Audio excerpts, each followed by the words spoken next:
and gentlemen, please give a big round of applause because we are about to witness TEDx Sri Balaji University, Pune. Now, I want you all to think of a moment, a specific moment that might have changed something within you. Experience someone must have told you that just changed the way you look at life or even yourself. That feeling, that is the power of TEDx. क्योंकि TEDx सिर्फ एक मंच नहीं है, it is a whole spark indeed. And that is exactly we all are here today. We all are here under this theme that is Aham Bramhasmi, the paradox of vulnerability and power in the age of AI. Because our world is shaped with algorithms, and we as humans, we are not perfect, but we do have the ability to feel, doubt, break, grow at the same time. And this themes brings us back to the center. So I want to do a quick vibe check in this room. Is everyone ready for that? I can't hear everyone. Is that a yes? All right. So let's do this one thing. It's going to be very quick. We have 3 rows right here. So I'm going to divide you into 3 rows. Okay. Your team A, your team B, and your team C. Team A, I'm going to allocate you a specific sound, a word. Team B, I'll do the same. Team C, I'll do the same with you. Now, you have to make sure that you scream this on top of your voice. All right? Is that a yes? Okay, I'll give you a chance to scream in this auditorium. The word is, for team A, your word is TED. What is it? Team B, your word is X. What is it? There is no penalty, you can scream. Team C, your word is SBUP. What is it? Okay, now let's do a demo, shall we? In 3, 2, 1. Team A. Team B. Team C. That was very low in energy. I need more. This is a beautiful auditorium. I need more voice in this room. Let's do this one more time with more energy, shall we? Okay. 1, 2, 3. Team A. Team B. Team C. Team B. That was impromptu. Be ready, attentive. Now, that was something to make you all awake. Now, to calm this energy a bit, just sit straight back, nice, comfortably. Make sure you're firm, nicely settled down. Now, everyone, close your eyes and take a deep breath. And release it slowly. Yes, we can recite Om. If it helps you, we can do that. Let's take a deep breath again. And release it slowly. Now open your eyes. Now, I hope that everyone is calm and ready to receive all the power that TEDx will bring you today. And just be attentive. We'll be starting with our session soon.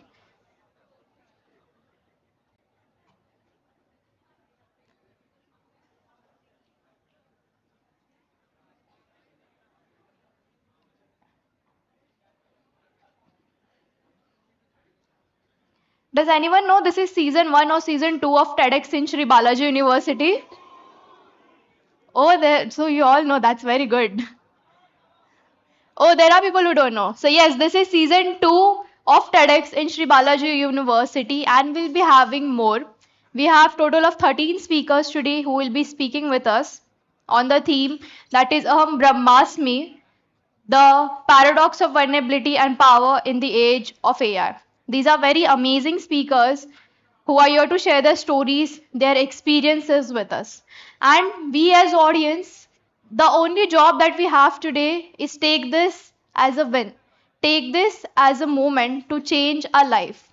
Like I said, we as human, we are not perfect, but we do have the ability to feel, doubt, question, break, and grow at the same time.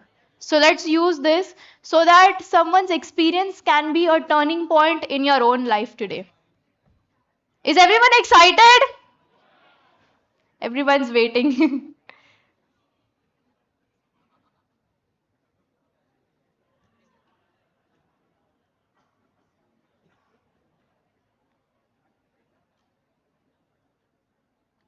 I have something else actually. I have a little activity too. Since I saw a little bit of less energy back there, uh, let's not do it with the voice, but let's do it with some hand gestures. All right? It's going to be the same again, but this time you guys are all one team, and you guys are all individual one teams. So, rules are very simple. When I say TED, you clap once. TED. Okay. When I say X, you don't clap at all. You freeze. And when I say SBUP, you clap twice. SBUP? Okay, this is simple. I'll just repeat it again so it's clear for everyone. When I say TED, you clap once. When I say X, you don't clap at all. Ah. When I say SBUP, you clap twice. Okay, very good. Let's start this. Okay, I'm going to do a demo first so that I know the energy and we can hype it up later. So, TED, X, eh, be awake.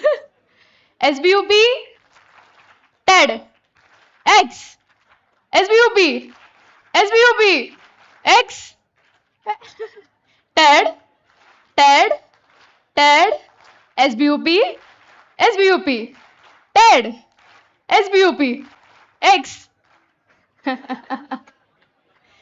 This was a trial round. Now let's maximize this more. I'll be very fast this time. So make sure your movements are fast and your minds are aware too. Okay? Let's do it for real. Final. TED, X, SBUP, SBUP, SBUP, TED, TED, TED, X.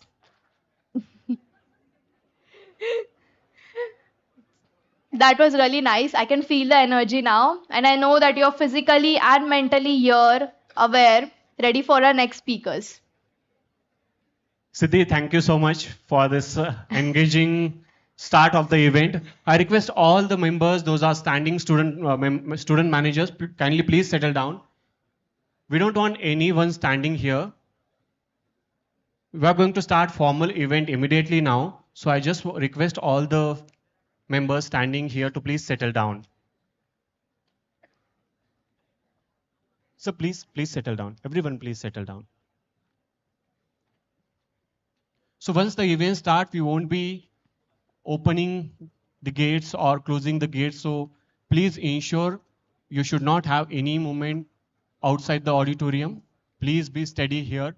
And this is a different kind of event. We are taking this event to international platform. So please maintain the decorum. Especially this is for students of SBUP, not the guest from outside.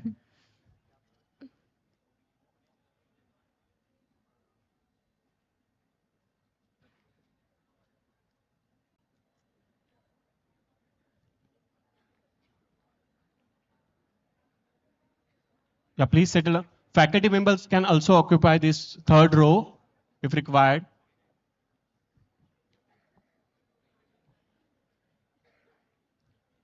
Anchors ready? Ladies and gentlemen, welcome to TEDx Sri Balaji University, Pune.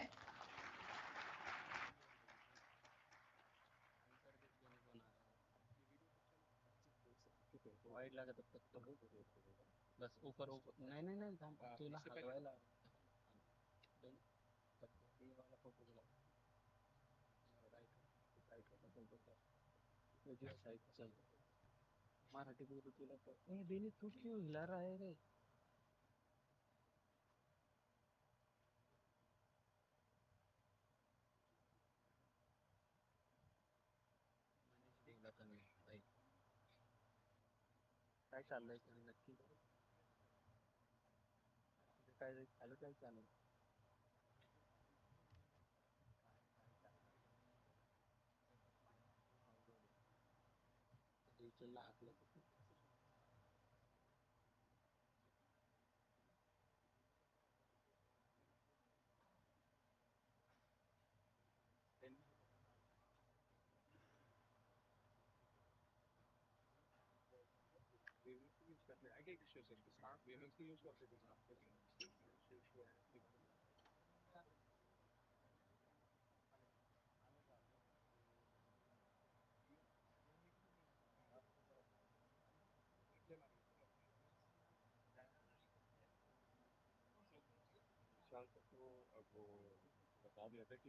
MA model आहे MA model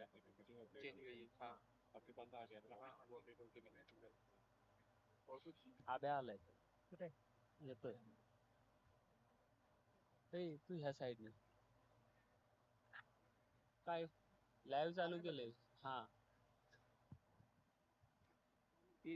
तुमचं तुम्ही बघा मला काय सांगताय चालू करा पुढं काही पण चालू करा ते बॅनर काय बॅनर का सोडला म्हणून विचारलं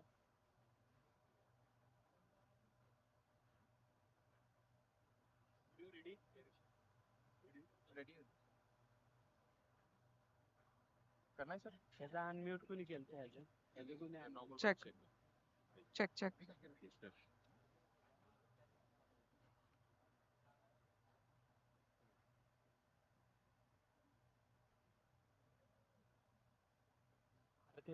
ते सुनता नहीं हो क्या बात कर रहे हो इवेंट में नहीं था पूरा मालूम है हाँ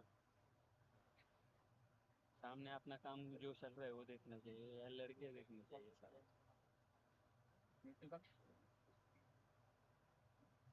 लक्ष द्या म्हणे शिव्या खाशी माझ्या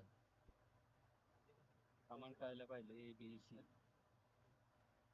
ते आता झालंय आता नाही करत आता आपल्याला 3 कॉलम आहे लेफ्ट व्हिडिओ डाव्या हाताला बरोबर राइट पैन डुप्लीकेट करके रखा है सर जैसे बोलेंगे उसको ए त्याला ना ए त्याच्या निघाल इधर हो तुम्ही मला त्रास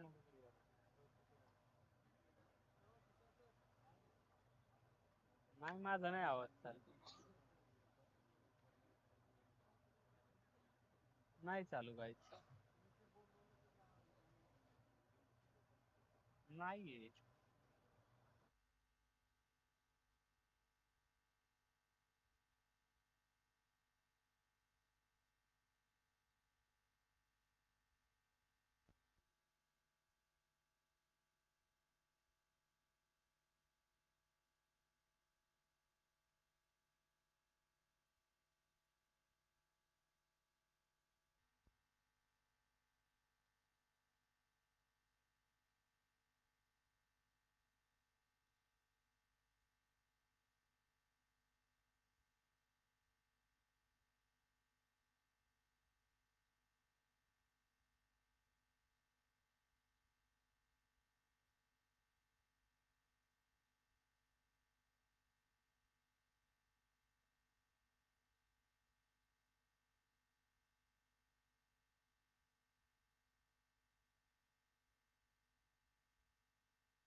To something special. Welcome to TEDx.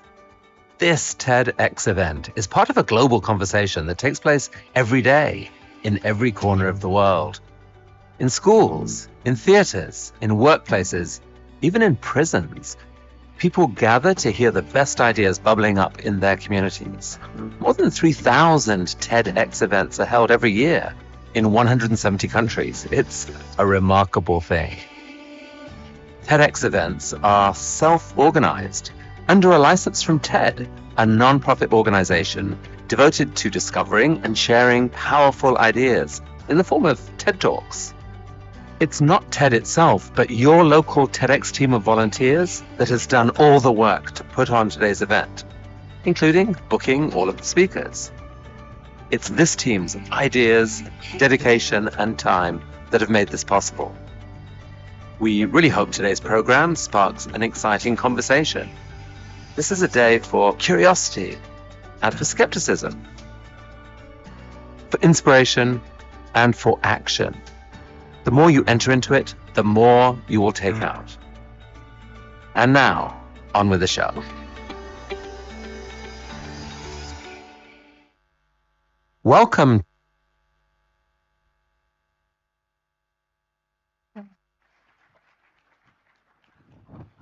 TEDx is the stage where sparks turn to fire, where bold ideas rises, lifting thought even higher. Today, a voice arises that was born to ignite.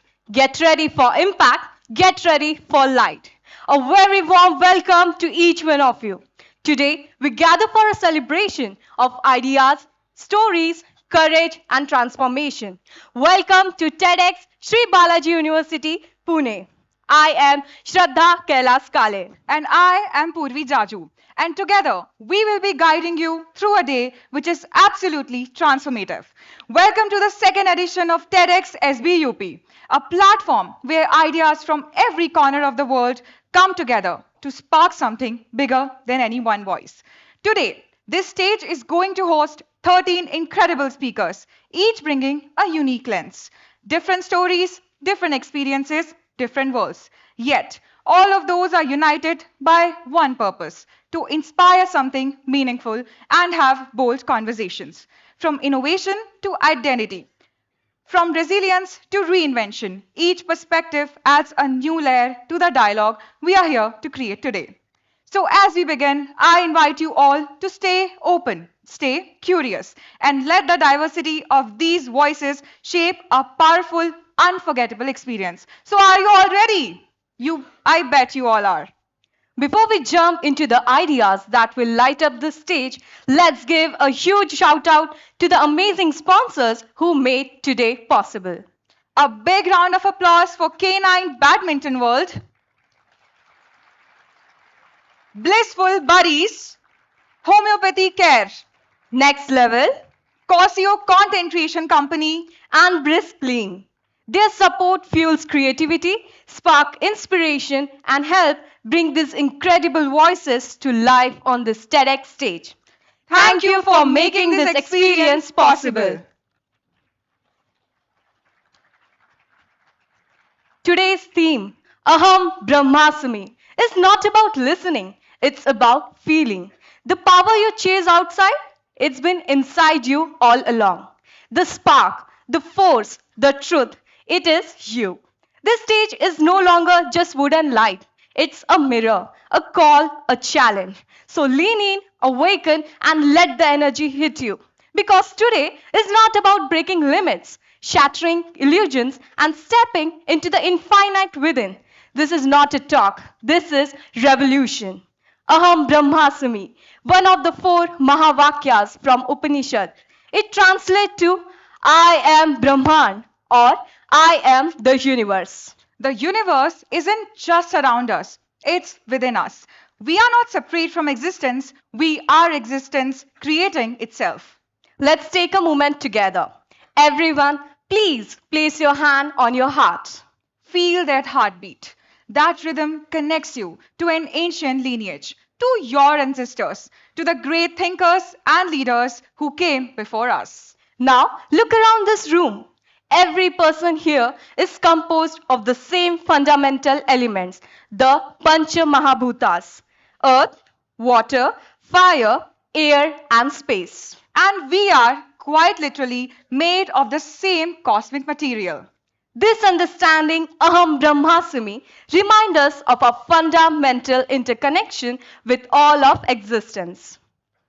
In Indian tradition, we begin every auspicious occasion by lighting the lamp, a symbol of knowledge dispelling ignorance. The flame represents the light of consciousness that exists within each of us. May we now request our honorable dignitaries to kindly come forward for the lighting of the lamp. Let this flame remind us that each one of us carry the light of wisdom and truth within, the essence of Aham Bramhasmi.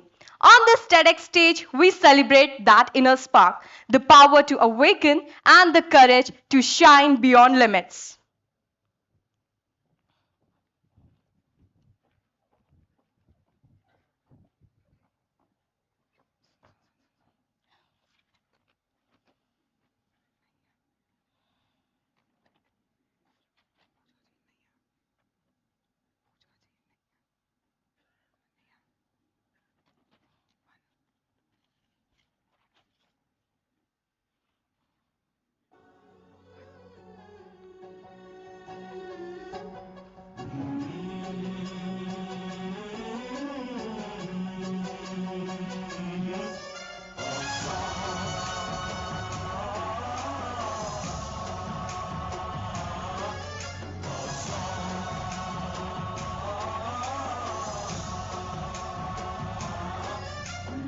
गणनायकाय गणदैवताय गणाध्यक्षाय धीमहि गुणशरीराय गुणमण्डिताय गुणेशानाय धीमहि गुणातीताय गुणाधीशाय गुणप्रविष्टाय धीमहि एकदन्ताय वक्रतुण्डाय गौरीतनयाय धीमहि गजेशाय Okay.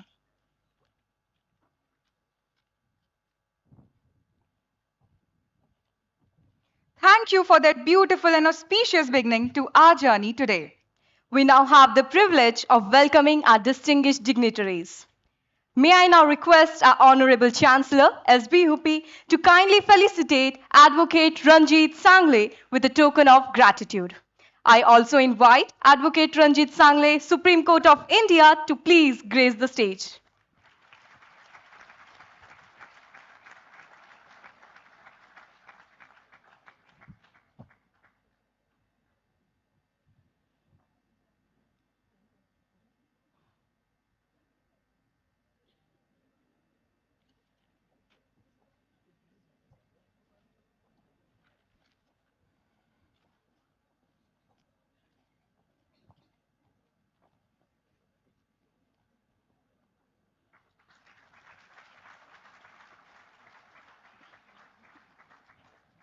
May I now invite the Honorable Chancellor of SBUP to felicitate Ms. Disha Pandya with a token of appreciation. I request the remarkable para-badminton player, Ms. Disha Pandya, to please join us on the stage.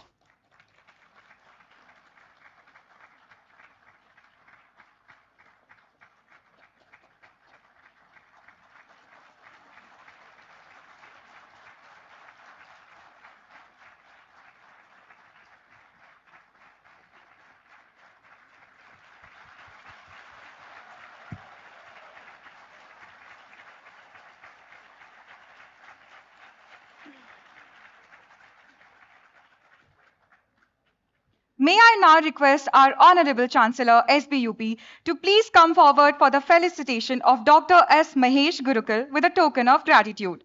May I would also request Dr. S. Mahesh Gurukal, founder of Agasthyam, to kindly come and grace the stage.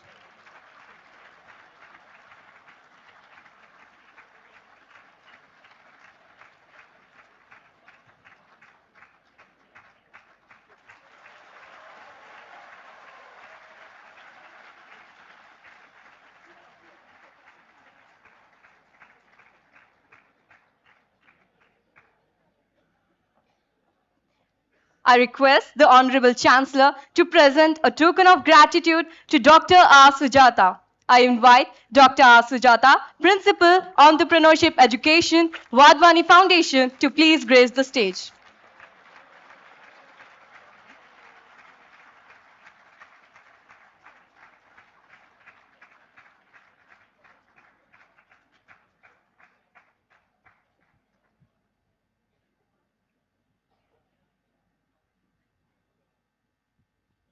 I now request our Honorable Chancellor to please felicitate Ms. Ritvika Mar with a token of gratitude. I would also please request Ms. Ritvika Mar, International Counselor and Coach, to please come up on the stage. I request the Honorable Chancellor to felicitate Mr. Jagdep Singh, a dedicated civil servant. May I invite Mr. Jagdep Singh to kindly come forward and join us on the stage.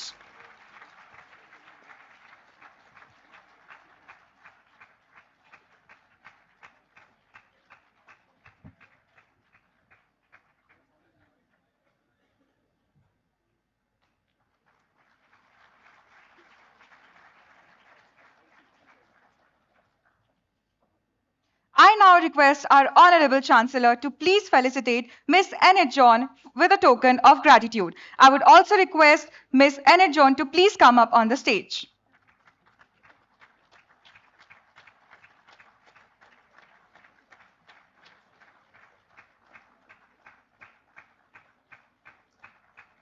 She is a manifestation coach with Mrs. India Legacy.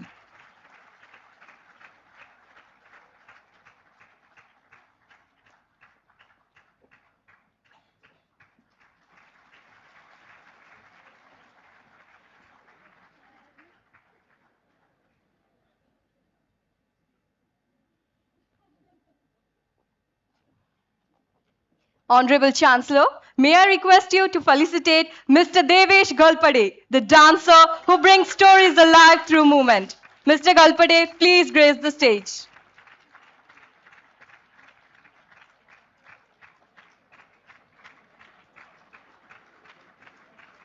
Last. Security.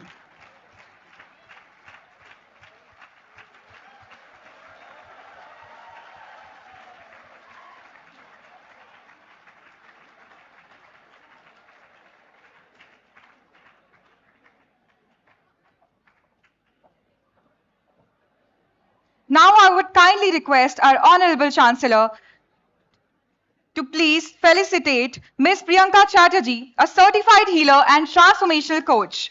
I would please request Ms. Priyanka Chhattaji to please come up and grace the stage.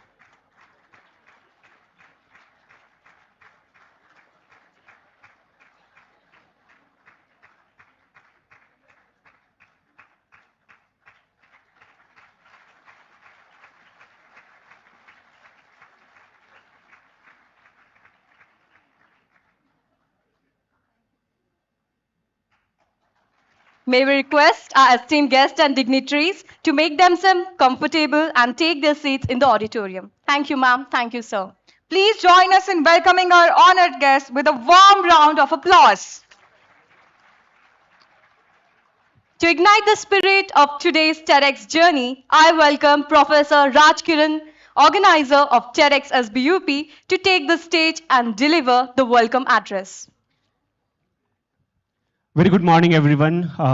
Honorable Chancellor, sir, Professor Paramanandan Balasubramaniam, sir, Honorable Deputy Registrar, Dr. Sanjeet Kumar Das, sir. We have Dr. Vishwanathan Iyer, sir, Assistant Head of Academics Department of Sri Balaji University, Pune. And along with me, I have Dr. Preeti Joshi, ma'am. Ma'am is co-organizer of this event. So when we thought of organizing this event, we started brainstorming on the theme of the event, and we came up with this beautiful theme of Aham Bramhasmi, paradox of vulnerability and power in the age of AI. So when we thought of Aham Bramhasmi, we were thinking about not the spirituality or a religious connotation of this phrase, but we were thinking about philosophical connotation of this phrase, or philosophical meaning of this phrase. We always believe that Indian philosophy is not dependent, there is only one God, or we cannot be a God. This is something different from all other religion or all other civilizations in the world, because I'm not talking about the religion per se, but I'm talking about the Indian civilization, or we can say Indian knowledge system. So this Aham Brahmasmi is about achieving your perfectness. This Upanishad start with a phrase, or we call it Shanti Mantra. It says, Om Purnamidap Purnamadap Purnat Purnamudachyate Purnasya Purnamadaya Purnameva Vashishyate. It means to achieving perfection in the field where you are working. This Indian philosophy believes in you can be a master in your own field. There is no one God philosophy in our civilization. It means, just take an example of Dhanvantari. A best person or best performing person in medicine became the god of medicine. Take an example of Vishwakarma. The best architecture or best construction, we can say, architecture, he became the god of his own field. It means Indian philosophy allows us to become a god or become a Brahma in our own field. And that's what the meaning of Aham Brahmasmi is. All the speakers we are having today, all these are Brahmas, or we can say gods, and the perfectionist in their own field. And that is what real meaning of Aham Brahmasmi is. It's not about ego, or it's not about showing that I am Brahma, I am God. What are you saying, right? It is about realizing one's potential when you are trying to achieve your own objectives in your field of life. So that is Aham Brahmasmi. Now I'm going to tell you a short story again. Have you seen a movie Imitation Game? Anyone? Imitation Game किसी ने देखा है? It was Oscar nominated movie, Imitation Game. And it was filmed on Alan Turing, who is considered as a pioneer of computers in the world, Alan Turing. So this Alan Turing wrote a research paper in 1950s, and the research paper was titled, Can Machine Think?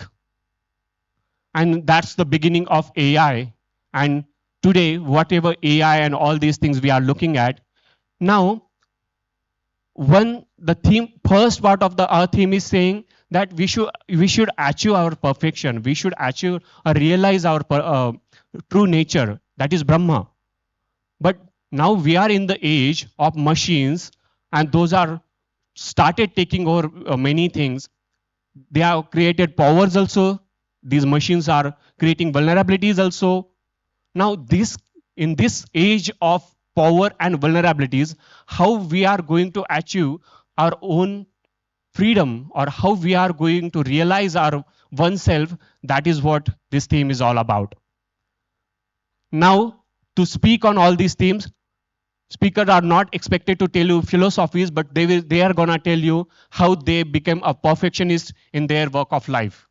And that's what we are eagerly waiting to hear from them. So I welcome all of you, all the guests. Thank you for accepting our invitation. I warm-heartedly welcome you to the university, and all the guests here, and all the student managers of Sri Balaji University, Pune. You came here, and faculty members. So warmly welcome to this TEDx Sri Balaji University, Pune, Season 2. Thank you so much. We now request Dr. Preeti Joshi, co-organizer of TEDx SBUP, to please address the gathering. Thank you. A very good morning to all the dignitaries on the dais, participants, speakers, faculty members. I can see that all ignited minds who are present over here. So first of all, I thank Sri Balaji University for organizing such a wonderful TEDx event here on campus and giving an opportunity to explore ourselves. The theme that just Rajkiran sir, who has explained it, Aham Bramhasmi. So it's a self-exploration basically. So when we think about ourselves, very little is known about us to us. When I ask you about Shah Rukh Khan, when I ask you about Virat Kohli, when I ask you about your friends, so I know that for hours and hours you all will speak. But when it comes to you, self, hardly 4 or 5 sentences, then we get stuck. What I exactly like, what I am, who I am, how it is to be like achieving perfection as he talked about. But it's not all about perfection. It's about understanding the potential which is hidden us. And that's Aham Brahmasmi. So the question which is being asked, which is very simple, Ko Aham, main kaun hu, who I am, what's myself? And the answer, though it looks simple, but it's still complex. It says that I am divine and the universe resides within me. So this statement is really very big, and I think our ancient knowledge system, ancient wisdom tried to answer everything in the form of Vedas, Upanishads. Our anchors have very well explained how Upanishads have explained Aham Brahmasmi. So there is a story of Shwetaketu and his father Uddalaka. Uddalaka was a sage and he was trying to explain his son what exactly is self, who we are, and what's our relevance in the universe. So he just got the glass of water, added a pinch of salt in it, and asked Shwetaketu to get salt out of that water. The Shwetaketu was puzzled, how I'm going to do it? Now it has been dissolved, it is very much merged in the water, it's not possible to get it out. Then father asked him to test it. He asked him to test that water from all the sides of the glass. He tested it and said that yes, salt is everywhere. The water is salty. Exactly, that's the self, he said. That divine presence is present everywhere within us. Though it's not visible to us, but it is very much inseparable. It is very much powerful. It's very much within us. So we need to explore it. Then he added one more incident. Then he added one more thing to it and said that get a seed of big banyan tree. And he asked him to break it. When the seed was broken, he asked him what's within. He said, there is nothing inside. Then he said, though there is nothing, but you can imagine such a gigantic, massive banyan tree grows out of that seed. So it has that hidden potential. It has that hidden essence. And that essence is not only in that seed, but it is present everywhere, in every human being. It's in me, in you, and all beings, it's present. It is just the need that we need to explore it, and that is the theme of Aham Brahmasmi. So this is the journey, I think, SBUP and the organizing team who had threadbare discussions on the topic, on the theme, and this profound, timeless theme has been found over here. So this is the journey for all of us of self-exploration. These are not just conversation, these are not just discussions, but here we are going to begin our journey to find what we are, who we are. And I know that there is hidden potential, we need to explore it. And once again, I welcome on behalf of Sri Balaji University, all the speakers, participants and dignitaries present over here. Big round of applause for everybody for the journey of self-exploration that is Aham Brahmasmi. Thank you, ma'am, for your valuable insights and guidance. Now, I would please request Dr. Sanjeet Kumar Das sir to please address the gathering with his warm and gracious welcoming words. Please cheer him with a warm round of applause. Honorable Chancellor sir, esteemed organizer Rajkiran sir, co-organizer Priti ma'am, Iyer sir, and all the esteemed faculty and student and all the invited guests who are the speakers. It's a great day. The credit goes to our Chancellor sir who thought this idea of conducting this TEDx. It got started I think 2 years before, and we are getting a lot of good speakers and a lot of learning takes place. The moment I saw this this theme, Aham Bramhasmi, I am the God. If you see this, every day we inhale and exhale, and that is we call as Soham. Soham means I am that. I am a part of the God, I am part of the universe. And of late, if you see from the management perspective, the concept given by Maslow need hierarchy. The highest need now, they have said that it is transnational need. That means it is above self-actualization. That means I have achieved something in life, and my objective now, I'll make sure that others will achieve themselves and I'll help them. So that is the main objective, to realize the potential within you and to do good to the universe. Thank you very much. Thank you again, sir. Thank you. Thank you, everyone. God bless. Thank you, sir. We now have the distinct honor of welcoming our Honorable Chancellor, Professor Paramanandan Balasubramaniam, SBUP. It is under his visionary leadership that we are able to host this prestigious event. May we request our Honorable Chancellor to officially inaugurate TEDx SBUP.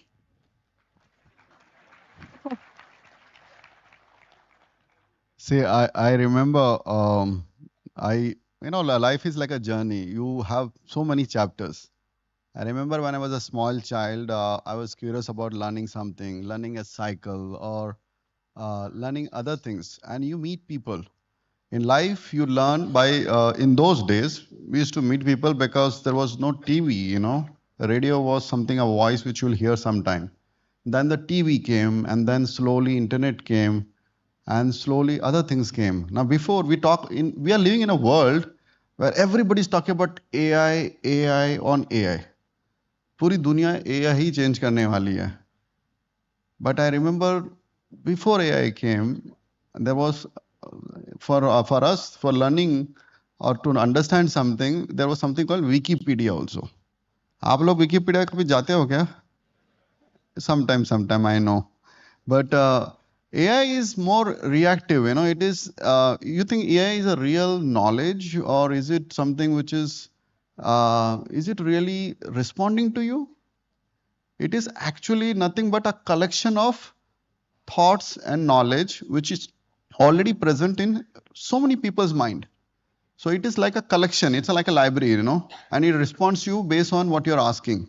And based on your interest, it starts giving you different responses also. Now, I like AI myself, but the main thing is what I see, we should be thinking our own questions also. While it will help us to learn, it is also important to ask questions. Means, what do I want in life? We live a very scripted life. So when I'm talking about childhood to my youth to my middle age, there is a script.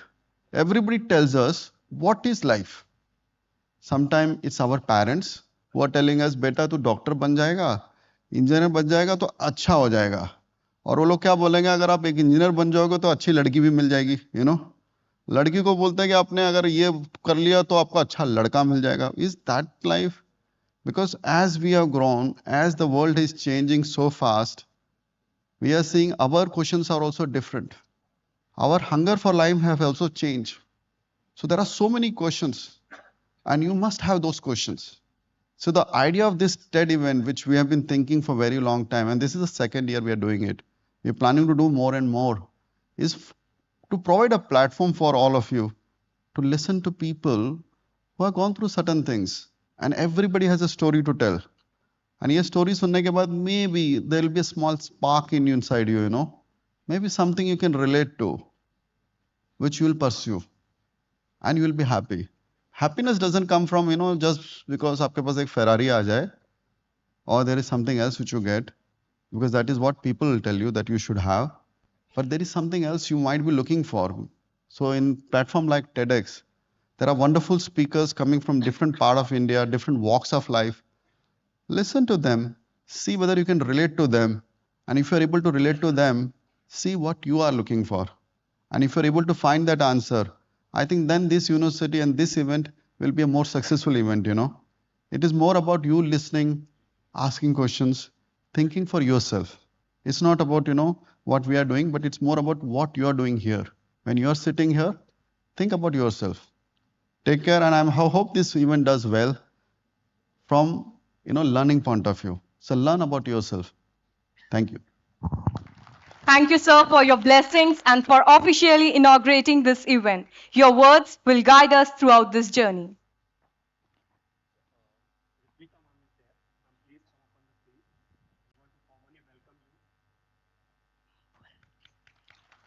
I request our Honorable Chancellor to please felicitate Ms. Ritvika Mar with a token of gratitude. Ms. Ritvika Mar is an international counselor and coach. Ma'am, please come up. Thank you.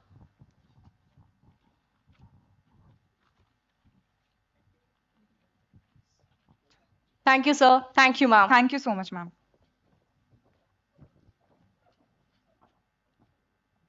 गीत है, संगीत है, रीत है और प्रीत है, गौरियों के मन में बसा सपनों का मीत है. Art is one of the purest expression of human consciousness and creativity. Prepare to witness the poetry of motion where every gesture speaks and every rhythm resonates. We now welcome Ms. Arohi Atole, who will mesmerize us with a classical dance performance reflecting elegance, dedication, and artistic brilliance. Please join us in welcoming Miss Athavle to the stage. Let's put our hands together and cheer her in.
Join us in welcoming Miss Athavle to the stage. Let's put our hands together and cheer her in. The stage is all yours.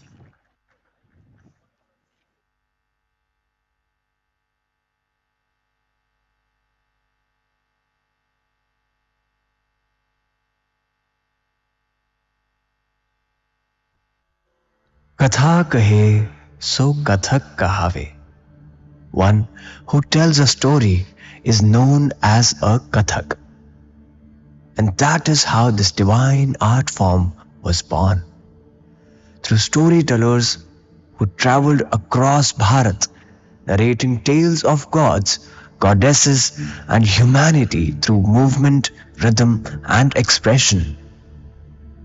Aham Bramhasmi. I am divine. It is all within.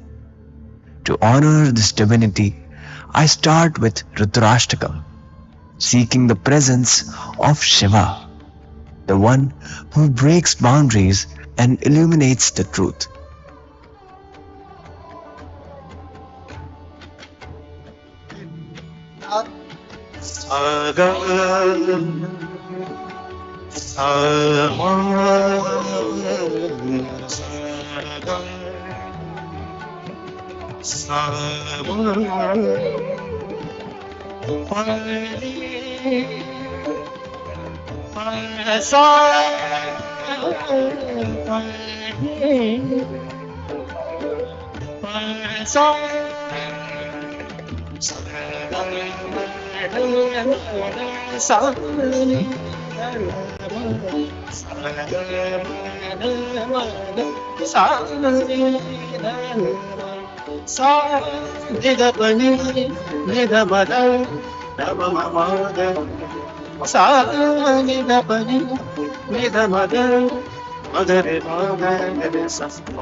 Namami शमीशा निर्वाण रूपम नमामि शमीशा निर्वाण रूपम विभुं व्यापकं ब्रह्मभेद स्वरूपं विभुं व्यापकं ब्रह्मभेद स्वरूपं निजं निर्गुणं निर्विकल्पं निरीहं चिदाकाशमाकाश वासं भजेऽहं निजं निर्गुणं निर्विकल्पं निरीहं चिदाकाशमाकाश वासं भजेऽहं नमामि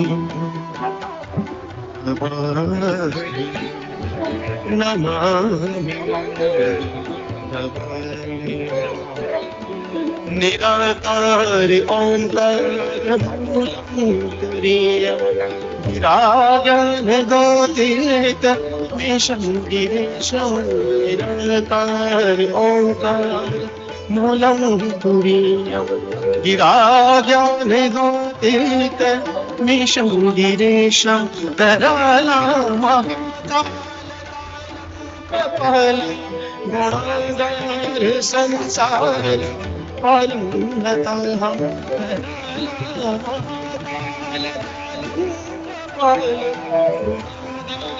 संसार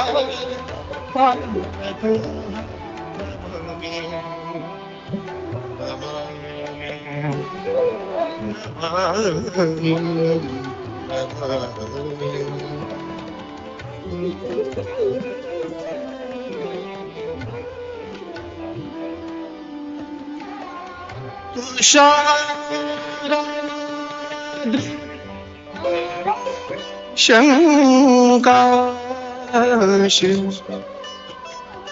गौरम गंभीरम मनोभूतकोटि प्रभा श्रीशरीरम स्फूर्णमाली कल्लालिनी चारुगंगा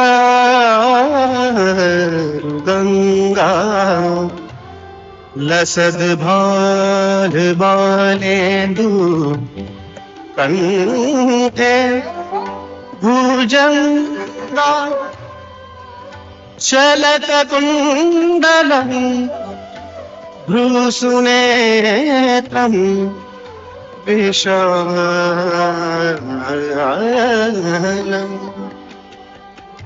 प्रसन्नाननं नीलकण्ठं दयालं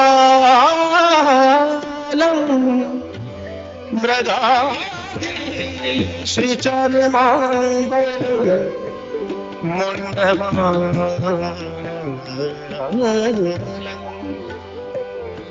प्रियं शङ्करं सर्वनाथं भजामि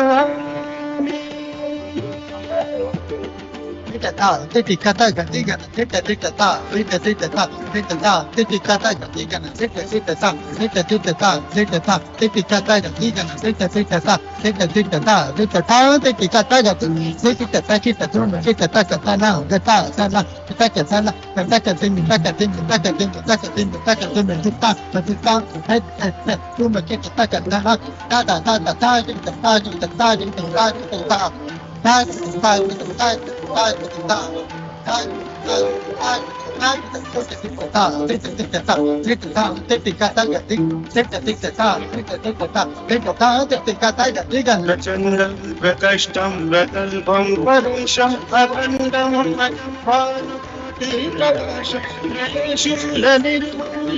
शूलपाणिं भजेऽहं पतिं भजेऽहं पतिं भजेऽहं पतिं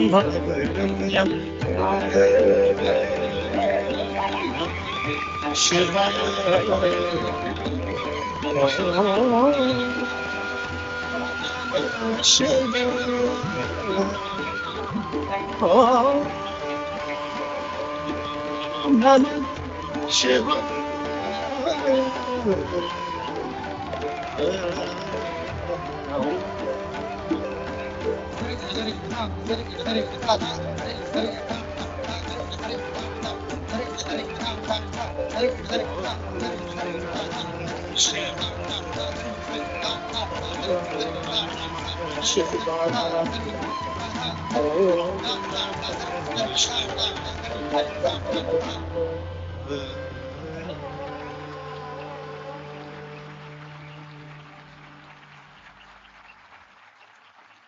Power of Kathak lies in Guru Shishya Parampara.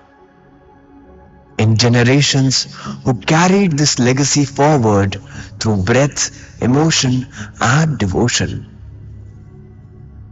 Footwork, rhythm and technique may be measured, but bhava, surrender and soul cannot be coded. And therefore, it is eternal, beyond AI. With this thought, I present the next segment, the technical bandishes and the generational sabak, a reflection of discipline and tradition.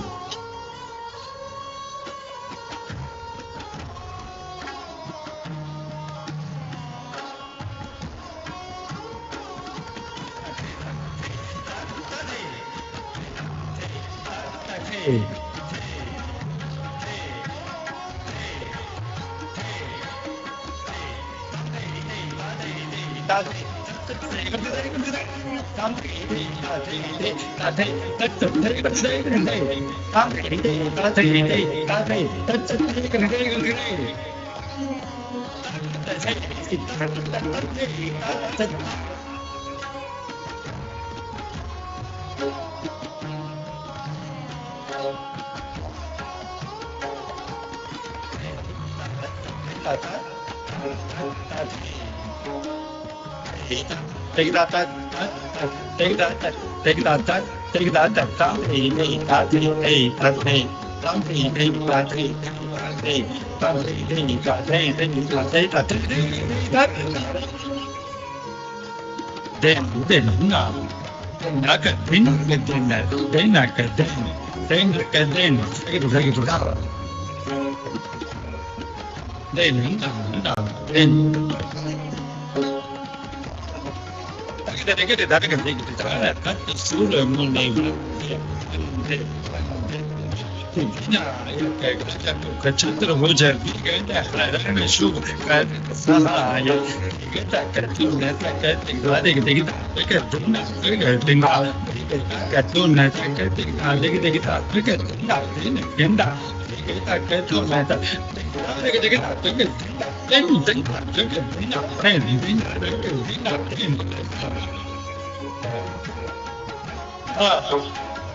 And after power comes softness. After discipline comes surrender. This is the paradox of vulnerability. That true strength is found not in holding on, but in letting go. Art reminds us that feeling deeply is not weakness. It is courage. To open the heart, to break, to surrender is the purest form of devotion. With that emotion, I offer Namami Bhakta Vatsalam, a humble prayer to Maryada Purushottam Sri Ram that celebrates love, faith, and the flow of the heart. Because long after the rhythm stops, it is the soul that speaks the loudest.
From Katha to Kathak, from Aham Bramhasmi to surrender, from strength to vulnerability. This is my journey.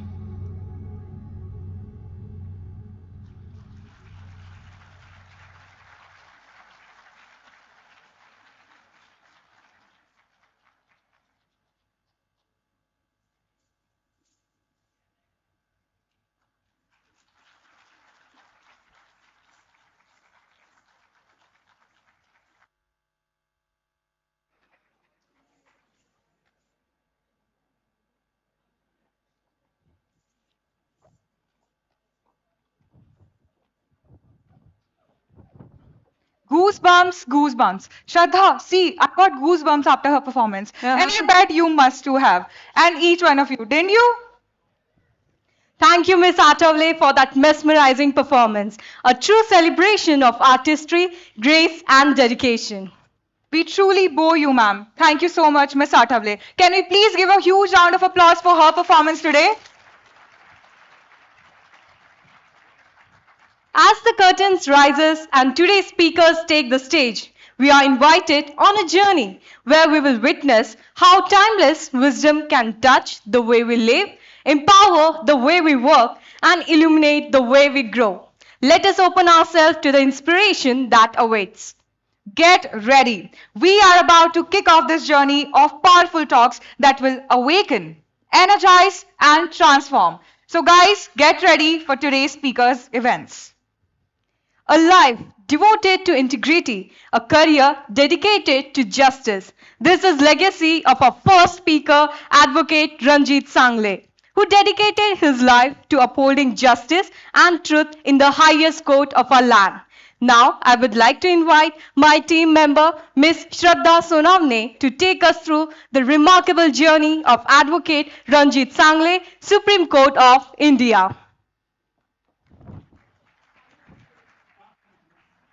Good morning, everyone. I'm Shraddha Sonavne, a law student at Sri Balaji University, Pune. And it is my honor to introduce Advocate Sanglay, founder of RBS Law, a distinguished counsel practicing before the Supreme Court of India, multiple high courts across the country, and several national and state tribunals like the NHRC. He holds an LLM in maritime law from the National University of Singapore and has trained at internationally recognized institutions such as the Hague Academy of International Law and the International Court of Justice in the Netherlands. Over his career, he has visited 14 countries for his work and studies and has worked with giants of the legal profession. He, in fact, is a giant in the legal profession. He is a visiting faculty of law at various national universities in India as well as several international institutions. His practice covers maritime law, constitutional law, criminal law, environmental law, and human rights law. As India's youngest special public prosecutor, he stands as a testament to dedication and excellence in public service. Advocate Sanglay is also known to be one of the best political and criminal litigation strategists in the country. Beyond his legal work, he is actively involved in youth politics in Maharashtra. Let us give a big round of applause for Advocate Ranjit Sanglay. Sir, the stage is all yours.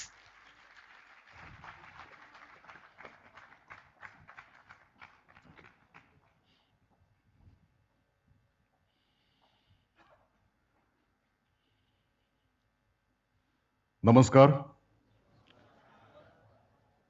Namaskar means the divinity in me greets the divinity within you.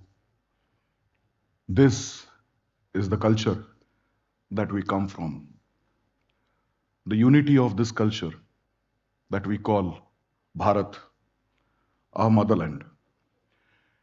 And it is our endeavor to make this motherland prouder because it already is very, very proud. Aham Bramhasmi.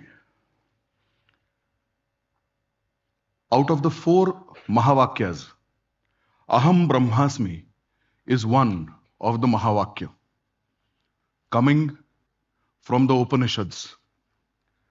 Aham Brahma Asmi. Aham, me, I. Brahma, Brahma, Brahman, Brahmand.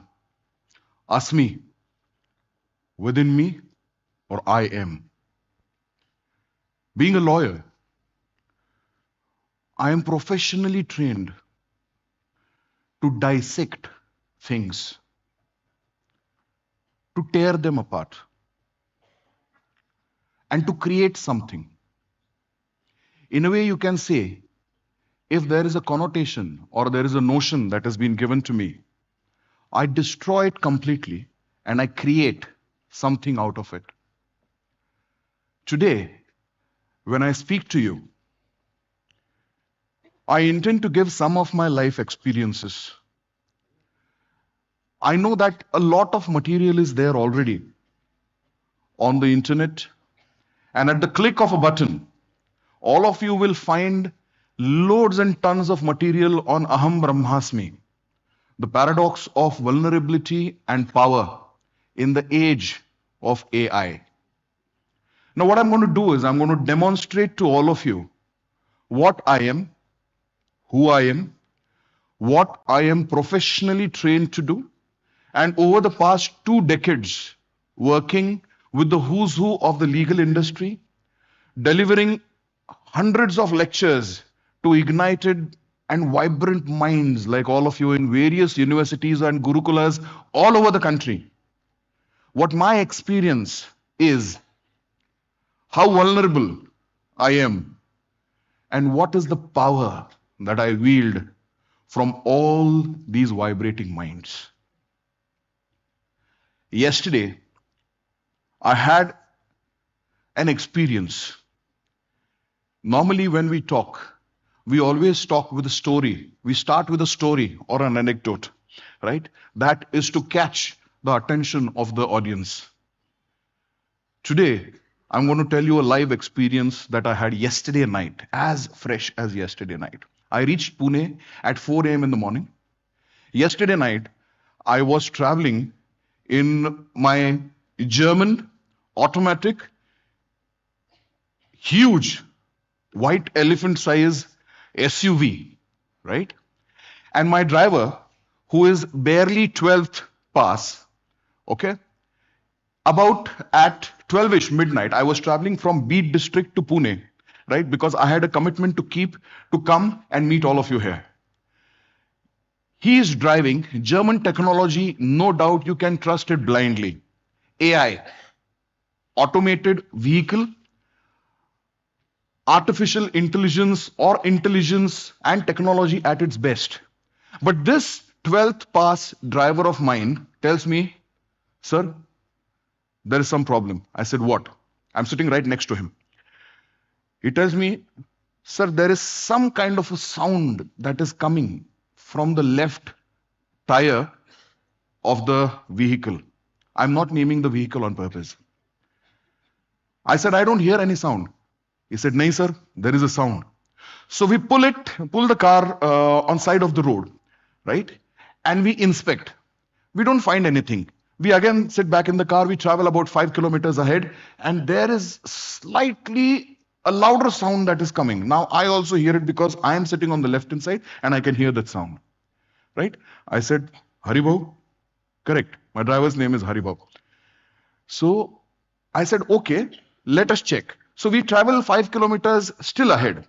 Now by this time, I am about 90 kilometers from Pune. And then the sound gets a little louder and louder, and I can feel the drag because it's a big SUV. About after 10 kilometers, we suddenly feel that the drag has increased, and we had to stop at a place. We saw, and there the disc brake had slipped, okay, and the axle was a little jammed because of a pebble that had got stuck into it. What do we make out of this? I think this is nothing but the awareness of the mind, which predominantly is the difference between an automatic or an automated technology working on basis of intelligence, artificial intelligence, which you trust blindly, and on other hand, you have my driver who is such an expert and expertise that just by that much of a sound in the car or the engine or the tire or the parts of the vehicle, howsoever advanced and automated it is, has this awareness, has this conscience in the middle of the night to say, sir, something is wrong. That, my friends, is the difference between AI and being human. So with that, I bring to you the dissection that we are here for. As all of you know, I'm a lawyer, having practiced a couple of decades in the fields of law, right? Maritime, criminal, civil, on prosecution, on defense, right? Being in charge of the ocean security of the country, right? We come across a lot of experiences which give us a different perspective towards life. Where do you use intelligence? How much do you believe in intelligence? How much do you depend on artificial intelligence? And where do you trust your instinct? Where do you trust the higher energy which is telling you that something is wrong? That energy is nothing but Aham Bramhasmi. I am the Brahma. I am the Brahman. I am the entire Brahmand, that is the universe. The entire power of universe rests in me. I am one with the universe. How does it affect law? How does it affect life of a lawyer? And how does it impact the entire society at large? Because lawyers are social engineers to a great extent. We frame the policies of the country. We frame the lives of thousands and lakhs and crores of people. Our one wrong argument before the Honorable Supreme Court of India, and which may reflect in the particular judgment and which will set the entire tone in the negative meter scale, or for that matter, positive meter scale. If you entirely believe in artificial intelligence, you are blindfolded, you blindly trust it, there is going to be a setback. There is going to be a failure. And mind you, there will be a failure. Because AI is nothing but a prompt that you have put on the click of a button, on an AI app, software or platform, and which assimilates all the information that has been fed on the entire universal web. That's why we called it WWW. The entire web, whatever information is available, it assimilates all of it in a fraction of a second. And then whatever prompt you have put, it gives you a strategic information, a well-crafted draft, and an output which will suffice you just for the purpose. You may customize it by giving more prompts. There are apps. So how does this help? Now I'm going to give you 3 stages. One is an intern. Most of you must be from the law school. So there are interns, law interns who are still studying. Second is a just become fresh lawyer, right? Then there is a senior lawyer. Let us consider I am in that space. And then there is a judge. The interns or the paralegals are conducting their researches sitting in the office. They have been instructed by the freshly graduated lawyer to say, you have to do this. Give me this proposition or this principle or this ratio. You will find it on the web. They go to SCC online, they go to AIR, they go to Manupatra, they go to LexisNexis. They type the prompt, but they don't know the entire picture of the matter. Differentiating facts from the ratio. Ratio decidendi and obiter dictum. You will learn it during the course of your law studies. So he does it mechanically. He gives about 100 judgments. He brings those judgments either in soft copy or a hard copy, gives it to the fresher. The fresher who has just been instructed by a senior lawyer like me that these are the set of facts.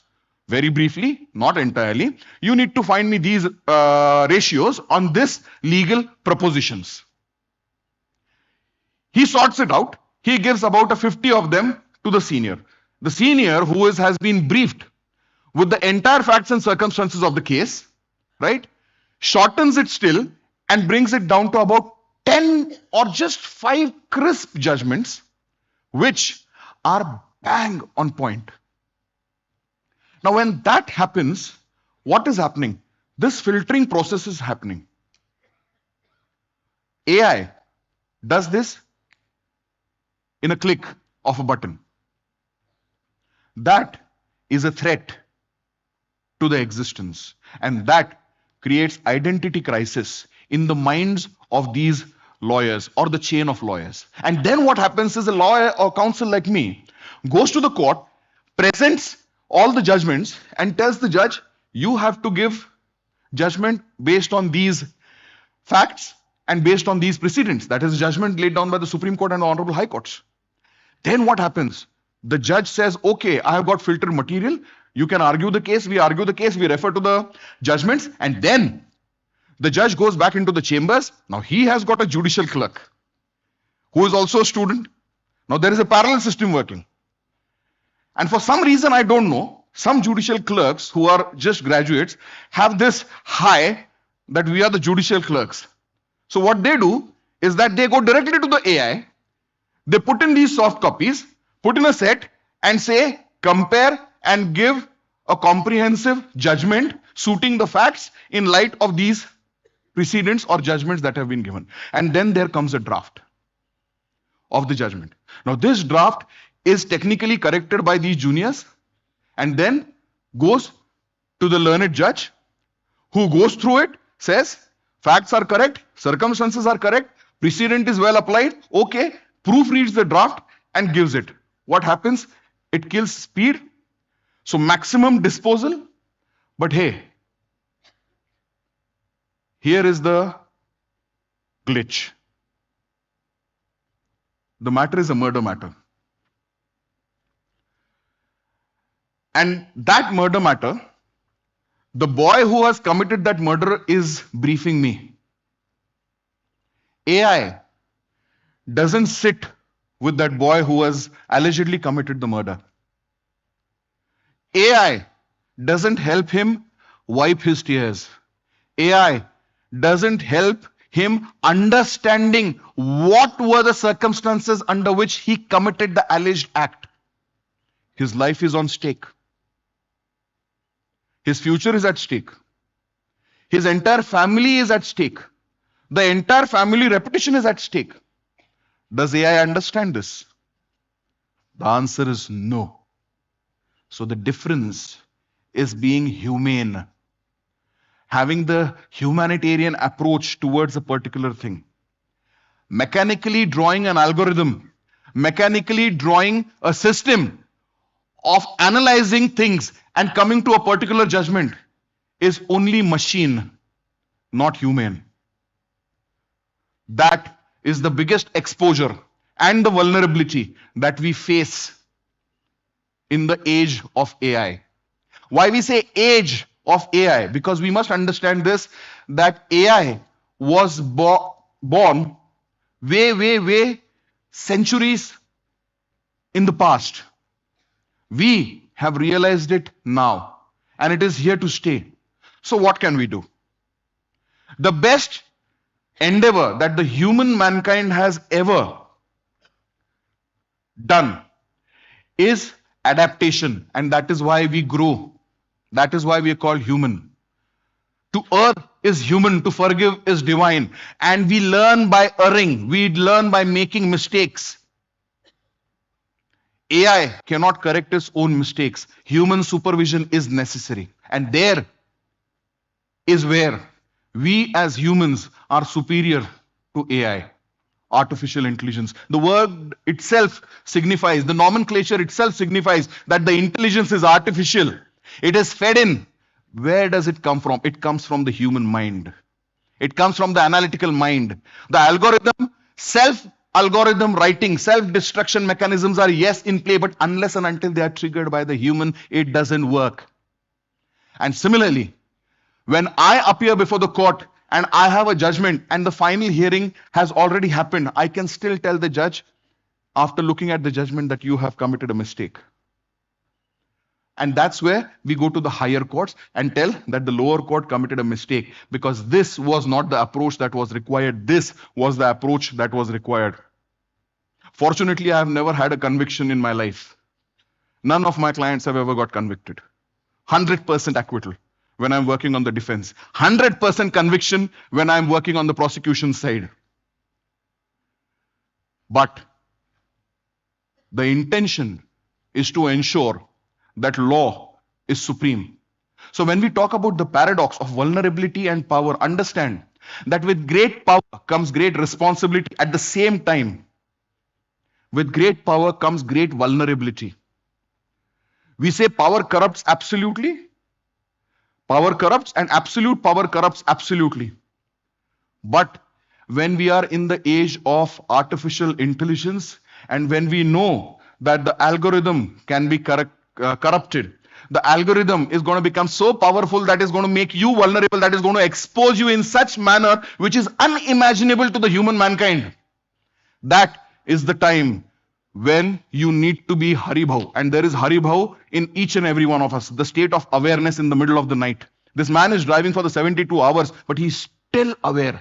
And he says, sir, there is something wrong. So when that judge writes that judgment, can the judge now stand in the shoes of that judge?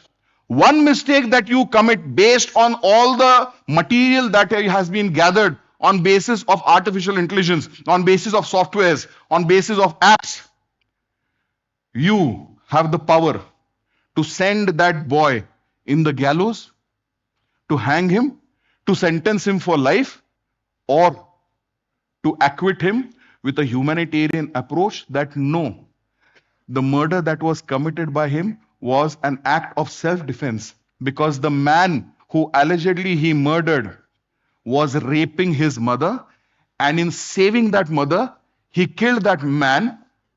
Would you call it a murder? Will AI call it a murder?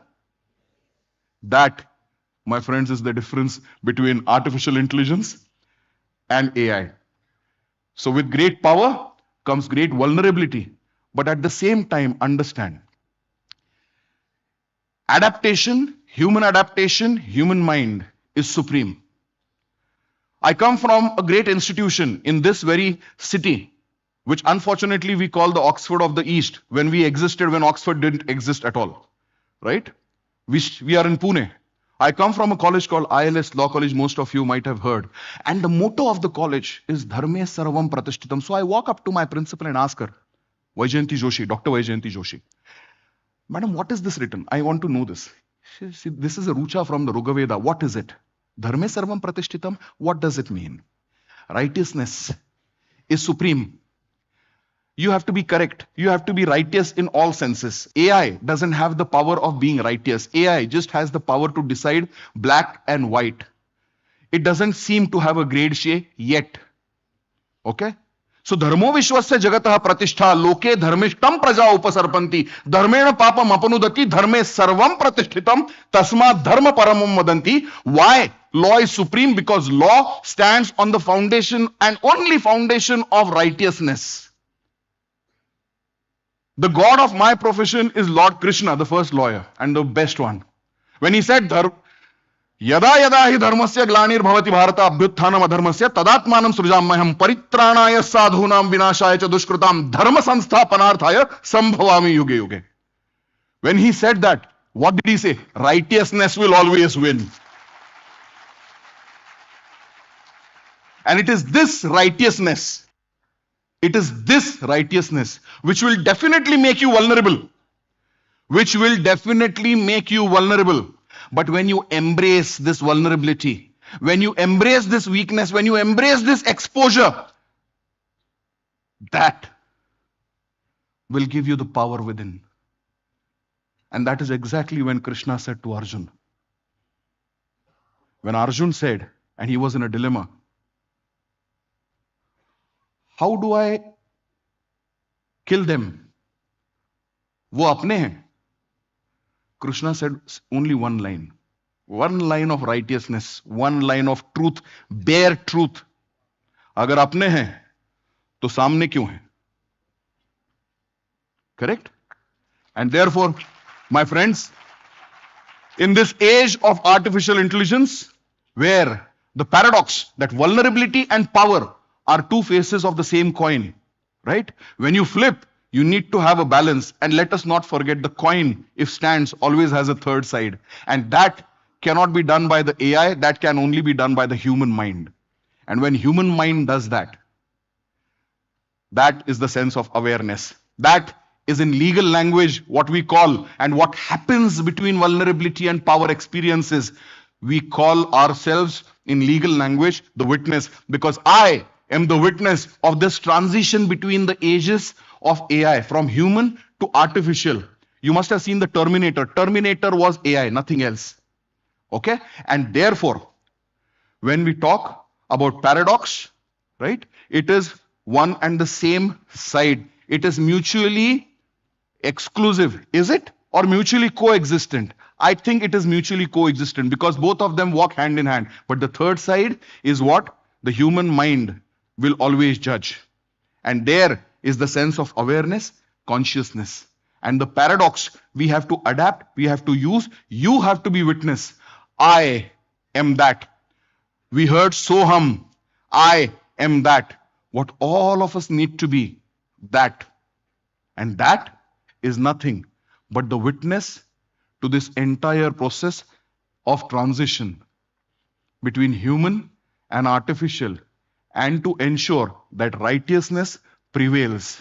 Power and vulnerability are balanced and both move hand in hand towards a better society, towards a progressive society, and towards a better world. And this power is within me to create something phenomenal and to destroy everything, to be the Brahma on one end, to be the Shiva on the other.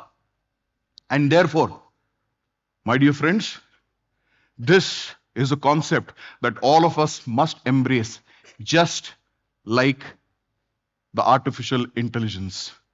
We adapt, we grow, we learn, we commit mistakes, we develop, and we create. Ladies and gentlemen, Aham Bramhasmi. Jai Hind.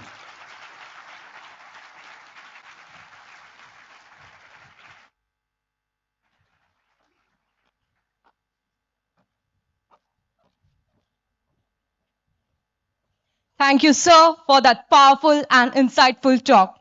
Your perspective on justice and universal consciousness was truly enlightening.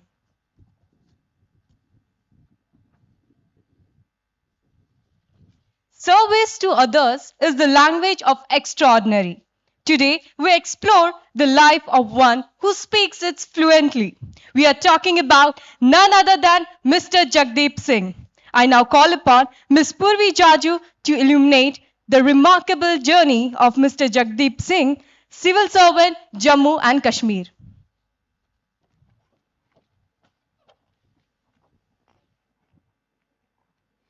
Good morning, everyone. I am Purvi Jaju, your host and anchor for today, and I have the extreme privilege to introduce Mr. Jagdep Singh. If you want to change the system, first understand the people it was built for. These words aren't a quote. They are a warning, a truth, and the heartbeat of the man you are about to witness. Ladies and gentlemen, his story doesn't begin in comfort. It began in the quiet, overlooked valleys of Bhalesa, a place where opportunities are rare and dreams even rarer. And from the silence, a young boy rose with one oath: my circumstances will not decide my destiny.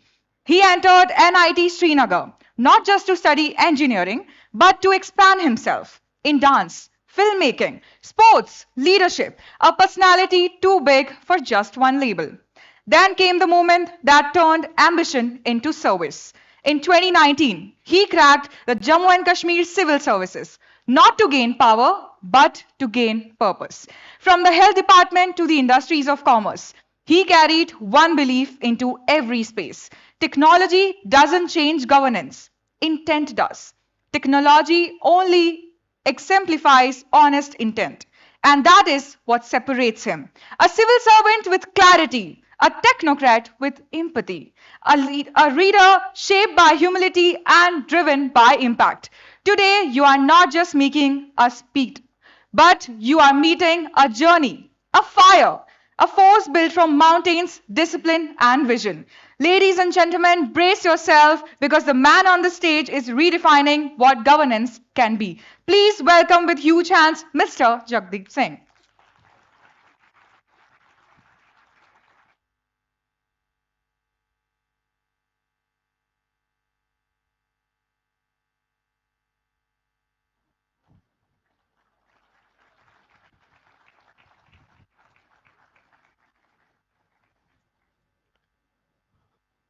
PPT.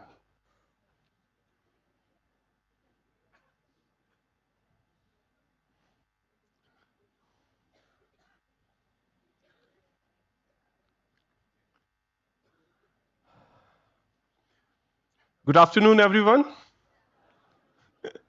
So, when our Upanishad said, Aham Bramhasmi, I am the infinite, I am the consciousness, they were not describing ego. They were describing awareness. Awareness as responsibility, awareness as presence, and awareness as power. The kind that does not roar, it simply is. And centuries later, here I stand as Jagdep Singh, went from Jammu and Kashmir, not in an ashram, but in the field offices of governance, carrying files, dashboards, citizen grievances, and stories of the people whose life shaped my own understanding of power and vulnerability. And today, we meet at a unique crossroads. The age of artificial intelligence, where the machines move fast, the institutions move slow, and the humans move somewhere in between. And at this intersection sits a beautiful paradox.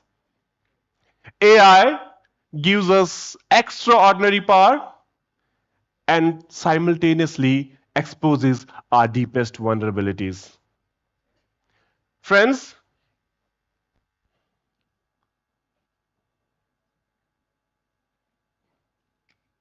can we forward it? Yeah. A couple of years back, in a small apple orchard in Kashmir, a farmer named Nazir asked me, Sir, will this machine know my fields better than I do? He had been given access to a weather advisory app, an AI model that predicted frost windows and suggested when to cover trees. The app suggested delaying frost nets by 3 hours. But Nazir, with dirt under his nails and a lifetime of weather in his bones, hesitated. He covered the trees anyway 2 hours earlier than what the app suggested. And later that night, a sudden cold snap came. But the early cover saved the crop. Afterwards, he looked at me and said, Sir, the machine said one thing and my hands said another. Who was right? He expected me to take the side of the machine. After all, the title I wore symbolized modern systems. But instead, I said, both were right and both can learn. And ladies and gentlemen, this taught me the first rule of governance in this AI age. Algorithms must never replace human wisdom. Another time, digital dashboard.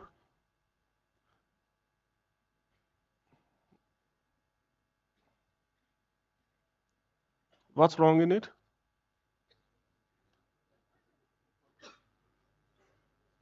It's not working.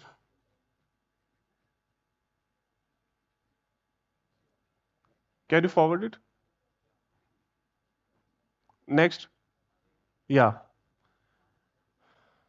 I will say forward, you do it, huh? It's not working. Another time, a digital dashboard proudly showed 100% coverage of a welfare scheme in a mountainous block. Beautiful graphs, confident percentages, all green. But later, during a field visit, we just told us, Sir, हमारा data तो system में है ही नहीं. The machine was certain, the reality was not. And this taught me the second rule of governance in this AI age. Trust data, but verify with people. So, if the Upanishads told us to be awake, the question now is, awake to what? I say awake to three things. Awake to the limits of technology, awake to the fragility of human trust, and awake to the responsibility of stewardship.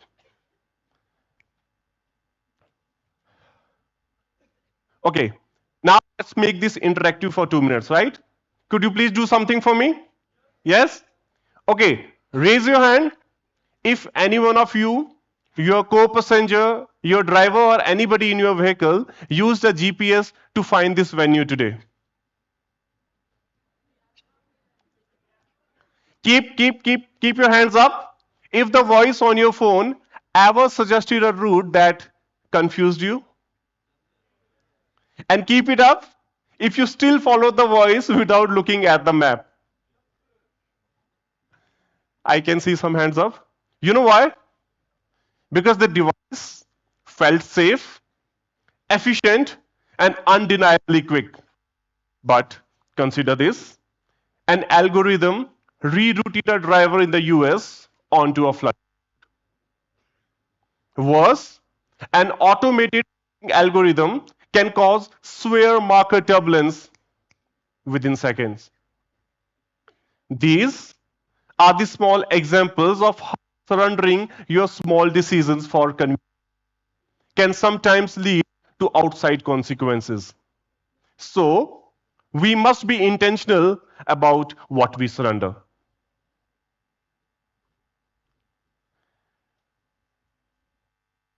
Friends, AI does not announce its significance. It whispers it. The next video you watch, the news you see, the job application you are filtered into, the route you take, the loan you receive, and even the emotions you feel after scrolling. And because its power is silent, our vulnerability becomes visible only when something breaks. And this is the paradox of our time.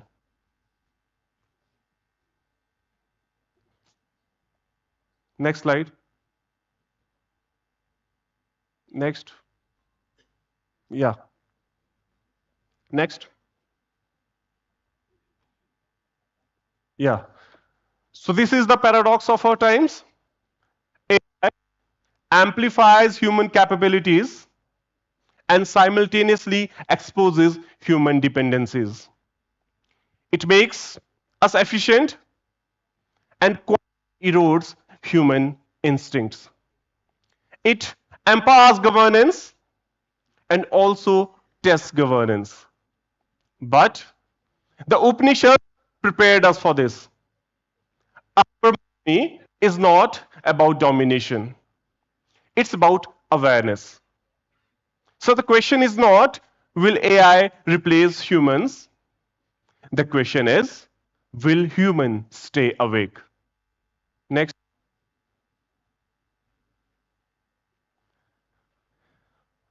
Now, let me share a small episode with you. A woman in Jammu, the city where I live, once called me up with frustration in her voice. Her pension was auto-rejected by an AI-driven verification tool. Not because she was ineligible, but because her biometric failed due to age. The rejection was automated, but the pain was human. And I believe technology must never steal dignity. Next. Okay. This one, I guess. This one. Okay. Okay, let's try something fun. Yeah? I will write out 2 sentences and you tell me which sounds human. Cool? Sentence A, your request has been processed.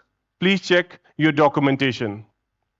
Sentence B, I know the delay is difficult. Let me see how I can help. Which sounds human, A or B? Yeah, every time I do this, the audience chooses sentence B. Not because it sounds poetic, but because it sounds human. AI can write essays, AI can write codes, but sincerity, it still belongs to us. And these small tales are not meant to discredit technology. They are meant to humanize it. So, the paradox is, the more power we harness, the more we need human humility. So what do we do now? How can we convert this paradox into practice? As a civil servant, as someone in governance, I offer you 5 guardrails. Practical, implementable, and best suited for governance, industry, or to any one of us who wake up and use a smartphone.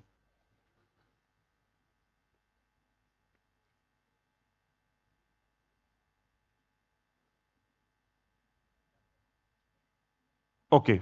First, human in the loop. There should be no symbolic review, only genuine oversight.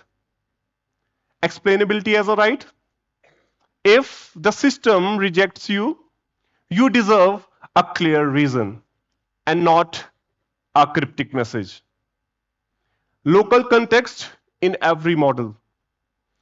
I believe you all will agree with me on this. A system trained in the Silicon Valley cannot predict the snowfall in Kashmir. So the local wisdom must be the part of the data. Fast grievance redressal, yes. Algorithmic mistakes must be corrected faster than the algorithmic decisions. And digital humility, yes. The courage to say the machine might be wrong, and sometimes I might be wrong too. This humility is the anchor of Aham Bramhasmi.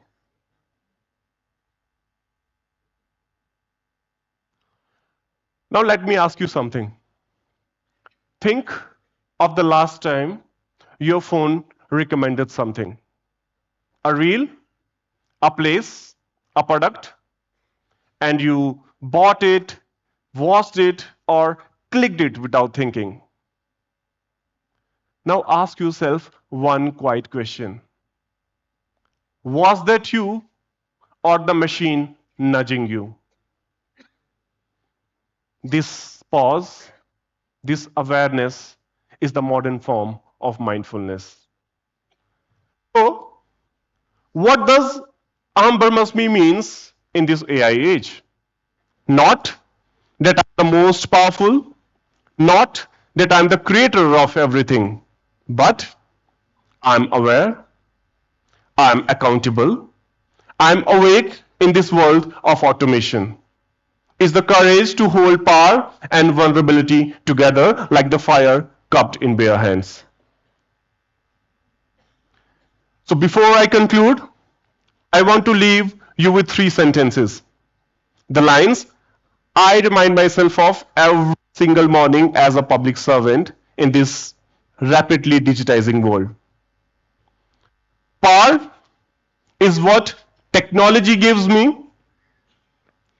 Vulnerability is what technology reveals in me. But awareness is what makes me human. So, if AI teaches us efficiency, let the human heart teach us empathy. If the AI teaches us speed, let the human wisdom teach us stillness. And if the AI teaches us prediction, let the human character teach us stillness. Because in the age of artificial intelligence, Aham Bramhasmi means I'm infinite, not because I know everything. I'm infinite because I stay awake. Thank you.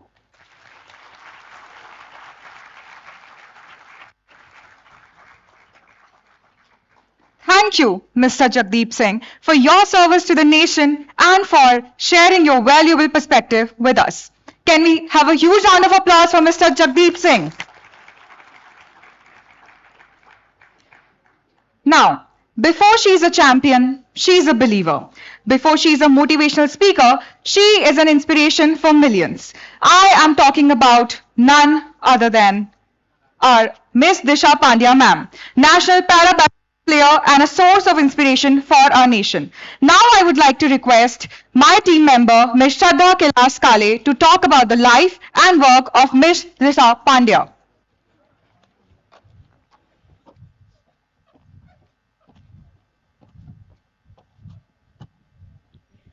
Today, we welcome an athlete who has turned every challenge into strength and every setback into a comeback. Disha Pandya, a para-badminton star whose determination hits harder than any smash on the court. She stepped onto the court with determination, trained tirelessly, and within a short span, rose to win gold at National Para-Badminton Championship in women's double and silver in mixed doubles. Her journey is a proof that जब हौसला बुलंद हो तो कोई भी रास्ता मुश्किल नहीं होता. She didn't just fight opponents, she fought limits, doubts, and every barrier that tried to stop her. And she defeated them all.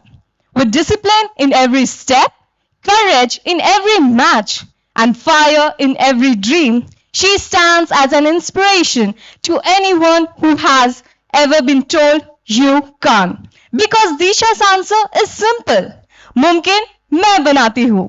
A champion of grit, a warrior of spirit, and a symbol of unstoppable ambition. Ladies and gentlemen, presenting the fearless, the resilient, the phenomenal Disha Pandya.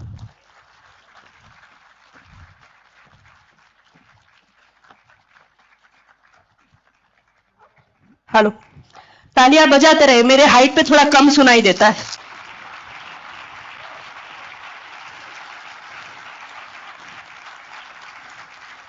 Wow. You know, if I have to talk about in today's generation's language, then Sri Balaji University has a vibe, right from campus to the flag that's swinging there, to the tradition, you know, aake tilak kiya, they asked for water, which is rare nowadays. Everything has a vibe, and this is, in this language, this is power of value, power of tradition, and most importantly, power of right education. So, big round of applause to Sri Balaji University. Yeah, how many of you are students here? Like, just raise your hand. I can see. Yeah, a lot, right? See, when I was a child, I mean, when I was a student, somebody told me someday that just a day prior your exam, don't read about your exam, you know, do something else, probably draw, probably read something else, so that you divert your mind and everything is focused. If somebody tells you this, trust me, this is the most stupid advice, because I'll tell you, yesterday I thought I want to present here today at TEDx, let me do something different. So I saw one of my favorite movies called Veer Zara, and I'm not joking, legendary Lata Mangeshkar ji is all over my mind even right now. So I think again it's the power, you know, it's the power of the voice that she had, which an AI can never change. Yeah, so I'll tell you how power changed me, how I redefined power and the possibility with a journey of inclusion and identity. How many of you know what power is, or what do you feel? What do you, you know, what comes to your mind when you listen to the word power? Probably status, lifestyle, power on off button, anything, you know. And AI teaches you anything. So there is so much that we listen about power. But for me, right from childhood, I have always thought that power is meant for a certain kind of people who look a certain way, who oh, thanks. Okay. So power comes to people who looked a certain way, who live life a certain way, and also probably it fits into the world that is not meant for people like us. People like us means person with dwarfism. Because Right, because, being a person with dwarfism, I have seen I've spent years spending my life understanding power in status, in silence, and sometimes also with the fear to match all of you here. So, hi, my name is Disha Pandya. I am a national para badminton player, a national awardee, a mother of twins. I will tell you how my life changed, not just with power, but with everything that I thought I can ever achieve. And I'm not here to change your mind. The Chancellor sir said that, हर किसी को सुनो थोड़ा सा spark होगा. I will ensure you burn in, ignite into, possibilities, because that's what I am here today. Otherwise, he'll not call me next year. So, yeah, this doesn't work. So I told you what's power. Now, this is not working for me. Can someone help?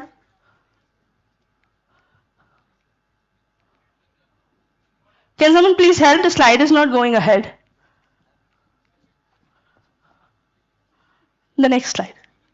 See, ma'am, this is the forward button, this is the backward button. Okay, that's all. So that's the picture of my family. We've always been meant like a limited edition family pack, because I come from a family that belongs to dwarfism. My parents, my mom, dad, my younger brother was a dwarf. I am a dwarf person. I'm a second generation of dwarfism. And this sounds very easy to all of you, but I'll tell you it's not easy. Right from stepping out of the house, people making fun of you, people judging you for your appearance, people talking about you, your limits, and making assumptions based on how you look is what my family has gone through with me. But when I went back home every time, right as a child, when somebody mocked at me and I felt disappointed, when I went back home, मुझे बहुत घर जैसा लगा क्योंकि सारे मेरे जैसे दिख रहे थे. But when I step out, it was difficult. I always had my brother with me, who was my partner in crime, who understood what I felt like, who always told me that, we will do this together. But somewhere in 2007, I lost my brother in a road accident. That was the day I lost a lot of my courage that I built over the years with him. That was 18 years. But at the same time, I had my dad and I had my mom. My dad is somebody whose life has been from rag to riches. He was somebody who's been told that अगर तुम्हारे जैसे आदमी को नौकरी पे रखूंगा तो मेरी नौकरी चली जाएगी. And he ensured that he gets into a businessman who got people working for him.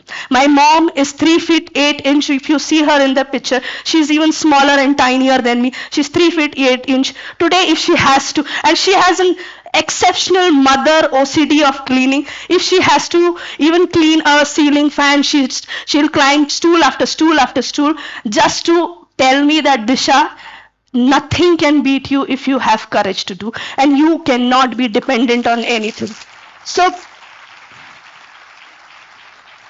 I had my dad, I had my mom, and I of course had my brother all through my life. But that was not enough, because, when I grew up, when I studied like every average student, I come from the millennial generation, which you guys call us now, and I passed my graduation with 72%. It was phenomenal. I got my name in the newspaper because I had 100 out of 100 in one of the subjects, and my parents were super happy. I thought for me, getting a job is very easy. But reality check was, I did not. I failed close to 10, 12, 13 interviews to even get my first job, because most of the people who interviewed me told me that we may not have the right infrastructure for a person like you. We may not know how to behave like you. हमारे employees को शायद आपके साथ काम करके comfortable नहीं होगा. I used to try and convince them मेरा height छोटा है, मेरा दिमाग नहीं. But it took me whatever 15, 16 interviews to get my first job, and interviews after interviews and jobs after jobs. I worked with brands like Bisleri, Cello Pens, HDFC Bank, to the rich products and solutions. So there are the industry you name, there is a brand you name. I have kind of indirectly, directly worked with them just because I knew I will prove this, that my brain is capable enough to work in a social environment that everybody deserves to be one. it was not enough. Not just the job hunt, not just the teenage life. I also understood that couple of my friends who were with dwarfism, when they got a job, a simple thing like, one of my friend, he worked in an ICICI bank in Pune, in fact. He worked in an ICICI bank back then in 2003. Just for a washroom, he had to walk every day. He had to walk close to 50-60 meters outside his office because the urinals in the office, the men urinals in the office were something that a giraffe can use, but my friend cannot. And so the entire fact that, disability and inclusion did not come to all of us who are facing this very easy. Right from using urinals to getting job, everything was difficult, but we did not stop. And then in 2018, my life significantly changed. I actually became Disha Pandya. Somewhere I had read a quote that said that, you take birth twice. Once you take birth in the universe, second, when you realize the reason behind your birth. So that was the reason behind my birth. In 2018, I met my mentor, Mark Dharmai. He is an international para-athlete. He has got medals more than utensils in most of our house, but he's not even known. So he's the second person in the center. He's Mark Dharmai. He's an international para-athlete. In 2025, he actually got 5 medals for India. Nobody knows because it's not cricket, it's not Virat Kohli, it's not PV Sindhu. So nobody thought it was important. But yes, he still made India proud. That guy believed in me. He said that, Disha, because I am a person with dwarfism, I've seen you, I feel you should give a chance to sport. Somebody like me जिसने जिंदगी में चमचा रोटी भी नहीं खेला क्योंकि किसी ने खिलाया ही नहीं, स्पोर्ट्स में भी स्कूल में नहीं लेते थे क्योंकि लोगों को लगता था क्या ही भागेगी. Somebody like me, I thought I cannot do this. He said, just give me one chance. That one chance, I gave it to him. He trained me for probably 8 to 9 months straight for badminton and javelin. In 2019 March, I got my life's first gold medal in National Para Badminton, silver medal in doubles. Then the entire 2019 and 20 beginning few months was raining medals in my house almost every alternate month. But thanks to pandemic, it said, Disha, बहुत खेल लिया, अब थोड़ा आराम करो. मैंने actually शुरुआत ही की थी. In fact, I also got into sports at the age of 35, where most of the athletes retire. But I got into it then, and I was also being told कि why would you even give it a try? I said, वैसे भी कुछ नहीं मिला है, करके शायद कुछ मिल जाए. But I got as many. In 2020, when the pandemic happened, that was just the time when I actually filled my first international form, first visa to play an international tournament. That never happened because of pandemic. And I thought all my dreams, all my mehnat has collapsed again. What to do? But because I had met a lot of dwarf people in that national games for the first time, apart from the family of 4 that we are, I had a vision that I made. I understood that in India, there are communities for people that are blind, deaf, mute, wheelchair, locomotor disability, and several others that come under the RPWD Act of 21 disability. But there is no community that represents dwarfism, and that's where we made the India's first community called Little People India Foundation that not only empowers but supports every family who comes to us with dwarfism. This dream started in 2019-20. The pandemic happened, and in pandemic, I found the love of my life, my husband Mitesh, and in 2 years, I gave birth to my twins. Hiti and Hian are India's first dwarf twins. When I say dwarf twins, India में twins बहुत सारे हैं. Dwarf twin भी एक है, लेकिन लड़का लड़की सिर्फ हिति हियान है. I am very proud of it. But when I naturally conceived, when I got married, and when like every Indian female, or most of the Indian female, when you marry, when you find love, you also think about family. And I generously thought कि मुझे भी मेरा family चाहिए, because I had already lost my brother. I had already lost my father by then. It was just me and my mom, so I wanted somebody who was mine. And that just question of being a mother was again questioned by the society. People said 36 mein maa banna hai. 36 में with dwarfism, genetic condition, generation 2, you are the second generation with dwarfism, तुमको एक नया गलती करना है. I was already 35. I did not feel I have ever made a mistake, neither my parents. So I thought, why not? And being a mother was my individual choice. Nobody can tell me what I'm supposed to do. So I went for it. I conceived naturally. When I went for my first sonography test, the doctor told me that, Disha, I think you have to change your mind because you have twins, which is good, but both of them will come with a genetic condition. I said, I will change my doctor, not my mind. Because I don't want to come and see a doctor who is telling me that a genetic condition is a problem. That mindset is a problem. Hiti and Hian changed my world from the day they arrived. Trust me, by then my career for sports was almost diluted. I never knew, I still don't know will I ever go back to that. My international games needs a lot of finances, right from coaching, nutrition, 8 hours, 6 hours training. There's so much that goes for an international person to go and represent India. I don't even know whether that will happen. But the day Hiti and Hian was born, I messaged my mentor Mark, ki taiyar ho ja. In 14 years, I will give you 2 international para players that will represent India, that will turn into Mark, turn into Disha. And this is not my overconfidence, but this is just my answer to the universe that if you have sent me to this world, I will ensure that I justify the reason I am sent for, and I will not, step back because somebody is judging me. This Hiti and Hian was my first birth. My second birth was Little People India Foundation. As I said, it is India's first foundation. When we started this foundation, we were 4 of us. Today we are 400 plus people. I was not getting job. Today I have been collaborated with Amazon, Kohler, Capgemini, many other organizations that you name for who are partnering with us just to employ people with disability, not because of their physical appearance, but because of their skill set. We have people in various industries, various professions. I have Aarti Dograji, she is an IAS officer in Rajasthan, person with dwarfism. I have a gynecologist, Dr. Ashwini Shetty in Bangalore. Nobody can think a gynac as short as 4 feet, but yes, there is. We have a lawyer, we have people in entertainment industry, we have, you name them, we also have now the AI expert. But that does not stop here, right?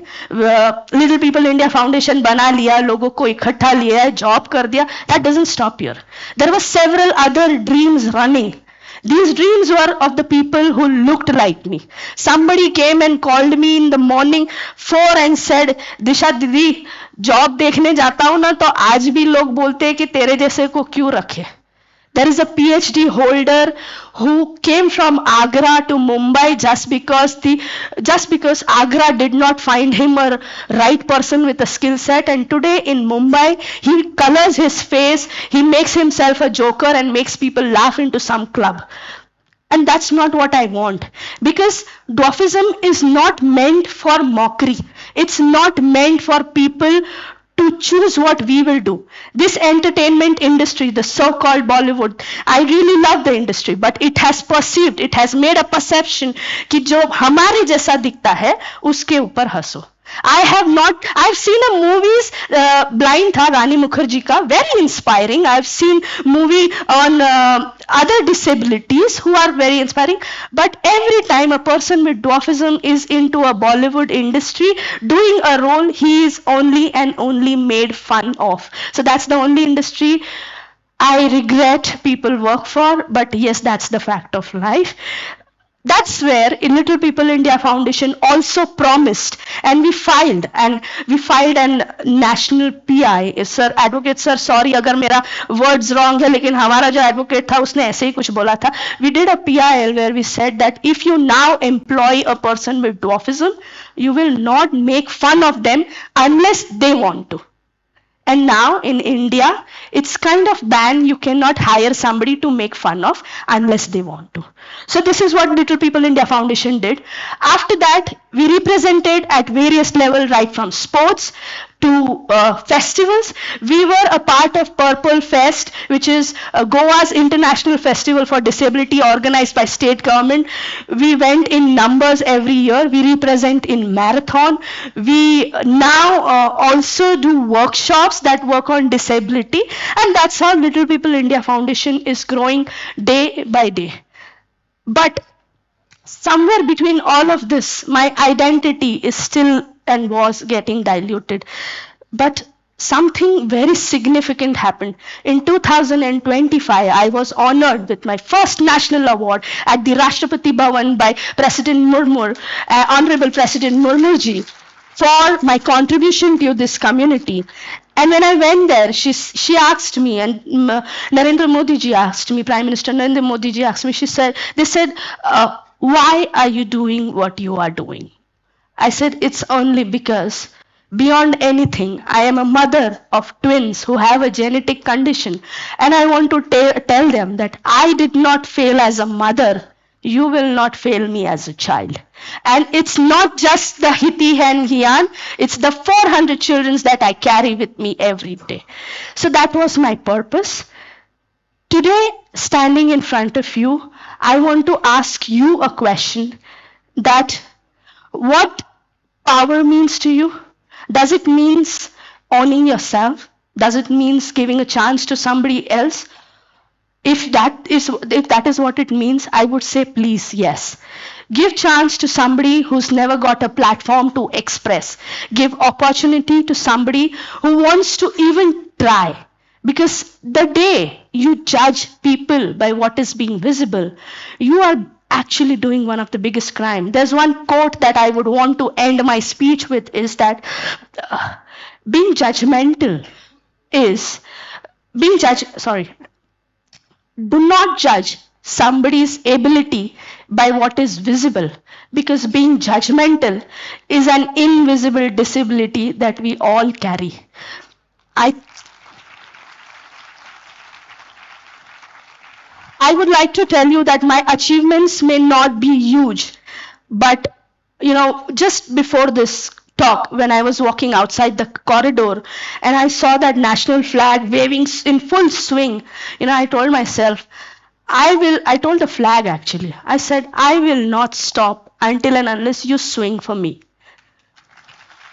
And this is my promise, not just to you, but to every person who comes with a disability to me, that I will definitely make one small change in your life is the mindset, and to everybody who has looked you a little less.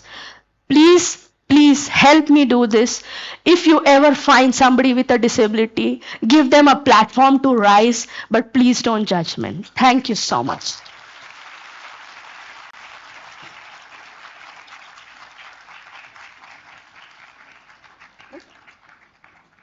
Ms. Disha ma'am, today on the stage, you truly gave us the true definition of power. How believing in yourself can change your life forever and ever. We are honored to have you here. Please show her appreciation with lots of claps and applause.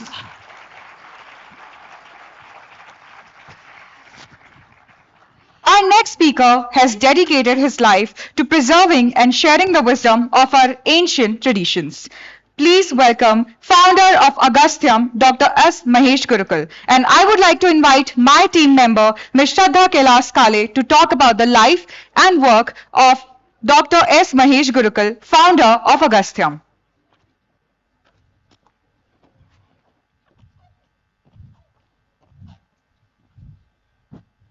Ladies and gentlemen, in a world rushing towards the future, there are few rare masters who carry the fire of ancient wisdom into the modern age.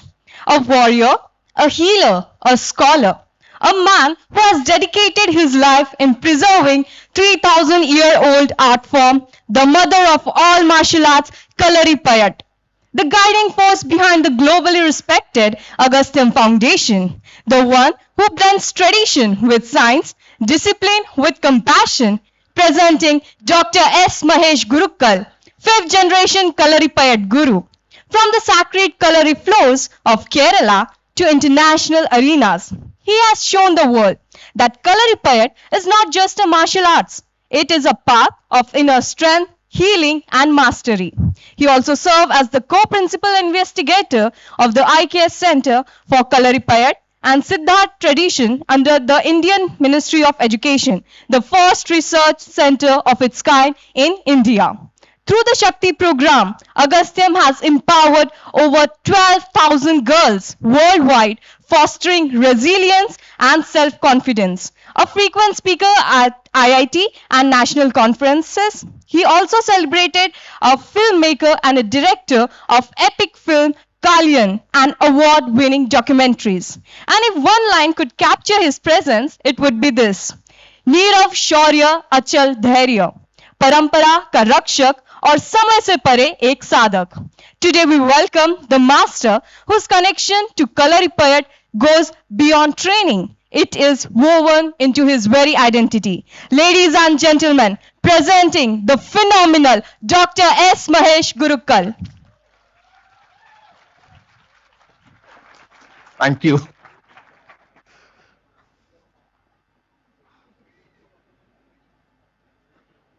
So, Namaskaram. I'm expecting a powerful Namaskaram from your side. Namaskaram. Great, great, great. So, I came from the land of Adi Shankara. So, he recited a beautiful Ega Shloki. He said, Kim Jodistava Bhanumana Hanime Ratro Pradipadigam Syadevam Revidiva Darshana Vidho Kim Jodirakhya Chakshustasya Nimilanadi Same Kim Dhirdiyo Darshane Kim Tatrahamado Bhavan Paramagam Jodistadasmai Prabho. When Guru was asking the student, what illuminates you? Then the student said, in morning it is sun, and in night it is moon and lamps. Then again he asked, what shows that lights within you? Then he said, yes, my eyes are showing that light. So the eyes are my light. And again he asked, what illuminates your eyes? Then he realized and said, yes, awareness is the light which illuminates my eyes. And then again he asked, what illuminates your awareness? Then he realized and said, yes, I realized that I am the lights of the lights. So, with this introductory note, I just want to introduce Kalaripayat, because you know, we are more into action than talking. But 90% of Indians doesn't know this beautiful, beautiful martial art exists here. So I started talking about Kalari. Because you know, Kalaripayat is the oldest structured martial art form ever in the world. We can even trace back its legacy up to almost like 3,000 years. You might be heard about the Sangam literature, right? Sangam literature. Maybe in Tamil, almost like 2,000, 3,000 years back, a beautiful literature happened. We have Akampadal, Purampadal, Kundalageshi, Valayapadi, Tirumurugachuppadai kind of Tamil literature, where we can see the word Kalari in a very profound way. The valor of the heroes, their actions, the weapon usages, many things we can see. So this martial art was here from almost like 2,500, 3,000 years. But we doesn't know this exists now. And even if you are thinking like Bodhidharman, the prince of Pallava, you might be heard about Bodhidharman. He took this martial art to China in 5th century. He was actually the prince of Pallava. He was fed up with the politics inside his palace. So he chose Buddhism and he went to an woods, and a Buddhist nun, Prajnatara, initiated him the path of Buddhism. He took this beautiful martial art and traveled to China in 5th century. The emperor was actually Wudang, was the mighty ruler there in China. So he had a wonderful dialogue discussion with Bodhidharman about this martial art and many things. And he said that I am feeding 2,000 monks per day. I created universities.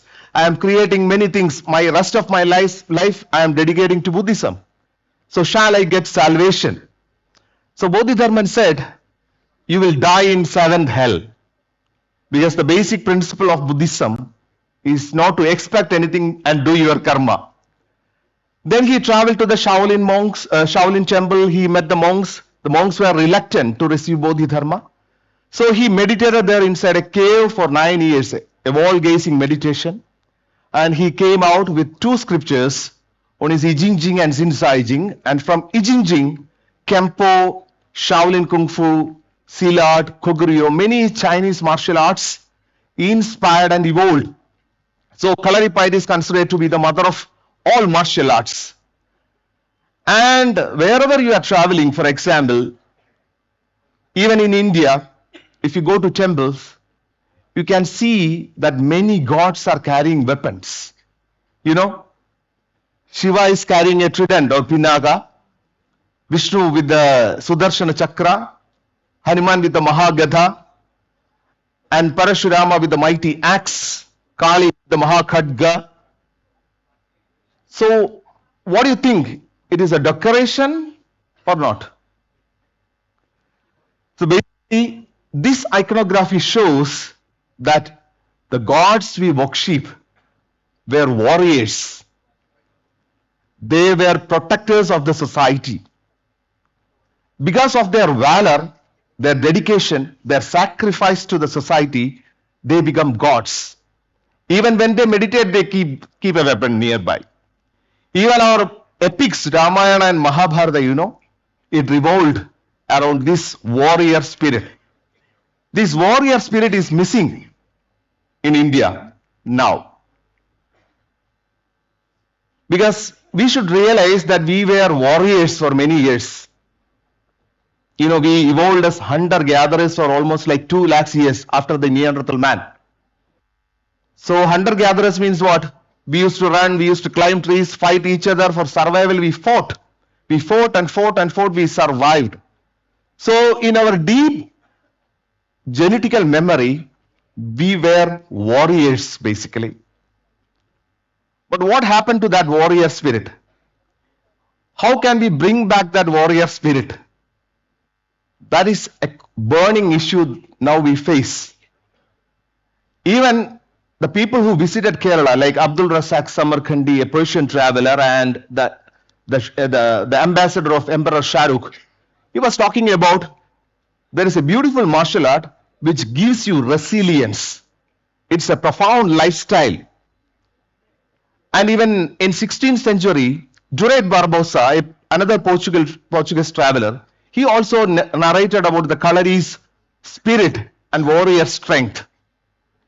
You know, we evolved as warriors and we generated a kind of warrior worship.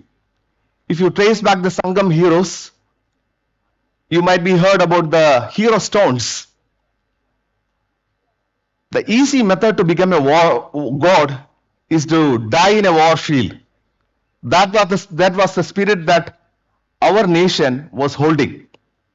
We created Dhanur Veda, which is a very structured documentation of the weapon usage. We classified weapons and training systems. It says we have very dynamic weapon ranges. Dhanurveda says, Shaktiyadi Pani Muktam Syad, Yendra Muktam Sharadigam, Mukta Muktam Chayeshtiyadi Ramuktam Shudigabhigam. Which means there are weapons which can be released from the hand. There are weapons which can be released and taken back. There are weapons which we are holding in the hands and we are fighting. And the classification of the masters, grand masters was there. Dhanurveda said, Acharya Sapta Yuddhasya. Who is an Acharya? You heard about many Acharyas. Bhishma Acharya, Kripacharya, Dronacharya. If you want to become an Acharya, you should know 7 tactics of fighting. Chadurbi Bhargavasruna. If you know 4 ways of fighting, you will become a Bhargava. Bhargava Jamadagni, Bhargava Raman. That means the title. Dwapyachaiva Bhaver Yotha. Arjuna is a Yodha, Karna is a Yodha, Bhima is a Yodha. That means they know 2 tactics of fighting. And again, Ganako Bhaver. So we had a wonderful legacy of warrior worship and warrior spirit that is lost.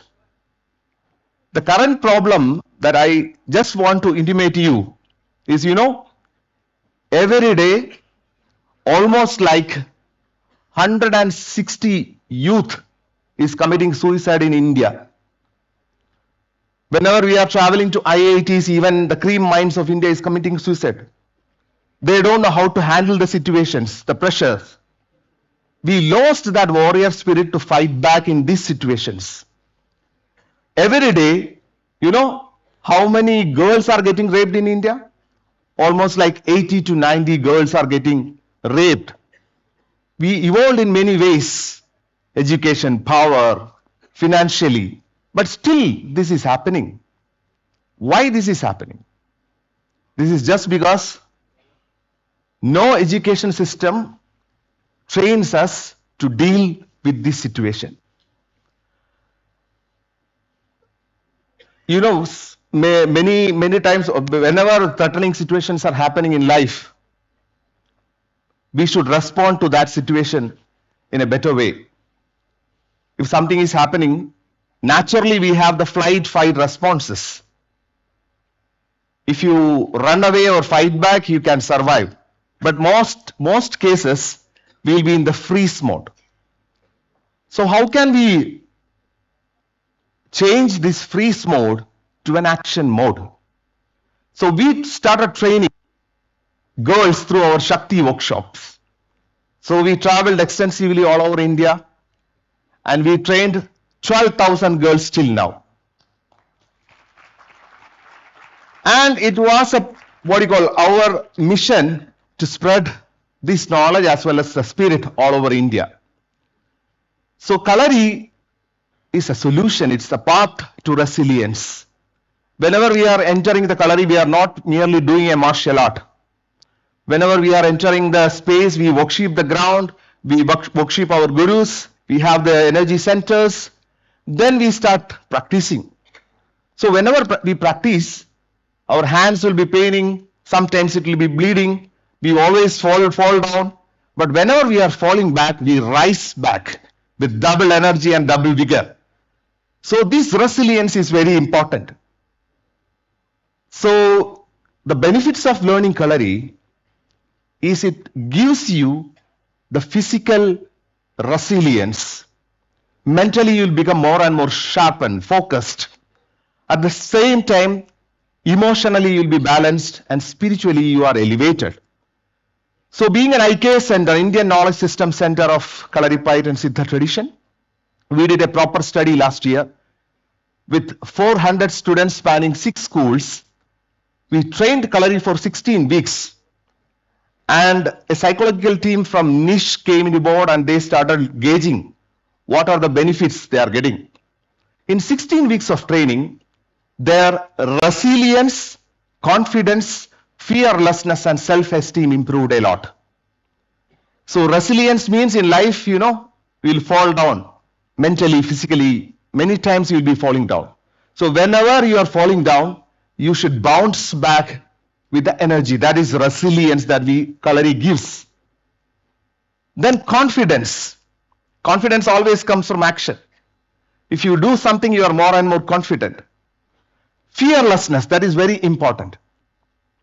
Fear is the root cause of all miseries in the world, as Swami Vivekananda said. All miseries comes from fear.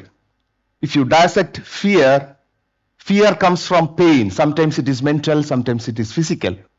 So overcoming fear and knowing about you, that is the knowledge that Kalari gives. So, then we can create a strong mind. If you create a strong mind, what will you get? There is a wonderful citation in Taittiriya Upanishad. There is one chapter called as Bhrigu where Bhrigu Maharshi was conversing with his father, Varuna. So in conclusion, they said, if you have a strong mind, Annavan Annato Bhavati, Mahan Bhavati, Pashunam Prajabhir, Brahmavarsena Mahan Kirtya. So it says, if you have a strong mind, a good body arrives from that. If you have a strong mind, money will flow to you. Like-minded people will come to you. Brahmavarsena Mahan Kirtya means, and then you will become a glorified one. Even Agastya always sings, Manamadu Semmeyanal, Mandiram Jebikya Venda, Manamadu Semmeyanal, Vasiya Uyartha Venda, Manamadu Semmeyanal, Vayuve Nirutha Venda, Manamadu Semmeyanal, Mandiram Semmeyami. Which means if you have a strong mind, if you create a strong mind, no need to chant mantras, no need to do pranayamas or deep kriyas. If you have a strong mind, a good body arises from that. And I started with Shankaracharya, and he was also asking the crowd. He asked, Jagam Jidam Kena, who can conquer the world? And he answered, Manohiyena, those who conquer the mind can conquer the world. So this is a path to conquer the mind. So you should support us to bring back this warrior spirit, because, you know, warriors created civilizations. Warriors created history. Warrior spirit means warrior is a man who is standing for the society and he is becoming the protector of the society. So bringing back the warrior spirit is my mission through the beautiful, wonderful art, Kalaripayat, and I expect all of your support to be part of this mission. Thank you so much, and Jai Hind.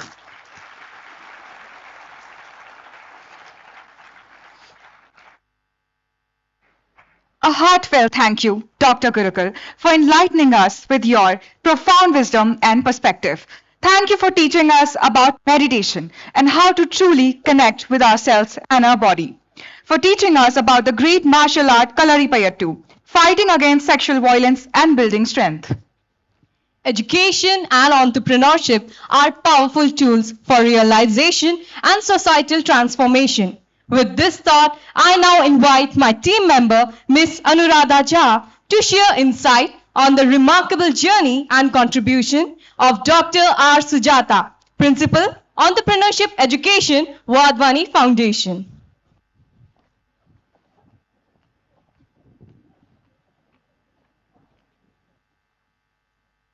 I told you that the next big idea in this room is hiding inside someone who doesn't even realize that they are entrepreneurial. Some people teach entrepreneurship, but a few have a superpower to ignite it. Dr. R. Sujata ma'am is one of the rare catalysts.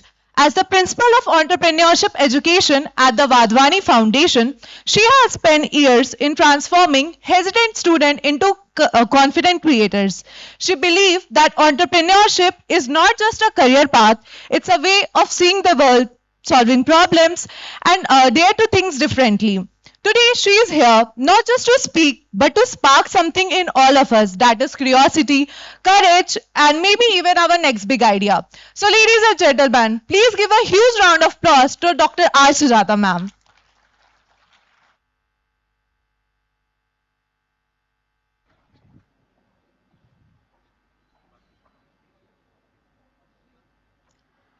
A very good afternoon to one and all here. I think I'm standing in between lunch and you. But good that you smiled.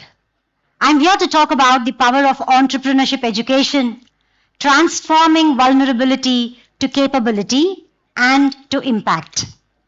I'm trying with you, and I hope that you're going to help me travel through capability to impact.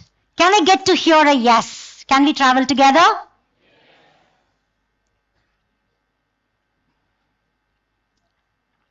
A quick math. I'm going to talk about a small town boy born in 1949. So what would be his age now?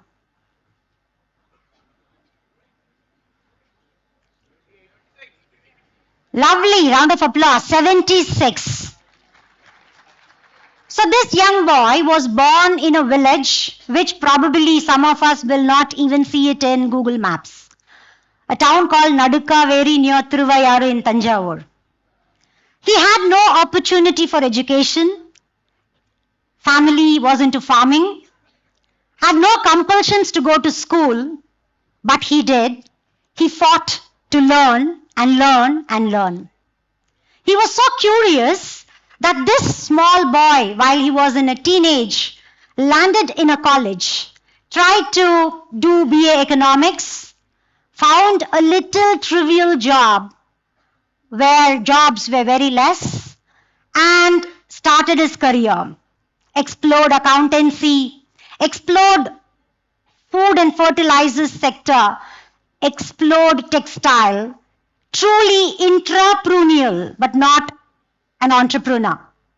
He did not leave any opportunity to travel across the world, to learn and to ensure the time that is left between birth and death should be valued enough.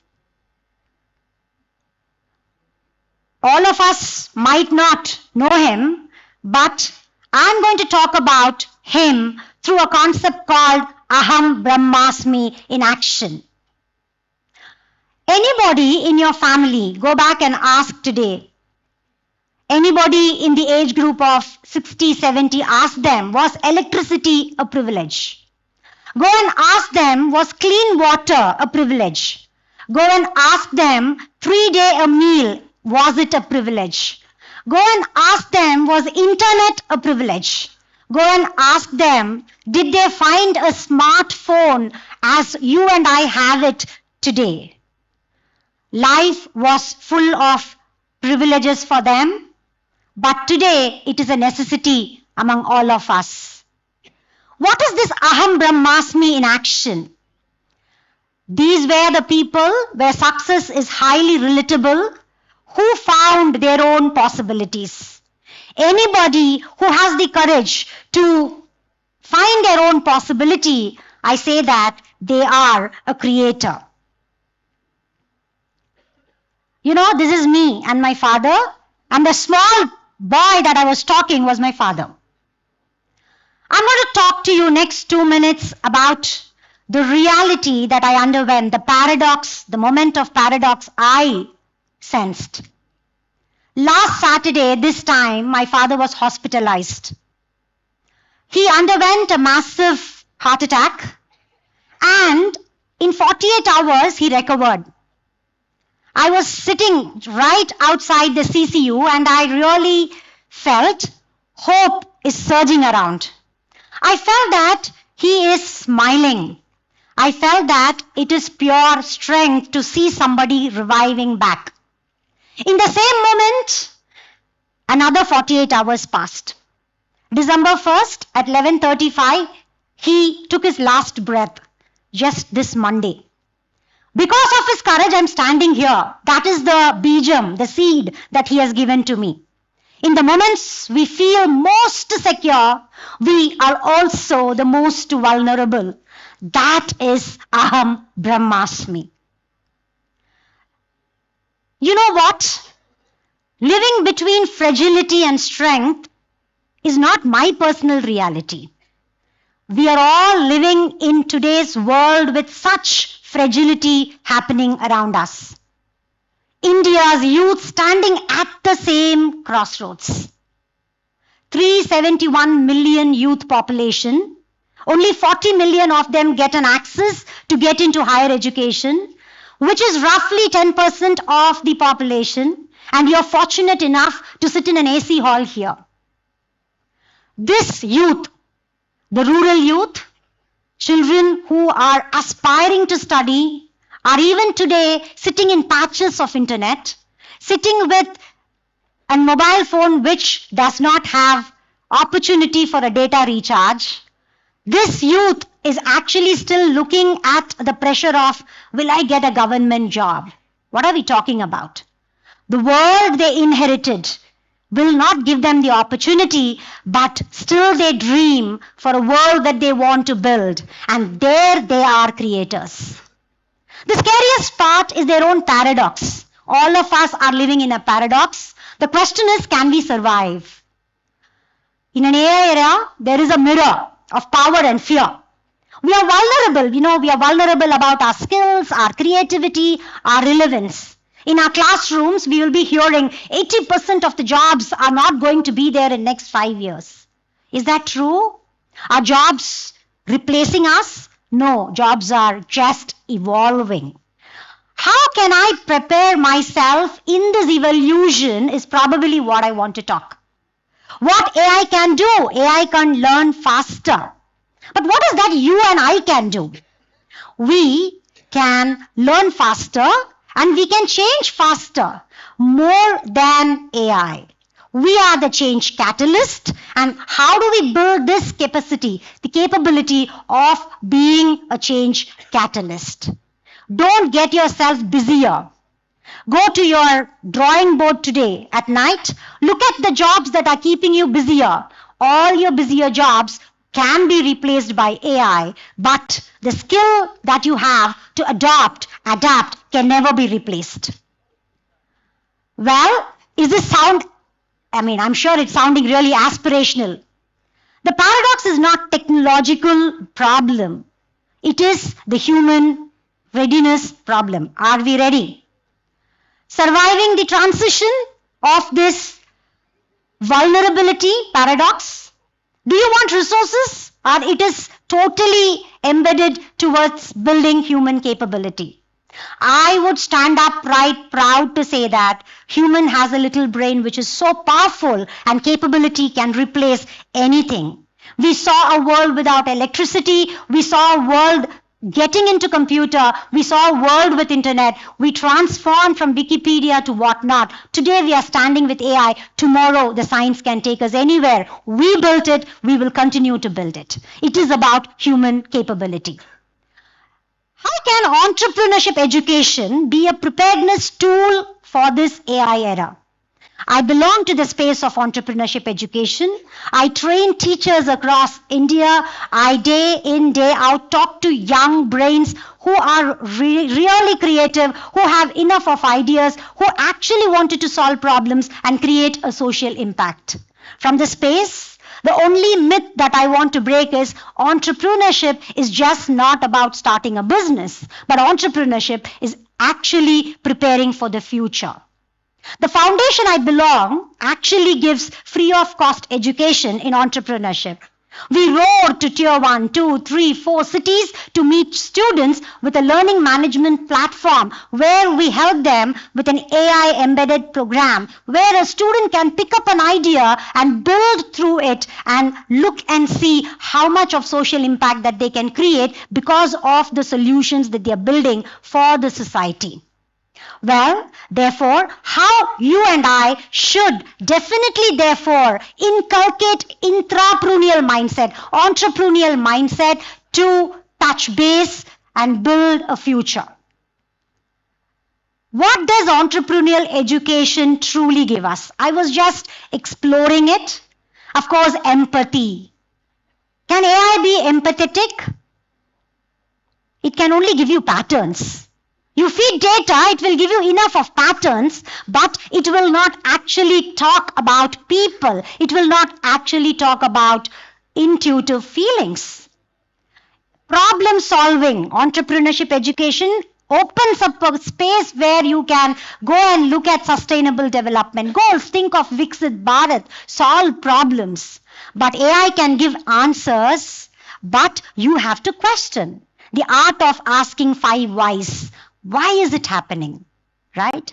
And of course, curiosity. Entrepreneurship education lands to curiosity and creativity. AI can content create. Original ideas actually come from you.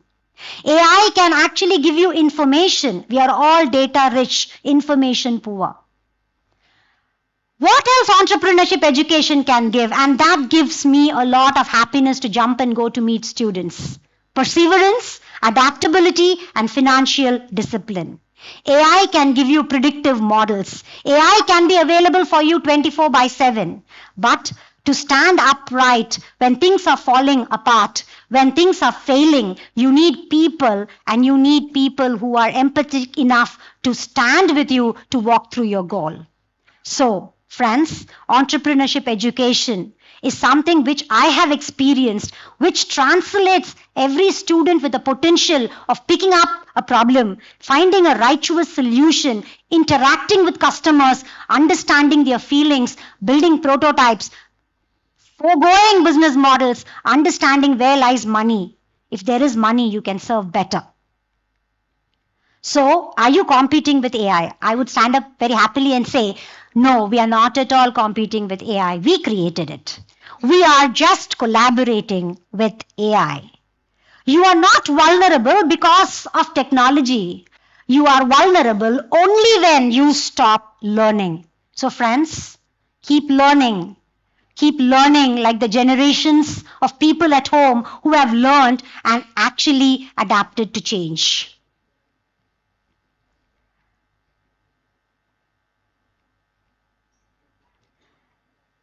So what is this entrepreneurship education giving to you? Of course, it gives you strength. Strength part of the paradox. Emotionally, creatively, financially, and intellectually, you are borrowing energies, you're borrowing strength. Observe your surrounding. Find solutions. You need not become an entrepreneur, but thinking entrepreneurially will help you add value to the society. What is then Aham Bramhasmi for me? This leap is not technological. It is human. From vulnerability rises capability. From capability rises impact. Thank you.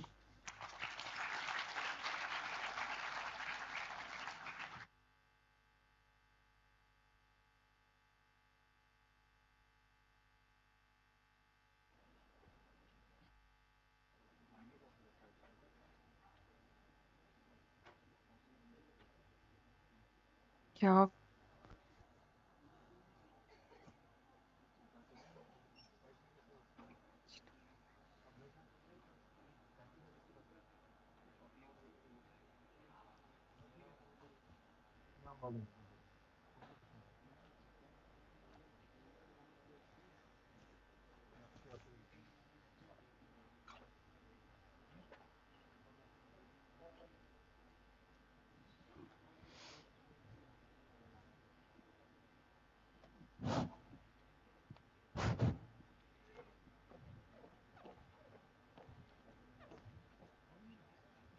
Thank you, Dr. Sujata, for those valuable insights on entrepreneurship and self-empowerment that truly change our perspective.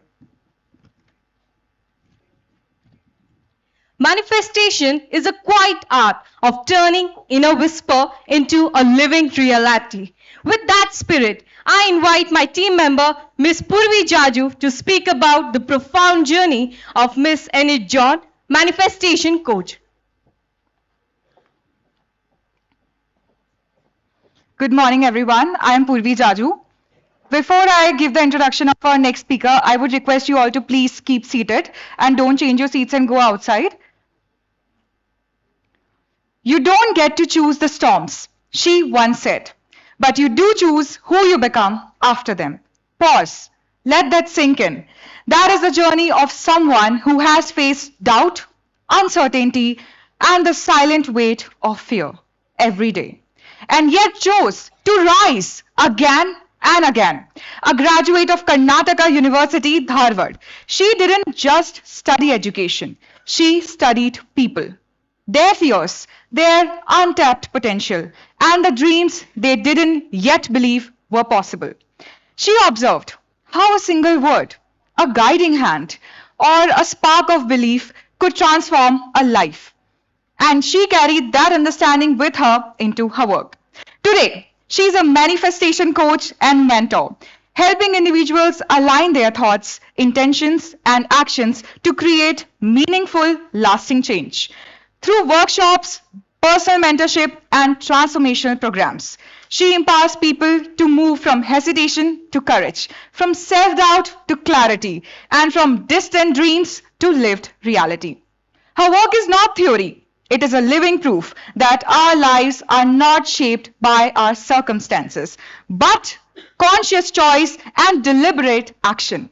She demonstrates that transformation is possible for anyone willing to embrace their power and take aligned steps toward their vision. Today, on this stage, you will meet someone who embodies change, courage, and the power of possibility. Someone whose journey inspires others to reclaim their confidence, step into purpose, and realize that the life they imagine can indeed become their reality. Ladies and gentlemen, brace yourselves and please welcome a guide, a mentor, a catalyst for transformation, Miss Enit John.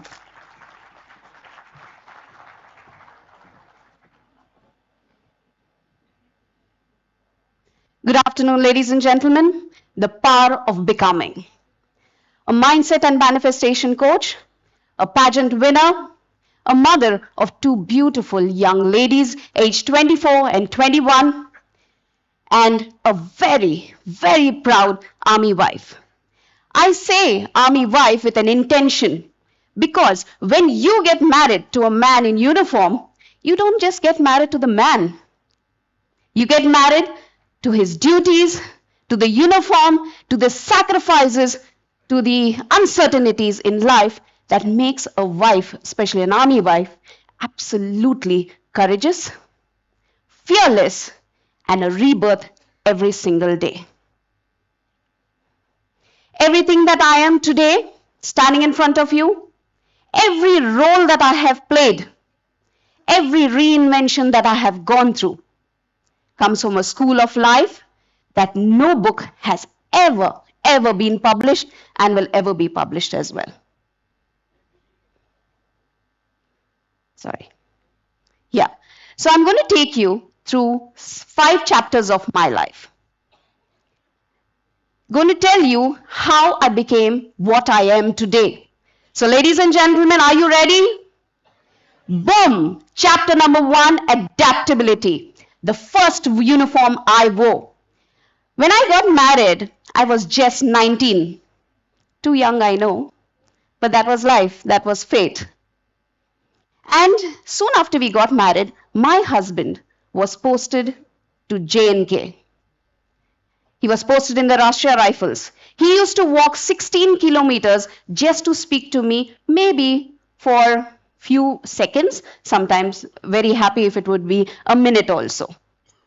The then AI STD booths, where we used to save up money to talk after 11 because it costed quarter the price. Do you all remember that? The ones, not the young ones, they wouldn't know what an STD booth is, I guess. But that's nice if you do know. But one day, while we were speaking to each other, the conversation went like this. You over. And he said, I'm fine, darling. How are you? Over. So when I use the word over, the operator would disconnect so the other person would hear. The then AI again. One day while I was talking to him, the same conversation, a person spoke in between. And he said, Tiger, Bhabhi Jaan Belgaum se hai kya? And I, typical civilian, didn't know what was happening. And I asked him, who is this? Is it a cross connection? Neil said, Enit, keep the phone down now. I kept thinking what it was. There were no video calls. There were no mobiles. There were no internet connection. There was no Wi-Fi to call up and say, Neil, what happened? Who was that person? 3 months later when he came and visited me, I realized it was the militant on a cross line who knew exactly where his wife was. But the fearless wife that has come to being and understood how life is supposed to be, I was more happy telling everybody the story that they called him Tiger. Actually, so that very moment was my initiation into the army as a wife, where every call had a story to tell. And it could be a happy one, it could be a sad one as well. So, chapter 2, reinvention. So I decided, okay, this is my life, and 26 years, 26 cities, my children, 13 schools they have changed, and I myself have changed 6 professions. Why did I change 6 professions? Let me tell you why. When you are posted to places, especially God-forsaken places where there is no gynecologist, no pediatrician, no job opportunities, what does one do? Cry? Fret? Or just leave and go and stay in a proper place so you cannot build a family? No, I chose to stay. I chose to evolve. And at that time, still, person that I was, a go-getter, said, I need to be someone. What should I become?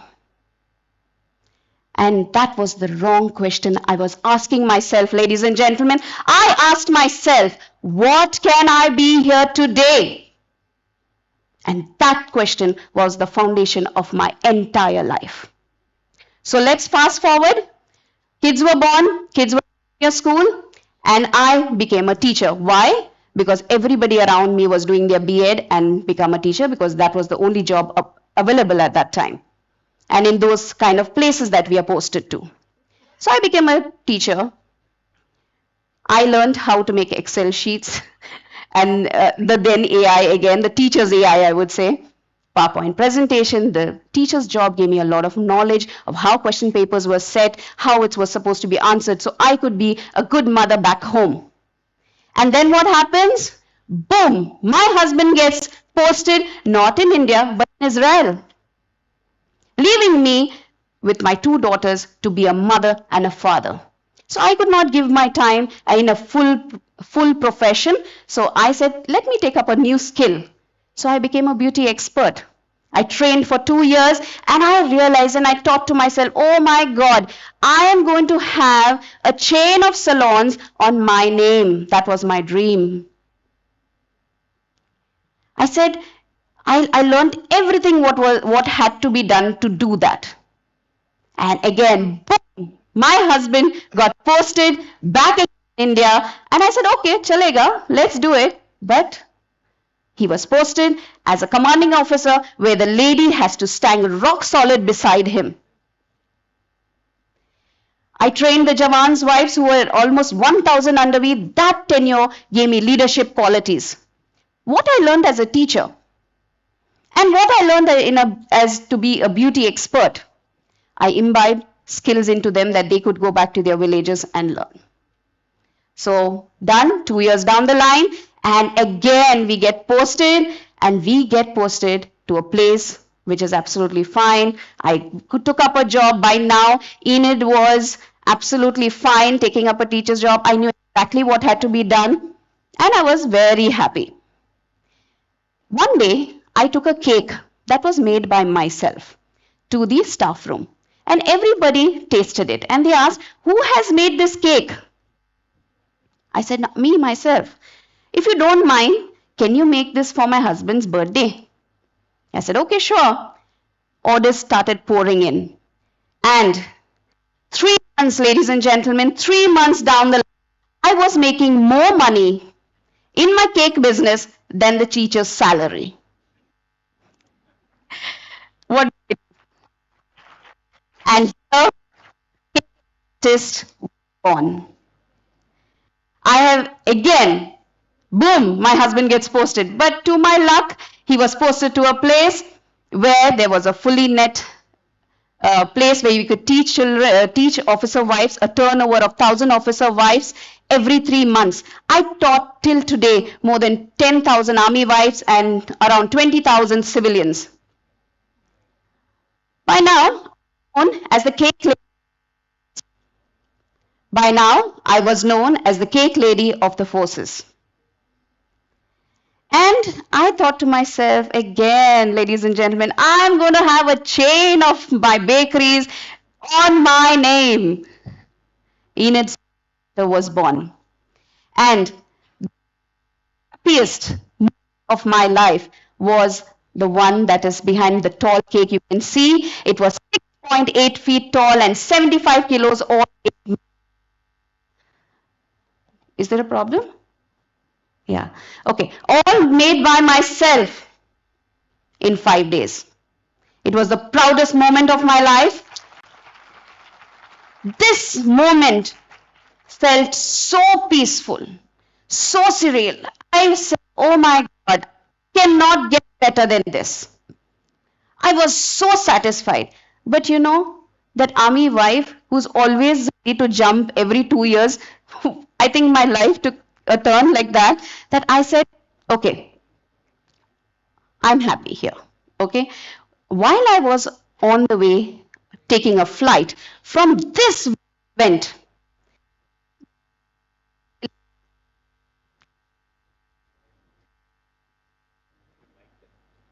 hello? Yeah. So from this very event, I caught a flight to Manipur where my husband was posted. I came across an advertisement which said, Life Unexpected Doors, register for Mrs. India. And this girl was so used to challenges, so used to not having a peaceful life. I said, let's do this. I had an empty nest. Both my children were in hostels. I didn't have much responsibility back at home. I said, okay, let's give this a try. So when opportunities knock on your door, be sure you open it up. And I did the same, opened the door and I said, this is what I'm going to do. And it took discipline. I must tell you this, ladies and gentlemen, it was 98 kilos when I registered. And the typical Mrs. India is supposed to be tall and slim, right? I worked on it. I didn't become absolutely slim though, because I was Mrs. India, but I definitely wore the crown. At the age of 42, with 2 adult daughters, I won the crown. And when the compere at that time, he announced my name. Contestant number 18, Mrs. Enit John, Mrs. India Legacy. My life froze, not because I was wearing the crown. I must tell you this, not because I was wearing the crown.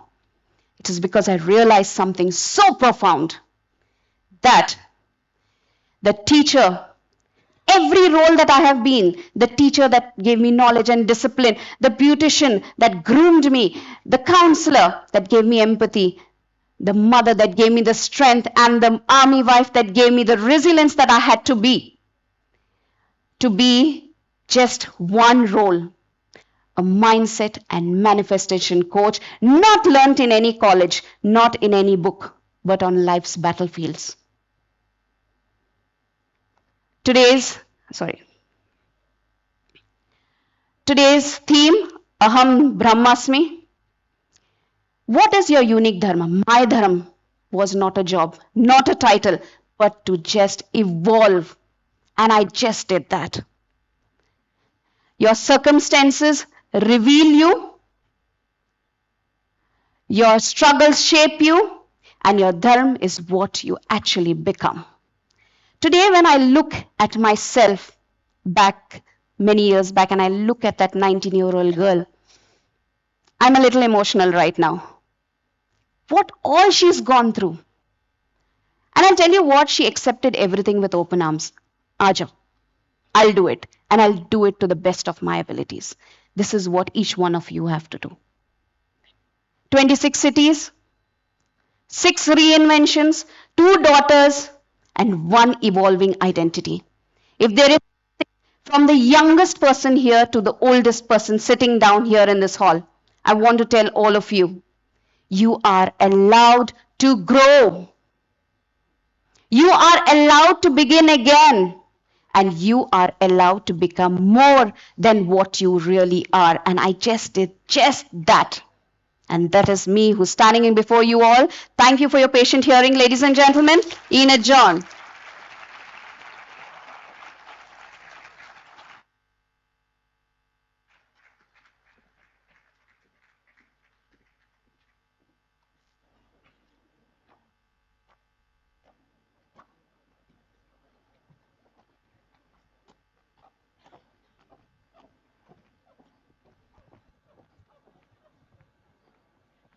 Thank you, Ms. John, for that enlightening talk on manifestation and conscious creation. Being a daughter of an Indian soldier, I'm very well aware of the army life, where every posting is a new start, making new friends. Let's have a huge shout out for our Indian Army.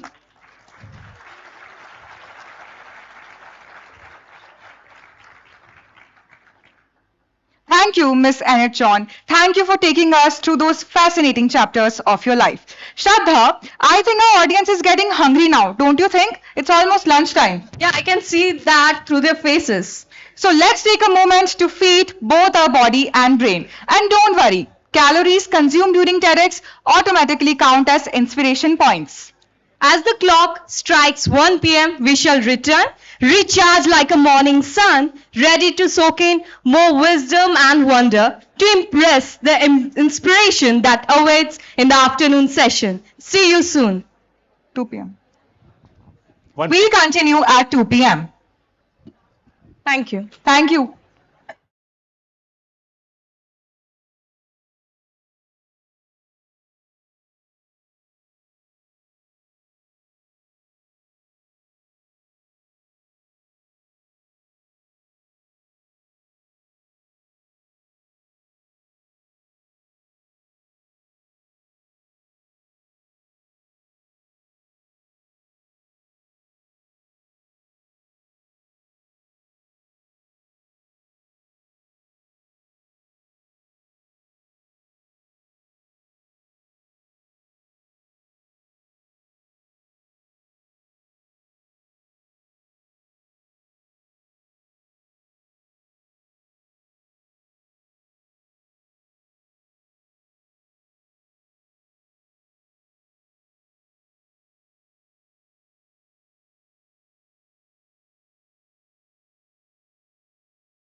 talk about the life and work of Mr. Devesh Galpare, winner of All India Dance Festival.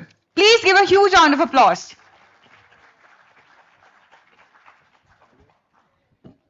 Good afternoon, everyone. I am Shivanand Khot, and today I take this privilege to introduce Mr. Devesh Galpare. Every artist does not stand for something bigger, but some turn their performance into a bold statement. With 12 years of dedicated Lavani training, he has carried the grace and power of Maharashtra's folk culture onto some of the prominent stages, proudly representing the state at All India Dance Festival.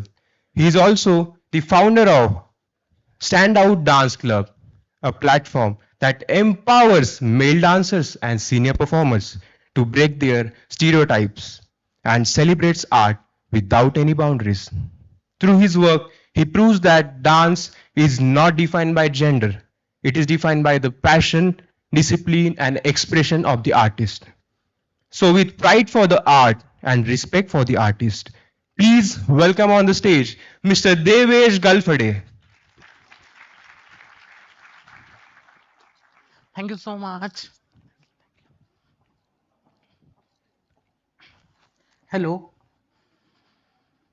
Hello, everyone. Imagine an elephant tied with a small rope. Do you think that small rope could hold elephant back? No. No, because elephant is more powerful than that particular small rope. But what make that elephant get tied up with that rope is a psychology behind that. That small rope in our life is our thought process, our psychology.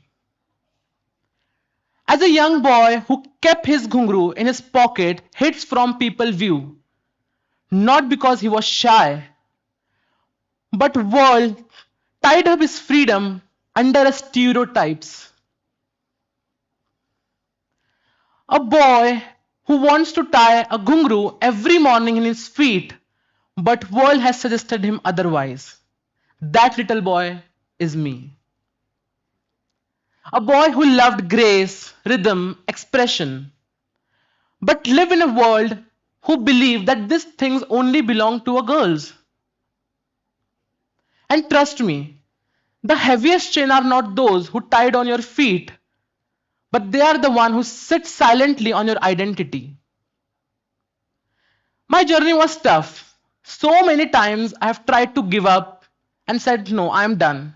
I'm giving up on this.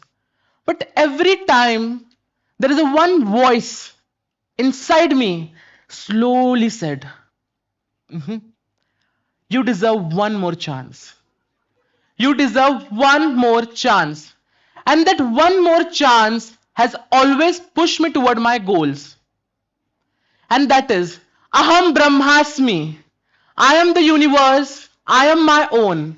Not borrowed, not defined, not accepted or rejected by anyone else.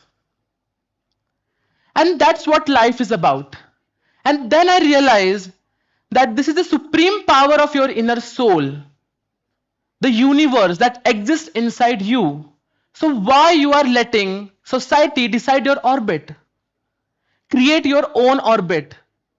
Create your own path and start working on that.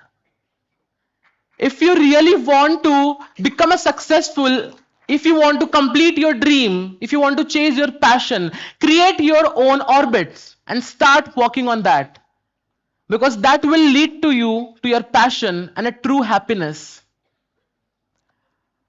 So as a world is really harsh for me from my childhood.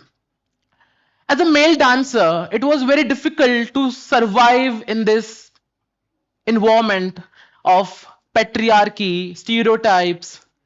So since childhood, I don't have many friends. Like in my school, my classmates were like, I don't want to become your friend. You are a abnormal person. You are a boy. You're dancing, a Lavani dancer. So from that age, it was very striking up my mind all the time, like why God has created me like this, why He has given me this talent. Till my 7th, 8th standard, I used to think it is a curse. My dance is a curse to me. Like God is giving some punishment of my last birth in this life. But after that, the one thing in my mind strike, like you do whatever in your life. Whatever you want to do in your life, there is someone out of 100 who is unhappy by your deeds. Whatever you do, good or bad, correct or wrong, no matter. You can't make every person happy in your life. So don't take that responsibilities to make each and everyone happy. Take a responsibility to make yourself happy. Take the own charge of your happiness, and that's what I'm doing since last years, and that what made me stand here, because I'm always chasing my own happiness. And then people called you selfish, like you are a very selfish person, you always prioritize yourself. What's wrong in that? For them, yes, I am selfish for chasing my own dreams. Yes, I am selfish for choosing my own happiness every single minute. Yes, I am selfish because I know what I want to do in my life. And that's what all matter. And vulnerability. So for me, vulnerability is not just a weakness. It is my strength. Raw, pure, unfiltered. But we raise under a system in society where people fear vulnerability. A system called patriarchy. Patriarchy is not just destroying women's. It is also destroying men. Because from my childhood, people told me, "Arey, don't cry. You are a boy. Boys don't cry. Don't get scared. Boys are strong. Stand like a man, talk like a man, laugh like a man, behave like a man. Don't wear makeup." So the very first question is that, who decide what is manly? Where is the definition of true manly? And I'm still finding out. Like I have read so many books, so many scriptures, there is a not specific definition that how should a man be. There is no definition exist. It's all about your own personality. No one has decided a correct definition of manly. Not God, not society, or not a man himself. So in somewhere between, to be a masculine man, we lost the freedom to live. We lost the freedom to love. We don't understood that we are a human with opportunities, a human with love, a human with dream, a human with full of life. And we just start chasing the unwanted things in our life.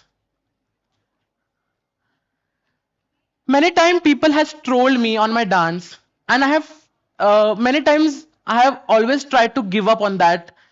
Not giving up on my dance, but give up on their thoughts.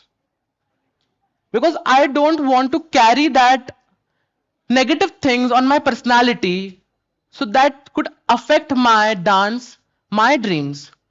So always stay focused, always be hungry for your dreams to achieve that dream. Fight for that dream, because people will have opinion about you, but you have to live with the consequences. So I always choose to live with my own opinions, my own decisions. And now standing over here, what I really understand, in somewhere between masculine and feminine, what society has decided, society said that men are made for war like a thing, like man should be a strong, muscular, and female should be graceful, like grace, emotions. But the irony fact is that a graceful dancer, Natraj, a male himself, and the furious and bold warrior is Mahakali, a Shakti herself. This is what a true culture is. And this is what a true fact is, that it's never about masculinity or a feminism. It's about your own personality, your own charges. And from last years, I'm taking my own charges, and that's why I'm happily dancing and spreading joy all over the world. So, that child inside me, if he's listening somewhere, I want to tell him that don't take off that ghungru anytime. Because even though people are laughing at that sound, but one day they will rise on it, and they will applaud on it. Because this is a time you should raise yourself like a phoenix. Thank you so much. And last but not the least, as an artist, Launi artist, today I'm going to perform a 1-minute Launi for all you lovely audience. Are you ready for it? Are you ready for it? Come on.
Thank you, Mr. Galpare. That was a amazing performance and amazing talk. Breaking all the stereotypes, it truly changed our perspective about dance. Fight for their dream. Mr. Galfare, you made it possible. Dance shouldn't be gender biased, but it should be with people who fight for it, struggle for it, and who make being a champion possible. We are truly honored to have you in this college. Clapping shouldn't stop. Please give a huge round of applause for Mr. Galfare. Our afternoon speakers will now continue to explore different dimensions of self-realization and personal experience. From every corner of the world, Ms. Ritvika Mar guides people to realize their dreams and unlock their potential. I now invite my team member, Ms. Kalash Rao, to illuminate her journey and accomplishment as an international coach.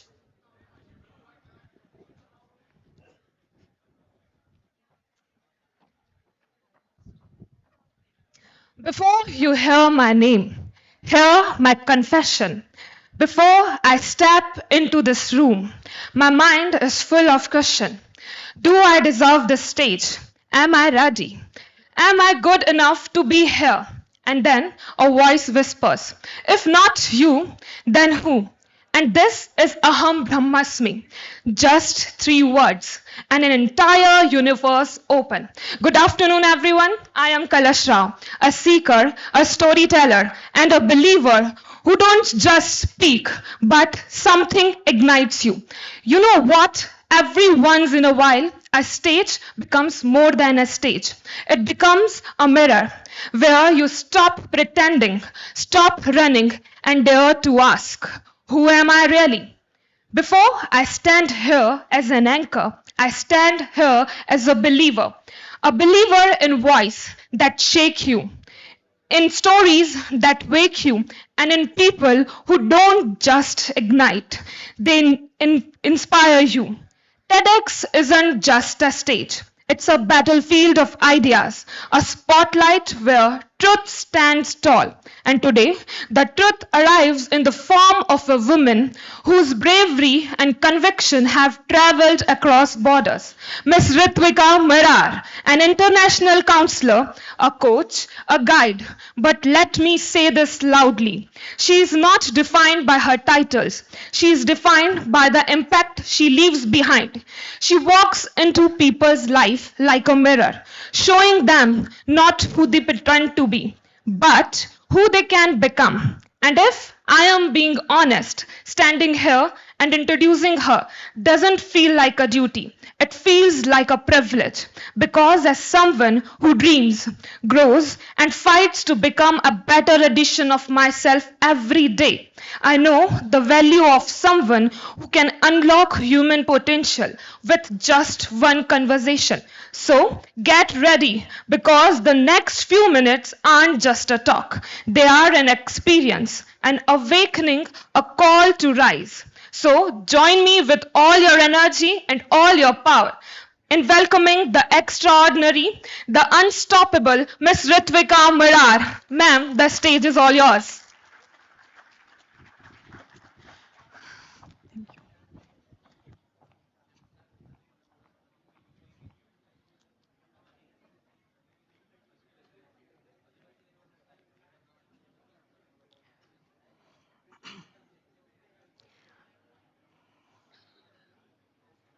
We all love freedom, don't we? Our country achieved independence 78 years back, and yet many of us still live imprisoned, not in cells, but in our own mind. Because the toughest prisons are built not of walls, but of our own thoughts, where we hold on to memories, mistakes, relationships, grudges, as if clutching them will somehow make life better. But the truth is, the more you hold on, the less you can breathe, literally. Have you ever tried holding your breath? Let us do it right now. Take a deep breath in and hold. Now, if I ask you to continue holding your breath for another minute or so, how would you feel? You know your senses are going to tell you to let go. Even to stay alive, we have to let go of the breath we are holding on to take in the next. That's nature's way of teaching the first rule to live life, letting go. And I am here to take you on a journey from that heavy sigh of pain of holding on, to aha, that liberating moment of realization, release, and freedom.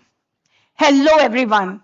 I am Ritvika Mar, a life coach and a soul traveling inwards. The theme, Aham Bramhasmi, I am the creator of my reality, reminds us of this paradox that our greatest power often comes from our deepest vulnerability. And through my story, I realized how true that is. Let me take you back to early 2000s, when I was still in school. Yeah, that's me, by the way. Being youngest of the three sisters, sorry, I'll just go back. Yeah. Being youngest of the three sisters, I was undoubtedly the pampered one. I lived a childhood that was full of love, happiness, and safety. Our family of 5 was one of the happiest you would find around. But amongst us lived a silent killer. Diabetes. That was my mother's constant companion for more than 2 decades.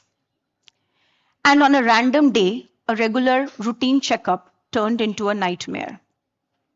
She went to the hospital walking in and came out in a wheelchair. Both her kidneys were damaged and other organs were getting affected too. Dialysis was the only option, even though a painful one. I saw my mother fighting for months for her life and holding on. One day, she just slipped into a coma. She struggled a lot, not ready to leave me yet, until she finally did. We lost her forever.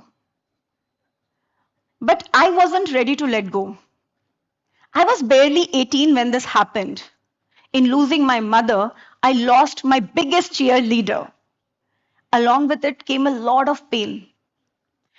But instead of feeling that pain, I buried it deep within. I was trying to escape from this hard reality, avoiding all the conversations around it as if it would make things better. I now know that I was just not ready to accept what had happened with me. I used to live in a hostel, constantly surrounded by people, and yet, deep within, I felt alone.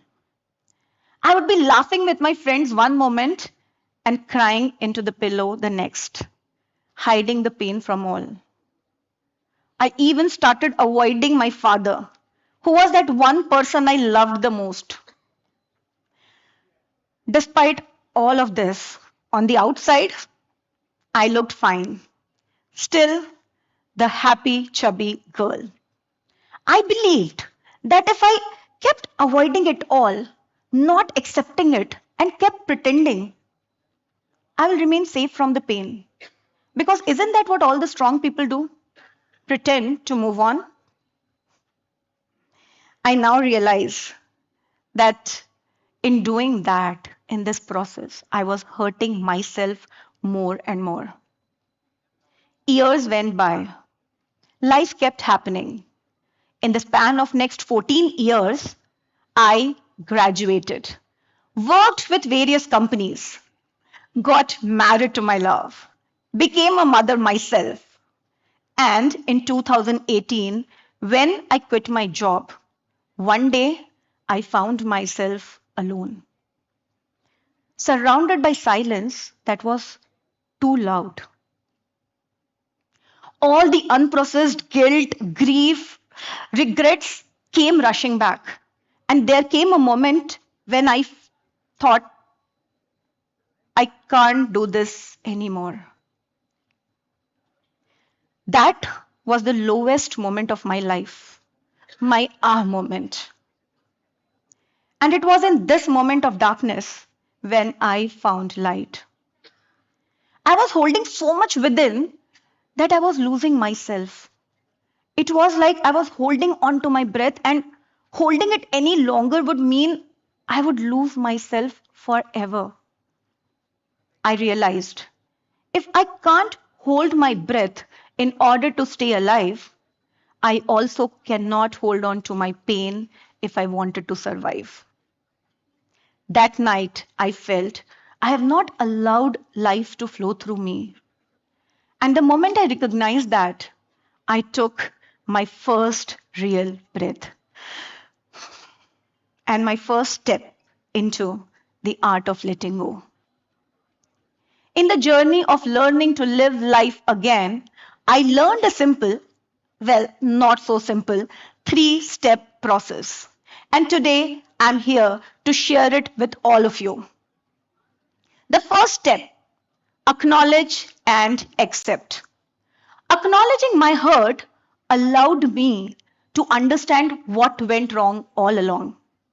While on the outside I was living a perfect life, inside I was breaking bit by bit.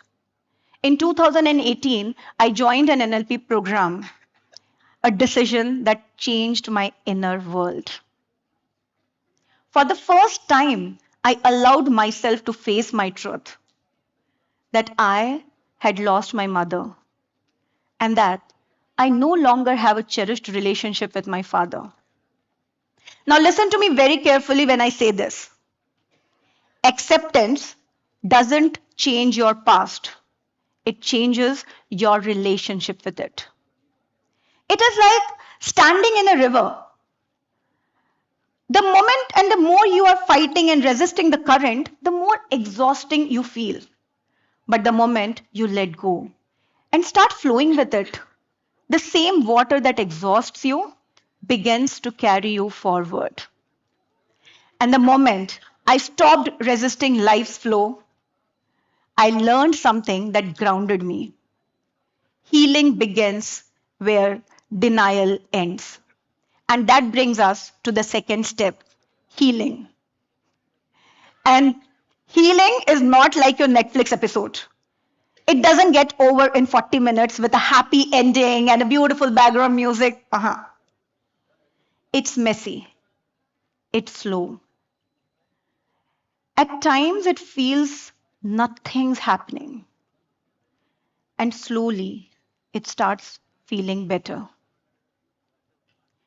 And as I started acknowledging, accepting, and letting go of my old hurts, I started feeling lighter. I found myself reconnecting with my father. And no, it did not happen overnight. But those deliberately missed calls turned into some beautiful conversations. Healing is like standing in that river, allowing the water to carry what doesn't belong. I finally started letting go of those parts of me that no longer served me. And healing taught me something beautiful and powerful. Letting go doesn't mean you lose meaning. It means you lose things that no longer hold any meaning. And in the process of healing, one day I woke up in the morning smiling, happy for no reason. And that's when I knew my healing had begun. However, healing is a continuous process. And there is something that is most important that allows you to stay in the present, to acknowledge, and to let go, to heal. And that is the third step, what I call as aware action. Now, what is this aware action? It's the inner shift, the awareness that gently nudges you to right action. You stop fighting to figure out everything in life and start to act without pressure, without force. It's like you are in that space where you feel you understand and know what needs to be done at this moment. And that acknowledgement allows you to accept and act. And with every action, the next step becomes clear. Now, aware action is something like finally flowing with the water, where you are no longer fighting the current, no longer standing in the middle frozen, but you learn to let the river guide you. And there is a moment in every river where the water below you feels different, gentler, smoother, almost inviting. And you realize, I no longer have to struggle. I can let the flow carry me forward. Start finding my own rhythm and enjoy the swim. Well, that's what aware action felt like to me. With that inner shift, the efforts were no longer effort, but all my action felt like a flow. When I quit my job and I was at my lowest, I lost myself for a while and then found myself back again through my calling in training and coaching. And since then, I helped a lot of people rewrite their stories and help them to move from ah to aha. Life hit me hard for the second time when I lost my father in 2020. But this time, I did not break. I did not lose myself. I did not avoid. I breathe. Because grief is not something you get over with. Grief is something you learn to live with. In letting go, I did not forget my parents. In fact, Amma and Acha, as I fondly used to call them, I believe are more present with me today than ever. I started living their love every single day. In today's world of artificial intelligence, where we are surrounded by systems that constantly remembers, our phone remembers what we searched 5 years ago. The internet remembers our search history even when we have deleted it. But the human intelligence lies in forgetting the unnecessary, in choosing what to hold, what to release. Because when we release, we create. And that's the paradox. Our vulnerability becomes our power. Someone once said to me, Ritvika, you know, life is all about discovering who you are. And I was like, nah, life is all about creating who you want to be. And creation is impossible without letting go of the old version of you. In every experience of my life, especially in training and coaching, time and again I have seen this. People tend to stay in forced friendships, in toxic relationships, at draining workplaces, in suffocating households. People constantly limit their experiences and expressions for it feels safe. They hold on hurting themselves more, not realizing that while letting go seems painful, it is what releases you from deeper hurt and stronger pain. It invites freedom. And today, I urge you all to let go of those job titles, the hurt, the validation, the need to be perfect. Because the moment you stop clinging, life begins to flow. I would like to leave you all with my understanding of Aham Bramhasmi. It literally means I am the creator of my reality. And that doesn't mean I control everything. It means I create meaning out of everything. It is a constant reminder to me. With every inhale, I create. With every exhale, I surrender. And in that sacred space in between, I meet the truth of who I am.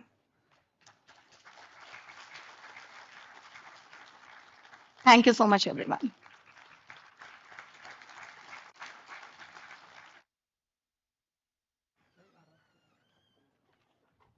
Acceptance doesn't change your past, but it does change your relationship with it. A very well said and relatable line. A massive applause for Miss Ritvika Mar. Now, our next speaker has literally reached great heights in his pursuit of excellence and self-discovery. I am talking about none other than Mr. Suraj Jingan, sir. Now I would like to invite my team member, Mr. Shivanand Khote, to talk about the life and work of Sir.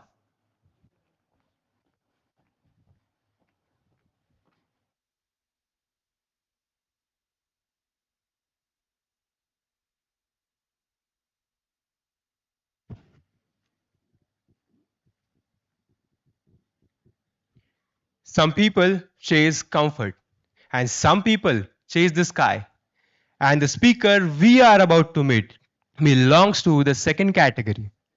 He has stood on a place where the air is thin, the winds are wild, and every single step demands courage. Yes, the summit of Mount Everest. achieved during the Force Motor expedition in 2018. The co-founder of Adventure Pulse, where he guides people through treks and climbs.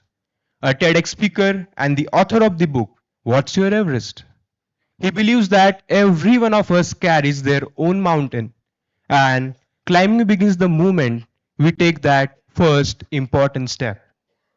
Today, he is here to inspire us to find our own Everest. Ladies and gentlemen, with full energy and respect, please welcome on the stage Mr. Suraj Jingan. Thank you. A very good afternoon to everyone. My name is Suraj, and I am the co-founder of one of India's leading adventure companies called Adventure Pulse.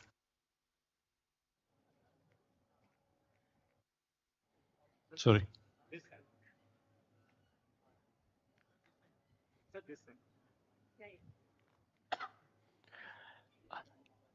Sorry for that.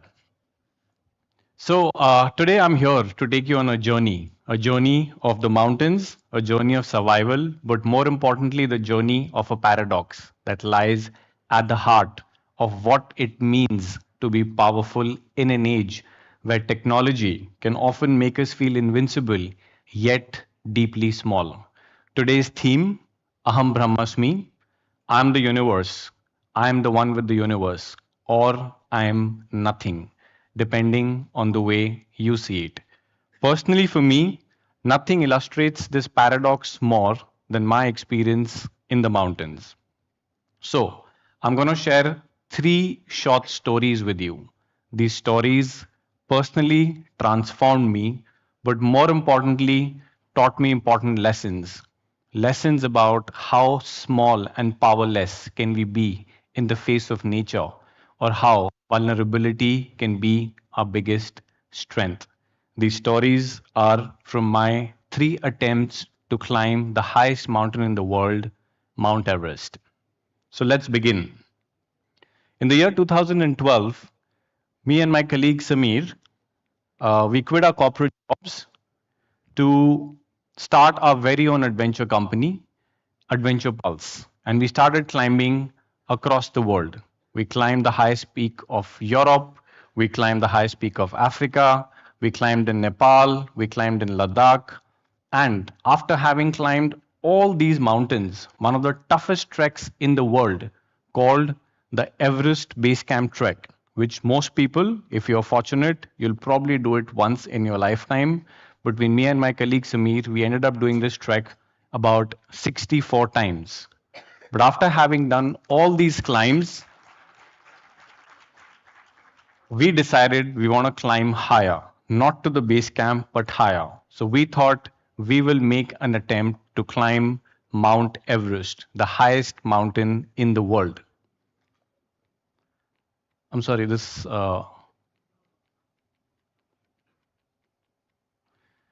So, in the year 2015, this was our goal. We thought we're going to go and climb Mount Everest. After about an 8-day long trek to the Everest base camp, we finally reached the base camp, which looks but like a Tom Cruise movie. We named our expedition Mission Everest 2015, right? The idea was to feel cool, but our task was much bigger.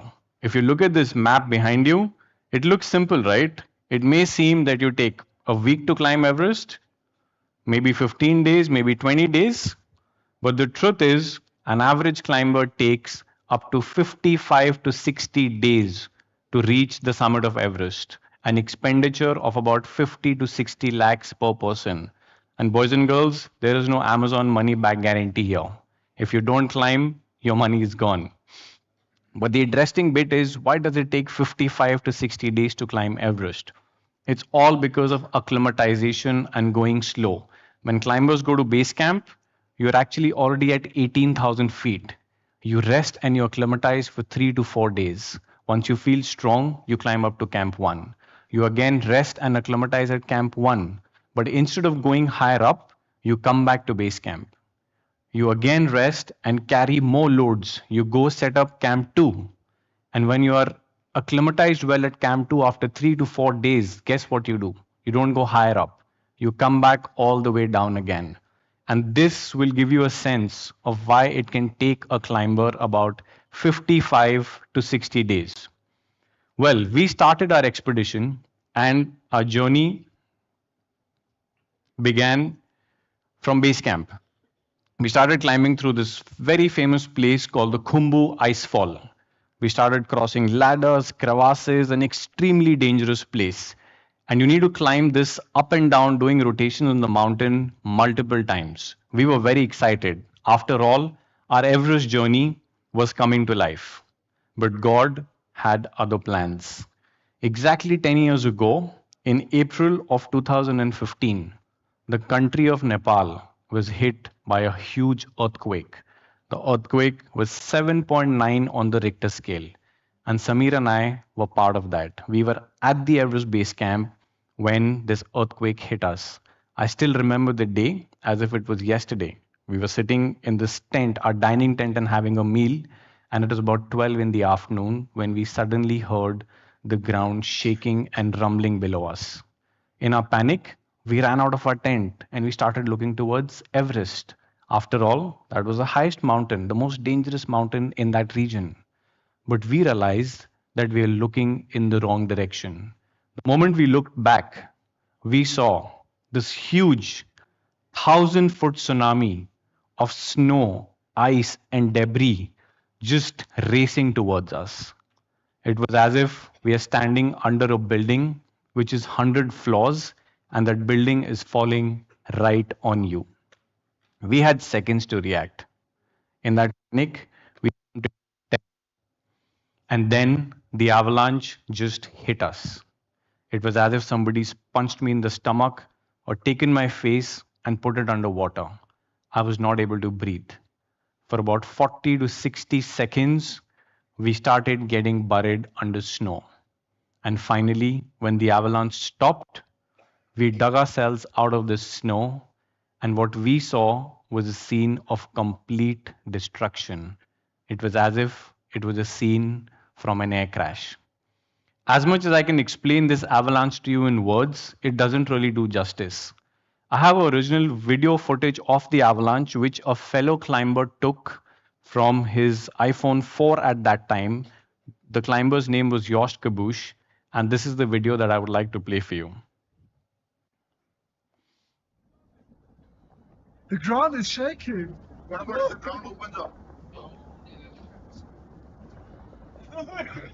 Shit. Oh, oh. Oh. Yeah. Yeah.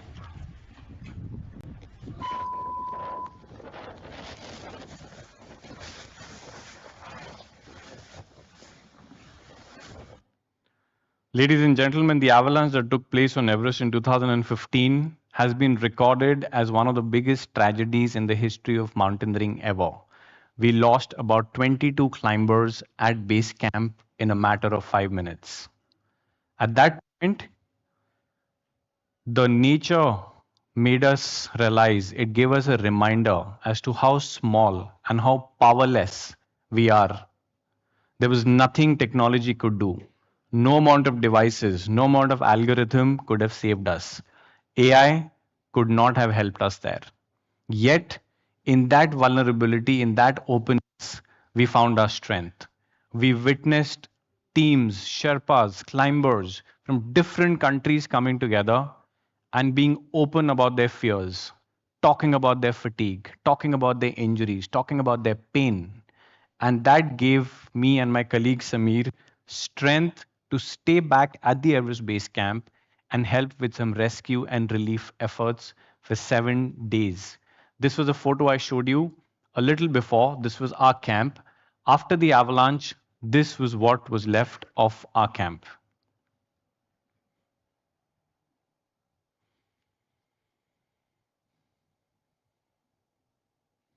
Can you check the sound? Well, the Indian Air Force is not the only hero in this tragedy. As we bring you the endless stories of courage and determination amidst Nepal's tragedy, we now tell you of two young Indian mountaineers from Mumbai who were well on their way to summiting Mount Everest on Saturday, were nearly killed in the avalanche, lost a lot of their gear, but decided to stay back and pitch in with the rescue effort. Both in their 30s, Sameer Patham and Suraj Jingan, who run an adventure and expeditions firm, their tents were located at the mouth of the dreaded Khumbu icefall, a well-known death trap. They survived the avalanche, which destroyed several other camps. After the danger had passed, the two men decided to hold strong and provide logistic support for those stranded there until they are able to recover and sustain themselves. And now, with the help, all critical casualties have been safely evacuated from the Everest base camp.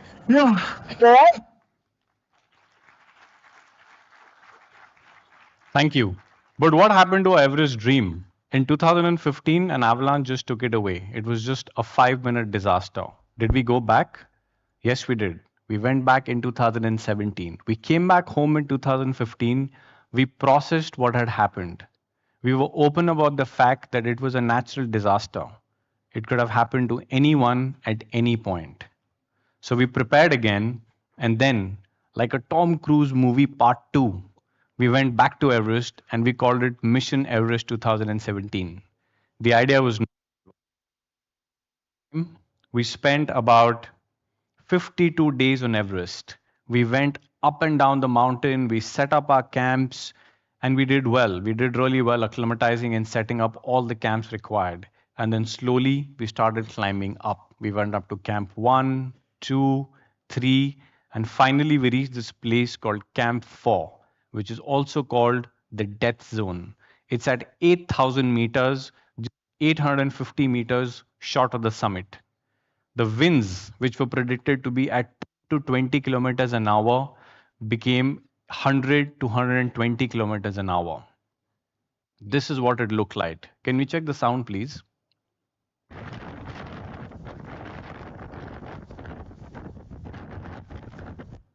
So we started waiting. Of course, we had the wind predictions, and these weather reports tend to be very accurate. So we started waiting in the death zone. We waited for 10 hours.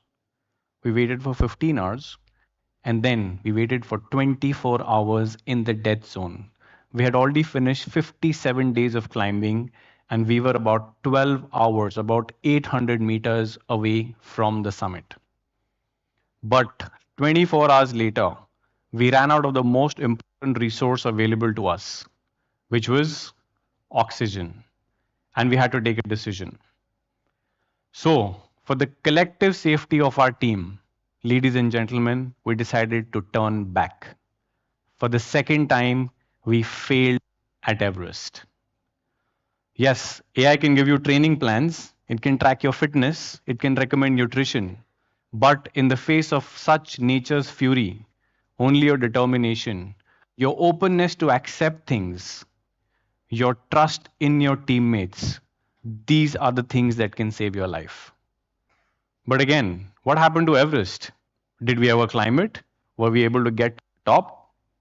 Giving up was not an idea. We came back and we processed everything that happened. We were open about our fears. We were open about the mistakes we made in 2015 and 2017. And we improved on things. And guess what? We went back for the third time. We went back to climb Everest in 2018. This time, it went like clockwork. The weather was great. There was no avalanche. There was no problem. And finally, on the night of 17th of May of 2018, we started climbing towards the summit of Everest. Can we get the sound?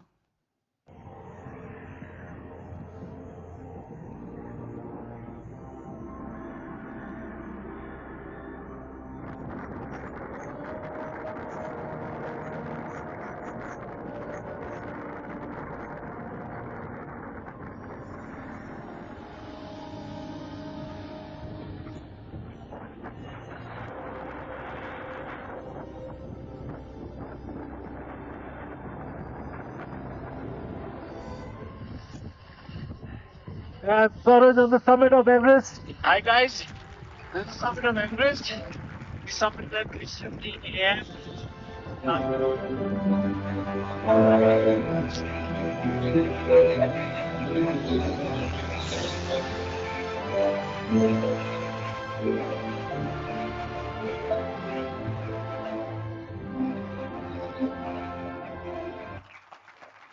So, ladies and gentlemen, I invite you to ask this question to yourself. What is your Everest? What is the personal or professional ambition that you are trying to chase? As we step deeper into the world of AI, don't rely only on technology. Run with it, prepare with it, but remember, vulnerability is not a weakness. It can be your strength. Today, I stand before you as a mountaineer, both strong and fragile, someone who's seen the worst of nature. But I've also learned that my biggest strength lies in being human. And that is the truth behind Aham Bramhasmi. Not a claim that you are better or greater than anyone else, but the understanding of the fact that we all are connected to the same thing, to the same universe, to the same nature, to the same mountains, and to each other. Thank you.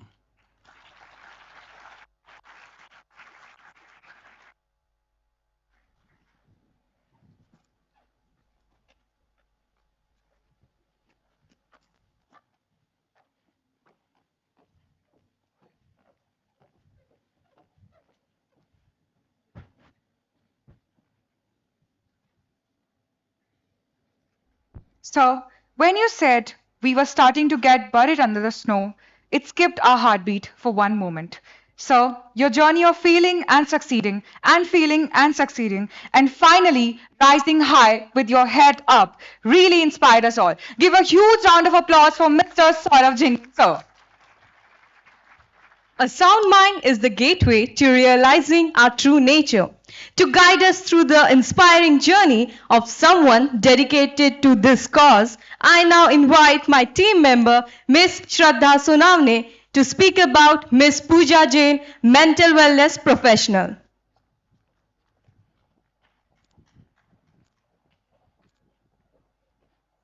Good afternoon, everyone. I'm Shraddha Sonavne, a student of law at Sri Balaji University, Pune.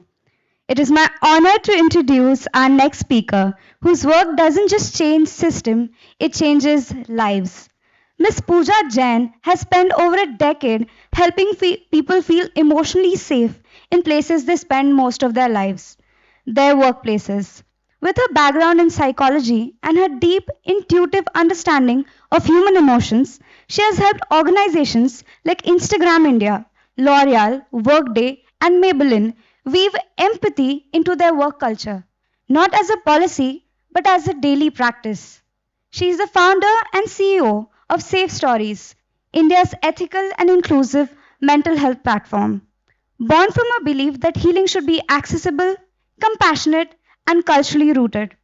One of her most heartfelt contributions was designing the preventive and intervention based mental well being program for St. Mira's College for Girls in Pune, a program that held space for young women to feel heard, supported, and uplifted. Ms. Puja Jain is a gentle force, someone who stands for trauma informed care, for inclusive healing, and for creating communities where people can truly flourish. It is an honor to welcome the deeply inspiring Puja Jain. Let us give a huge round of applause for her. Ma'am, the stage is all yours. So much. Can you all hear me? If you wave at me, I will know you're able to hear me and mentally and physically here with me. That's a lot of light. Okay. So a lot of accomplishments for a psychologist, but I still remember the day I lost to an AI chatbot. I will tell you this story. So this client, young client, okay, like you college students, walked into my therapy room because I'm a psychologist, I'm a therapist. I sit in front of them and understand their life story. This gentleman told me, Puja, I spoke to an AI chatbot last night, and trust me, it is much easier. I said, "Theek hai, okay." Clearly, I'm losing to a blink or a cursor or an AI chatbot. Of course, I froze. And I thought, okay, 1 decade of work, degrees in mental health, and stories of resilience, and am I being replaced by an AI chatbot? But I was curious because this is a session and a client. So I asked them gently, how did you feel when you spoke to the AI chatbot? And he said that 1, it is easy. Second, it did not ask me uncomfortable questions that you keep asking me. And it was immediate. It was available. And trust me, it was easier to get an appointment. It is not easy to get your appointment. I said, interesting. And okay, so today I'm three people in front of you. Trust me, I'm not psychologically unwell, but I'm three people in front of you. One, I'm a therapist. One, I'm an entrepreneur. And another, I'm a human. I'm going to get scared as we talk along. So the therapist in me, of course, froze when he spoke like that. But the entrepreneur in me, like you all, thought, oh, this is an opportunity. Maybe we should integrate AI in our systems, isn't it? Do you all agree? We should integrate AI in our systems, isn't it? It's time to make ourselves efficient. But exactly the other day, one gentleman again walked in. Therapy hai, kuch na kuch log aate rehte hain. And he said, Puja, my wife was having a bad day at work. She was crying. And usually whenever I try to comfort her, clearly it doesn't go well. So this time I immediately switched to ChatGPT and asked ChatGPT, how do I respond to this person? And that was the moment I realized this is something more. One emotional moment for this person, and he immediately turned to ChatGPT. And I want to ask people here, and I think we can be it's dark in the room, we can be little vulnerable and open and honest. How many of us in the last 1 week have turned to ChatGPT to solve our questions, get the best framed response, one intelligent answer that we are ashamed to admit we have not written? Maybe I also turned to ChatGPT to get the best TED talk on vulnerability. I can see some raise of hands, so thank you so much. And that's when I realized I'm going to move this. Okay, this is it moving? Is it not moving? It isn't moving. Oh, yeah. And that's when I realized, okay, this is what can happen to a person like me who doesn't know how to use this. So if someone in the audience can help me to fix this, I'm going to kind of keep talking. So that was the moment I realized that people are switching to ChatGPT to ask their most personal and intimate questions, like all of us in the crowd can do. And that's when I realized we have outsourced our feelings. We have misplaced the trust from humans to ChatGPT, from humans to AI. Thank you so much until you fix this for me. This is forward? No, this is not going. This is the misplaced trust. So ChatGPT gave them immediate connection, and that was seen as care. Something that Puja can't offer at 2 o'clock, right? So we are clearly outsourcing our feelings and care. But again, the entrepreneur in me didn't stop. We kept thinking, how should I integrate AI in my systems? How should I look at, okay, let's create, because India is experiencing mental health challenges.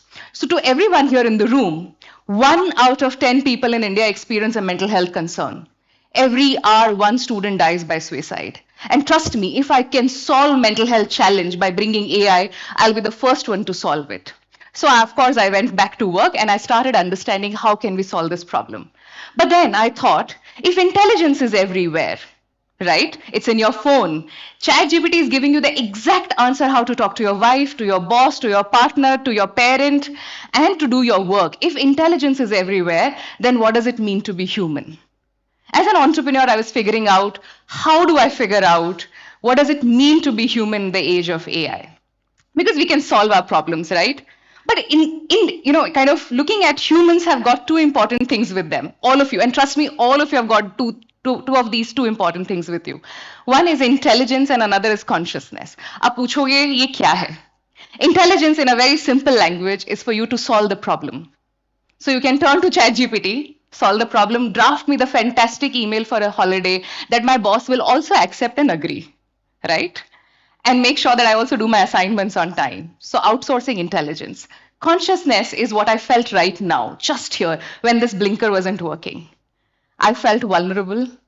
I felt scared. Oh my God, this was one thing I was dependent on throughout my time, right? This was the one thing that I was working on in 1 week and clearly it's not working. To feel vulnerable in that moment is my consciousness. So as human beings, we bring these 2 things together. But what will survive? We have outsourced intelligence, but we can't outsource consciousness. But also, information. If all of us had the right information, does it make us all wise? Not really, right? So as therapist, I went back, okay? Now this was the moment for me to figure out, okay, if this client can chat with a chatbot at 2 o'clock, if they can find the right answers to their anxiety, if this gentleman can talk about their wife to a chatbot, why am I needed here as a therapist? Why is Safe Stories needed to do mental health problem? We can solve the mental health challenge of the country. But then I realized information is not wisdom. All of us can have information to do the right thing, but clearly we don't. So then what does it mean? And then I started spending time with AI, of course. And AI, this kind of image popped up. And this I really want you to focus on. AI was invented to solve our problems, to make us efficient, to make us smart. And sometimes when you feel ashamed कि हम बेहतर English में वो correct sentence नहीं लिख सकते, and that's when we exactly turn to ChatGPT, right? We want the finest of responses. But AI was designed to solve our problems and make us more meaningful. So if you look at here, this person is doing art and writing, and the robot is doing laundry. But clearly we have outsourced the mental laundry to AI. We're asking AI to do all our mental tasks. Share for us, feel for us, think for us, and create for us, which was exactly what we were meant to do as human beings. So clearly we are in an emotional crisis and a human crisis. So all our AI chatbots can give us the best TED talk, and clearly I can sit here and give you the best framed sentences on vulnerability, AI, and Aham Bramhasmi. But clearly I can't do it. If I chatted with all the bots, they would give me so much information and I'll get so overwhelmed. And this is exactly happening with our young people in this country. Most young people in therapy report that they have the answers, but they don't know how much to feel and what to feel. They don't know how to talk to their parents. They don't know how to build relationships. They can't survive in the workplace. So clearly AI is not solving the problem. So we are not talking to AI because we are powerful. We are talking to AI sometimes because we are powerless. We feel powerless in that moment. And exactly this was my client who was feeling powerless at 2 o'clock in the night, and this patient in the therapy room not able to take care of their wife. So I kind of sat him down. I said, okay, let's do this again. Coming back to myself as a therapist, I met this client again. So I asked him, okay, so when your wife was crying, what were you feeling in that moment? You have the right answers from ChatGPT, right? The ChatGPT gave it best responses to take care of his wife, but I asked him, what were you feeling in that moment? He said, I felt extremely scared. I froze. So I told him, you did not fail. You froze because human beings, when matched with vulnerability, look for immediate solution. They look for immediate gratification, and you were scared because as a man, you are not taught how to take care of other people's feelings beside your own self. And you turned to ChatGPT or an AI agent who has no thoughts of his own to understand and create your own thoughts. But that was a moment of vulnerability for you, and you chose to turn to AI so that it can give you can escape the courage of vulnerability and you can just give the right response. And was that helpful? He said, not necessarily. And then I asked him, maybe your wife needed you in that moment, not the chatbot. And what you were looking for is not the answer. You're looking to escape vulnerability. You were looking to escape the flawed person you are who doesn't have the right answers. And therapy worked. And that's when I again went back to, okay, what does it mean to be human in the age of AI? To everyone who is sitting in this room and feeling the same kind of emotions as I am feeling right now. There are two things that will keep making us human. That's exactly what I do with my clients. It's vulnerability and empathy. That's our unhacked core. AI will not be able to replace this. And they may give us the best empathetic responses, but they will not be able to feel empathy for us. For example, AI is doing great at winning chess. I always say this to my students in the class, that AI can win the chess competition, but it will not feel the happiness or the sadness that you would feel on losing it or winning it. So you can get all the answers from AI, but you need to live it for yourself. And this becomes our space. This becomes vulnerability, and empathy becomes the only thing that we can harness today. So to all the young people sitting here in this room, I invite you to look at two important skills which AI did not give you and will not be able to give you, is your own vulnerability to be scared, to be ashamed, to be vulnerable in the moment when you cannot have the right answers, and build empathy. Most organizations are moving towards building vulnerable leadership. And we are moving away from the time when leaders needed to have all the answers and they needed to stand in front of you with all the poise and care. Now vulnerability becomes the new leadership because it demands that you look at other people as people and humans. So in the world where intelligence is outsourced, consciousness cannot. Leaders need to be vulnerable in order to build emotional courage. So 3 things I invite you, something that you have, and trust me, in this room we can do right now, for all of you to look at yourself as human beings who have AI chatbots to solve the problems. The intelligence can be outsourced, not the consciousness. 3 things I invite you to hold closer to your heart is empathy, consciousness, and vulnerability. And that's exactly I went back to as a therapist, as an entrepreneur, and as a human to keep doing. Make sure that mental health includes mental health has all of this vulnerability, empathy, and consciousness. So the question here is, before I close today, it's not what AI can do. It's not at all what AI can do. It's what we still choose to do as human beings.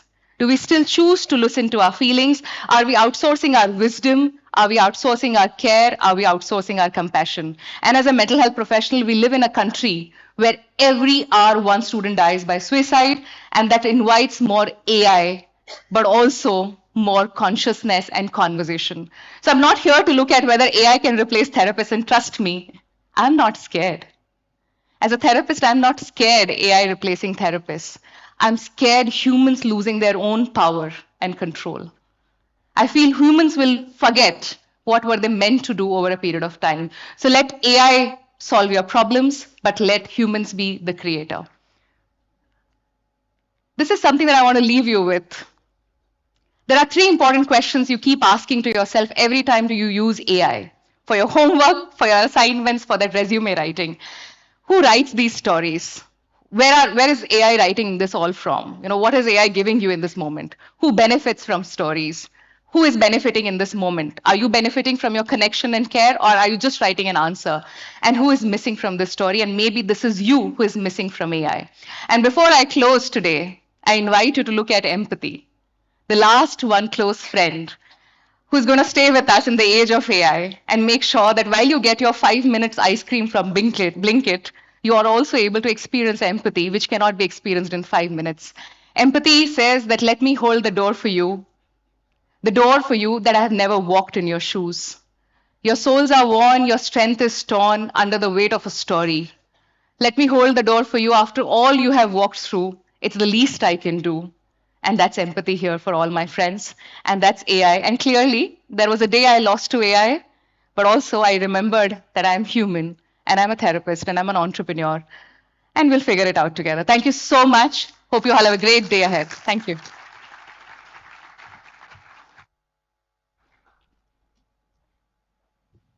We have outsourced intelligence, but we can't outsource our power. Indeed, ma'am, that's a great thing to say. We all agree. Thank you, Ms. Jan, for those important insights on mental wellness and self-care in the age of AI. A huge round of applause for Ms. Puja Jain. Now it's the time to hear from Dr. Ramakrishna Raman. He is a Vice Chancellor of Symbiosis International University, Pune. I would like to invite my team member, Ms. Siddhi Satam, to talk about the life and work of Dr. Ramakrishna Raman.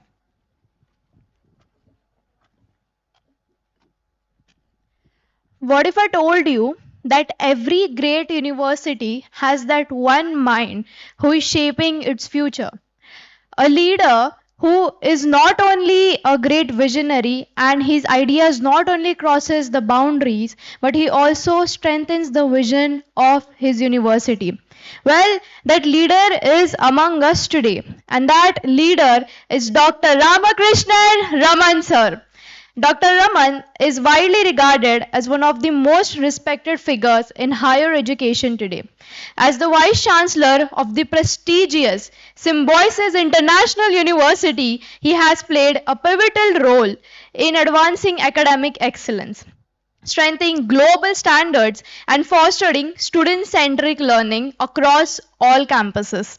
He has severed Symbiosis for over a decade in several significant capacities, including Professor and Director at the Symbiosis Center for Information Technology, Professor and Director at the Symbiosis Institute of Business Management, Pune, Dean of the Faculty of Management and Director of Strategy and Development.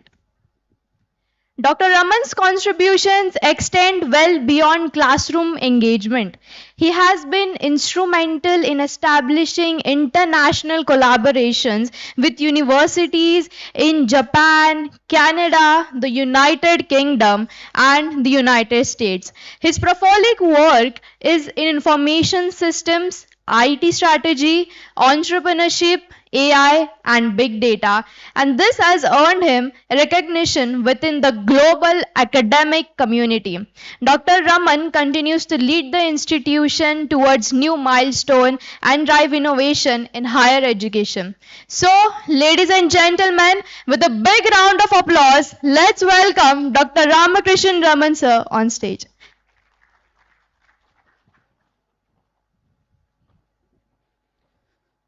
Thank you so much. The theme for the talk is Aham Bramhasmi, a wonderful theme where we talk about the paradox of vulnerability and the power of AI, right? It's about being vulnerable and having the power. When you're talking about being vulnerable and also having the power in the age of AI, how is it possible? Is the first question that comes to mind. I'm going to talk about Aham Bramhasmi and vulnerabilities and the power in the age of AI, and I'm going to relate it to education. That's going to be my talk today. If you look at AI has made people more creative. Our creativity has been dependent on AI and generative AI. So if you look at how creativity has happened in an exponential fashion the past 2 years, thanks to AI, it is making everyone creative. Our learning has become exponential thanks to AI. Learning has become excellent, creativity has become excellent, all due to AI. Yeah, I need help here, please. Yes. So we are both more empowered and more vulnerable than ever before. And that's due to AI. We have become empowered. Reason? There are systems which are giving answers. The creativity has become fantastic because generative AI is able to not only create images, is able to create videos. It is impeccable emails that come in without mistakes. Why? Again, generative AI. But is it all really good in long run? Then what should universities and what should education do? Is everything going to be hunky-dory going ahead if Gen AI is going to teach everything to students? Well, this vulnerability and power of AI, which we are talking about, the paradox is more visible in education than anywhere else. Getting students into classrooms is going to become all the more difficult if this is not understood well by teachers. Why? Education conventionally was for three basic purposes. One is for knowledge creation. Second is to ensure that the discipline is built. The third is about preparing the mind. So if you're talking about preparing the mind, well, that's still there. But the first one is about transferring knowledge. Well, today, a child with a mobile phone on hand is getting all the knowledge that he or she wants. No problem at all. Why? Because at the click of a button, you get the knowledge. Load a generative AI, which is all the more given free, and the teasers are there by all these telecom companies, that you get it there, so knowledge is available. Building the discipline is also happening because all the knowledge is there and the discipline is already built. How? You give the right prompt telling, take the role of a medical doctor and who has got 20 plus years of experience in the area of eye surgery, and then start asking questions. It gives beautiful answers. So the discipline is already built. But preparing the mind is where still there is a lot of scope, and that's the place university and educators have a big role to play. Now, if you look at how a role to play happens, we know that in this case, we know more and we understand less. That's what is happening. We learn faster. Fantastic. Why? AI is helping us, but we reflect slower. We have the tools of great power, yet we feel deeply vulnerable how to use them. Let me go ahead now with respect to Upanishad quote. It says, Vidhyancha Vidhyancha Yastad Devo Bhayam Saha. The one who understands the knowledge and ignorance together is the one who becomes powerful. What is this knowledge and ignorance together? Yes, there is power in hand, but is it really powerful? Is generative AI infallible? Is something we'll have to go ahead and definitely understand. In the age of AI, knowing how to use knowledge is more important than the knowledge itself. Well, that being the case, let me take this. AI is actually a mirror. What we are seeing is actually built on what we are prompting. Let me give an example here. I did this experiment yesterday. Into generative AI, I told that look, David and Santosh are fighting. What do you understand? You can go into my LinkedIn profile and see. It's there as a post. That's the last post that I did yesterday. It says, yes, David and Santosh are fighting. Then the next prompt, I told, there is a mob of people who are fighting with stick. What do you understand? It's really tense. What do you understand? It says, oh, is it so? A mob of people are fighting, which means the situation is tense. It gives some answers. The next, I ask, create an image where Mother Teresa is fighting poverty. It takes some time and the image gets created. You know what's the image like? Mother Teresa is holding one fellow, and that fellow's t-shirt, it's written poverty with a stick. Skinny fellow standing there. Will any sane person who understands who is Mother Teresa, and even a class 10 student, if he is asked, tell me if you have to sketch Mother Teresa fighting poverty, will any sane person create something like this? No, isn't it? But generative AI, on which we all depend, as many a time this current generation depends, creates that image. So that's why I say AI is a mirror. What we are seeing is what we are training it to, or all the assumptions and questions that we are training. Now, it's not only me. I am training the model for something like this for someone else to create another image. Is that right? AI is filled with bias, and that's going to be a huge trouble going ahead as well. So this power, so-called power, where we say, Aham Bramhasmi, I become the Brahman, I am going to create everything, I got the superpower on my mobile device, is filled with biases, and it is not going to be infallible. It's going to create a lot more problems than solutions. Well, using it for drafting a fantastic email might look cool, but I'm going to use it for anything and everything, possibly getting guidance on how to invest my money, to how should I go ahead with my health and my surgery. It's filled with biases and it's going to create problems in the future. But if that's the case, should we say no to it? That's not the solution which I am going to talk about. So that's the risk, is not that AI will become powerful, but we will start using our own power is the problem. We will think that the system is infallible, and our intuition, our creativity and our consciousness is what is being locked and kept, which is really bad. And if this is going to happen from class 6 on till graduation and post-graduation, where I am going to lock my creativity and depend on a system to be creative, where I am going to lock my intuition and my consciousness and ask a generative AI to be conscious and creative and being intuitive, that is going to be a recipe for disaster for the next generation. Well, that's the fear that is there. So, that being the case, let me quote from Bhagavad Gita. Who is going to go and change all this? It says, Uddared Atmanam, that I am going to be responsible to go and lift myself. Someone else is not going to do it.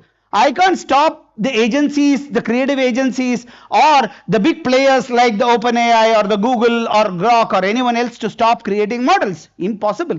They'll keep creating models. It is on me to understand what is right and lift myself up. That being the case, not just consume answers, but question them.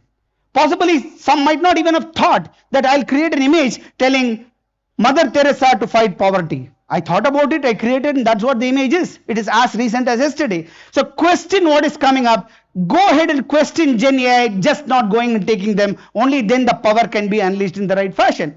Not to understand the limitation, use tools, but understand that there are limitations. Understand that there are biases, and not just be users, but conscious co-creators. Then Gen AI will be a fabulous tool for us to use and to be of help. The heart of learning is what?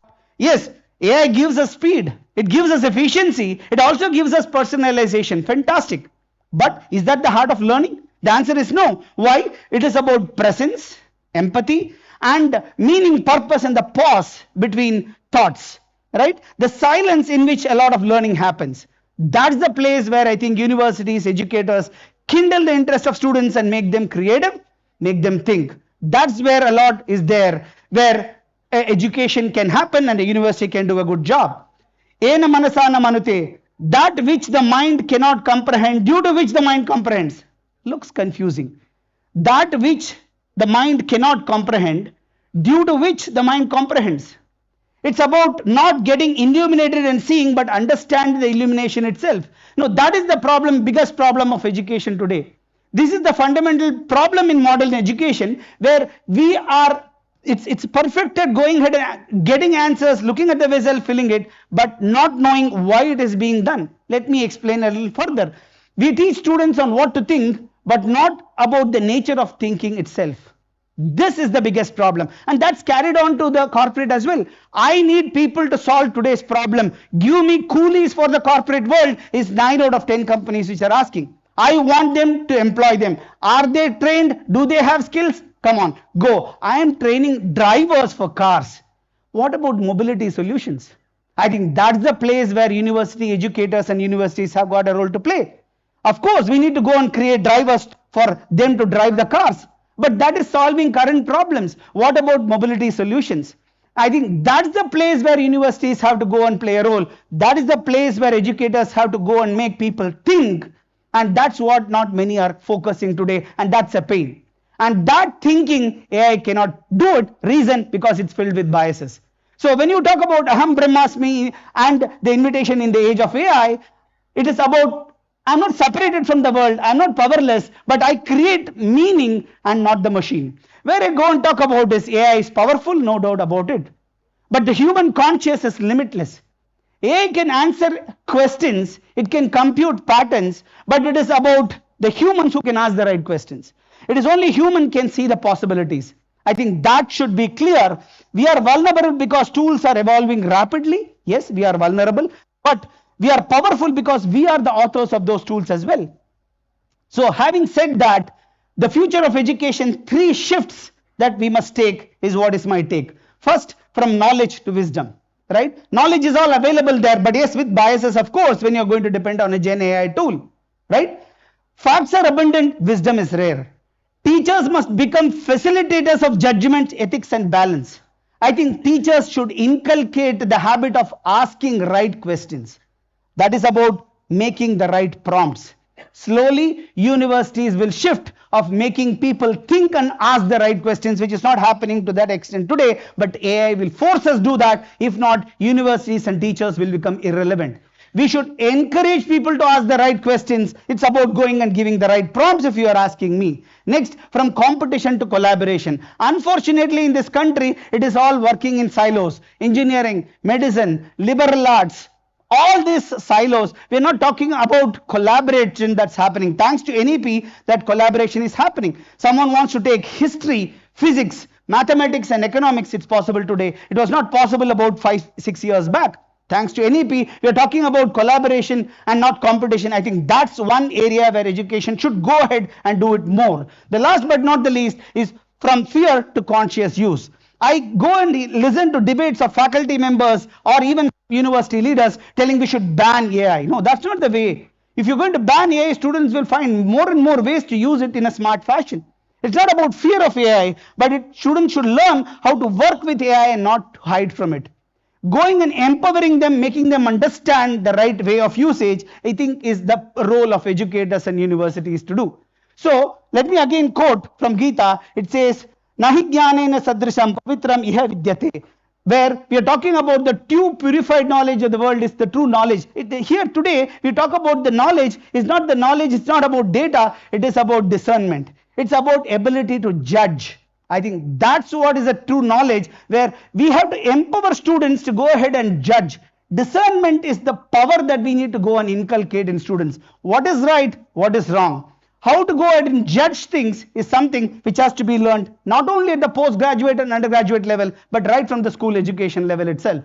The new Brahman, as I call it, Aham Bramhasmi, in the age of AI, means I am responsible, I am creative, I am conscious. I am not replaced by technology, but I am enhanced by it. When I understand that I am going to be enhanced by it, I look at it as a tool. I understand that it cannot be infallible. I understand that it has got biases in it. I understand that it's just a tool which can help me to become efficient, but with inbuilt biases, with inbuilt things that might not be right. Once I get it, I think then I'll be able to go ahead and use it in the right fashion. The future of education is not artificial intelligence, but it is awakened intelligence. I think if we are able to understand this, there is a long way to go, and universities and educators will definitely have a role to play in making this happen. Thank you so much. That's Aham Bramhasmi, and it's relevant to education as far as my view is concerned. Thank you once again. God bless all.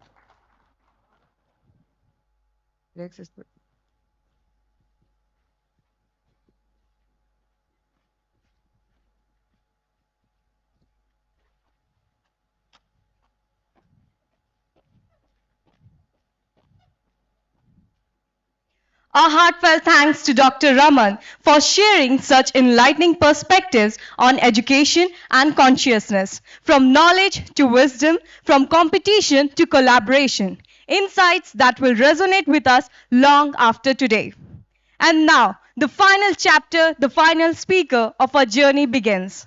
A story of healing, a story of transformation, a story of awakening. And now, I invite Ms. Purvi Jaju to showcase the extraordinary life and work of Ms. Priyanka Chhattaji, certified healer and transformation coach. Good evening, everyone. I'm Purvi Jaju, your host and anchor for today again, and I will be taking the privilege to introduce our last speaker for today. Stop running. Stop numbing. Stop pretending. The truth is waiting and it doesn't lie. These are not just motivational lines. They are the philosophy she built her entire life and work upon. She is the force behind Pillar of Light, a space born from her own childhood journey. Condition her. The world tried to condition her, shape her, and tried to mold her. But her inner voice refused to die. With over 13 years in the corporate world, they learn how systems shape people and how courage reshapes lives. Her work is not therapy. It is a remembrance, a return to the self you buried under expectations, fears, roles, and noise. Through light alchemy, ancestral karmic healing, theta, Reiki, one-on-one mentorship, and intuitive readings, she creates spaces where people awaken, heal, and reclaim their power.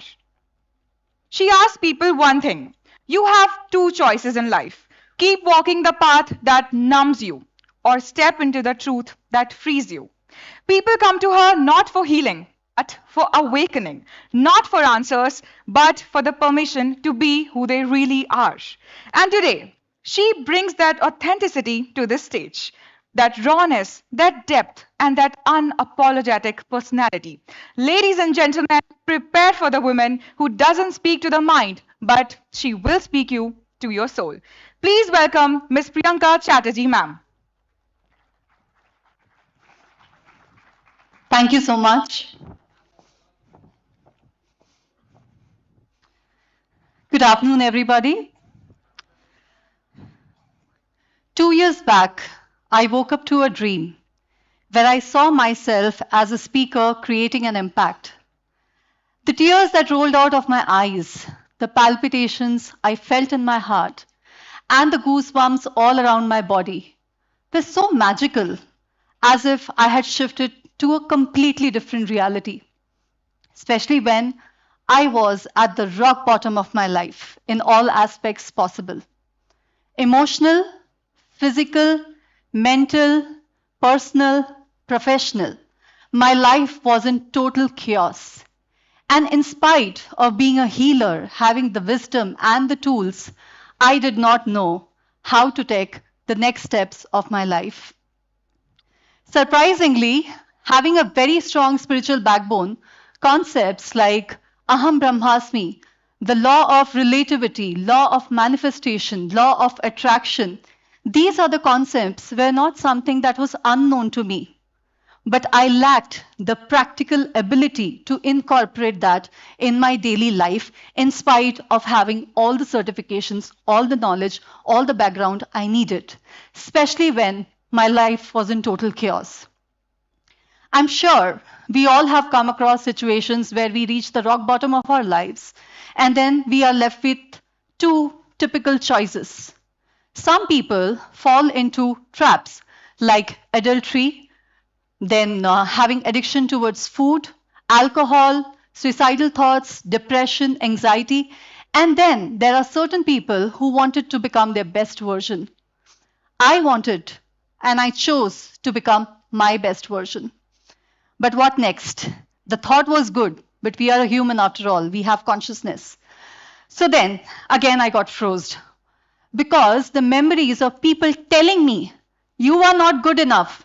You don't have this thing in you. You have lost your spark. Why don't you fit into a relationship? Why you're not able to do that job properly? Was all the things that was going on in my mind when I had all the certifications, all the tools possible I needed at that point of time. I realized those memories, those talks were haunting me and putting me down left, right, center. And I did not know how to wake up. I lacked the ability to wake up. And that day, I decided I have to make a change. And then something very surprising happened. I studied about the laws of the universe more. And then I saw the laws of the universe are talking a very different thing, something that I have not come across, something that our society is not talking about. Let's take an example. So in my experience, I was told not to dream big, to be confined in a role, to be confined in a relationship, think only as much as you can, don't dream big and whatnot. I was made to shrink and fit in to a particular society, a norm or whatsoever. But then when we hear concepts like Aham Bramhasmi spoke to me about, how we can be the creators of our life. That spoke to me about having an expansive energy. That spoke to me about how limitless being we are. And I was so agitated and so confused that on one side, the humans around me are telling me to fit in, while the laws of the universe are telling me to expand. And that day, I decided to become a dedicated student of life. वैसे भी life में कुछ अच्छा नहीं चल रहा था, खोने के लिए कुछ नहीं था. So I decided, why not become a student of life? Another thing that I observed was, everybody, I was one of them, okay? Everybody around me wanted to showcase that they are best in their field. I wanted to do that as well. Everybody around me wanted to show that, we are worthy, we are capable, we need that acceptance and acknowledgement from the society. And with so much happening in my life, I decided to keep my ego aside, to keep my brilliant mind aside, the so-called mind that I thought I had, and be a fool in my life. I was okay to call myself as a fool and be childlike. And that day, I decided to become a student of life. And following the laws of the universe, exactly after 2 years, I stand strong in front of all you talking about Aham Bramhasmi in the prestigious platform of TEDx. Hi everyone, I am Priyanka Chhattaji, a mindset and energy coach, here to share my bits of inspiration from my own personal journey through the lens of Aham Bramhasmi. Aham Bramhasmi is a concept that talks about we are the creators of our life. We are the ultimate reality. We are the limitless being. But again, we are a human. We feel सुनने में अच्छा लगता है, पढ़ने में अच्छा लगता है, but how is it going to impact me in my daily life? And I had the same question. How is it going to impact me in my daily life? I started learning about the laws of the universe further. Now let's talk about the laws of Earth, which talks about two basic principles. One is the law of polarity, which means if there is light, there is going to be darkness. If there is trauma, there is going to be joy. If there is failure, there is going to be success. But what do? We accept all the good things and we reject all the bad things. We reject all the humiliations, all the negative experiences, all the traumas that shaped us in our lives. And now, if I have to give you an example of Earth, Earth has seasons, right? You have summers, you have autumns, you have rainy, you have winter. Have you ever seen that, the season is frozen or it has become constant? It is not possible. It is not defined by the laws of the nature. So let's talk about the principles all around us. Have you ever seen the sun saying that I am going to shine, but I'm not going to set in? Or the moon saying, I'm too pretty to be seen for the next 15 days. Or the tree saying that you have cut me left, right, center, and I don't want to take care of you guys and give you oxygen because of all the deforestation that is happening. Or the ocean saying that, I'm not going to give you salt, I'm not going to cleanse your body. They do not, because they are defined by the laws of the universe. And so is our human body, We have the 5 elements in our body, which is the earth element, comprising of our bones, tissues, and muscles. The fire element, comprising of our digestive juices and metabolic rate. The water element, we all know that we are 70% water. The space element, the space between our cells and everything. The air element, which is our prana, our life force energy. So if the earth can have seasons and we are carrying the Brahman within us, we are bound to have seasons in our life. We are bound to go through struggles. We are bound to go through rejections, humiliations, and whatnot. But what do? We accept only the good and reject the bad. Then how on earth are we living? Because that's the basic rule of the universe of staying in that polarity and balance. Now, spending a decade plus of experience in the corporate world, let me give you my piece of vulnerability to it. Okay, so we all give job interviews. A lot of people over here are students. When we prepare for job interviews, our interviews are very structured. This is the way we are going to impress the interviewer and whatnot. But then there is also one column that talks about our own personal strengths and weaknesses. And I can't tell you how scripted our own strengths and weaknesses are. This is especially for college students. Here are a few. I am such an overgiver. I love to do overtime. I love to do other people's projects because that empowers me. That gives me the push to be the best in the organization. I don't like a lot of work, but then I want to do it for the sake of the organization because I'm dying to be in this organization. So finally, congratulations, you land up to the job. And finally, when you're in that job and in that situation, you fumble. And then you have a problem with it. You say that manager is not good. That job is toxic. This is not working out. Why is that happening? Because when we give a half-hearted reality, we get a half-hearted solution. We have shown a half side of us with all the masks, then universe is going to give back and reflect back the same reality for us. So I would say, are the transformations easy? Of course not. Let's take an example. Have you ever seen a butterfly become a butterfly on day 1? It had to go through the transformation of being a caterpillar to a butterfly. Have you ever seen a diamond? Everybody loves diamonds here. Have you ever seen a diamond becoming a diamond on day 1 without tolerating the pressures of being a coal? And last but not the least, have you ever seen leaders? We heard so many speakers. Have you ever seen leaders, speakers, who have not gone through humiliations, embarrassment, shame, and a lot of negative feelings that they have become today? It's impossible, because decades of success cannot teach you something that a failure does.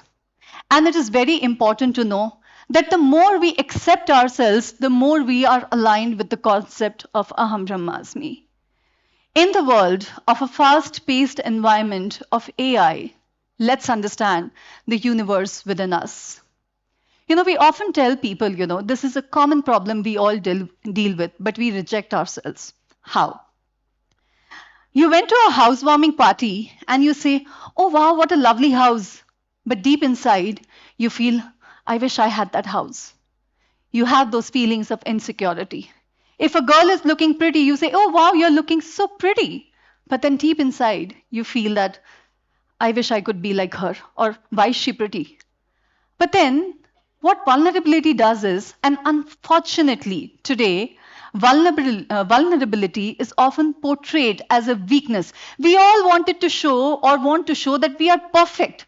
We are not machines and we are not perfect. We feel scared, we feel dead, we feel frozen, we feel as if we don't have any emotions at all, and it is all natural. So in the world of AI, where vulnerability is considered as a taboo, I found my strength in being authentic and vulnerable. Yes, I agree that it takes courage to have that inner dialogue, but then that opens you up from a bud to a flower. It takes courage and a lot of efforts to heal the critic within you, to bring out the best in you. But where are these thought forms coming from?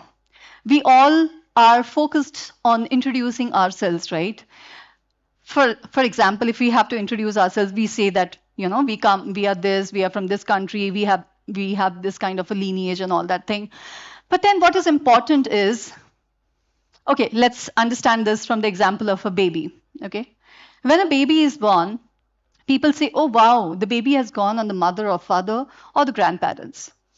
When the child grows up, then people say, oh, the habits have gone on, you know, the parents or the lineage, all the good things. They take all the glorification that is needed to tell the baby that they are coming from, you know, this generation and these are the genes that is getting carried forward.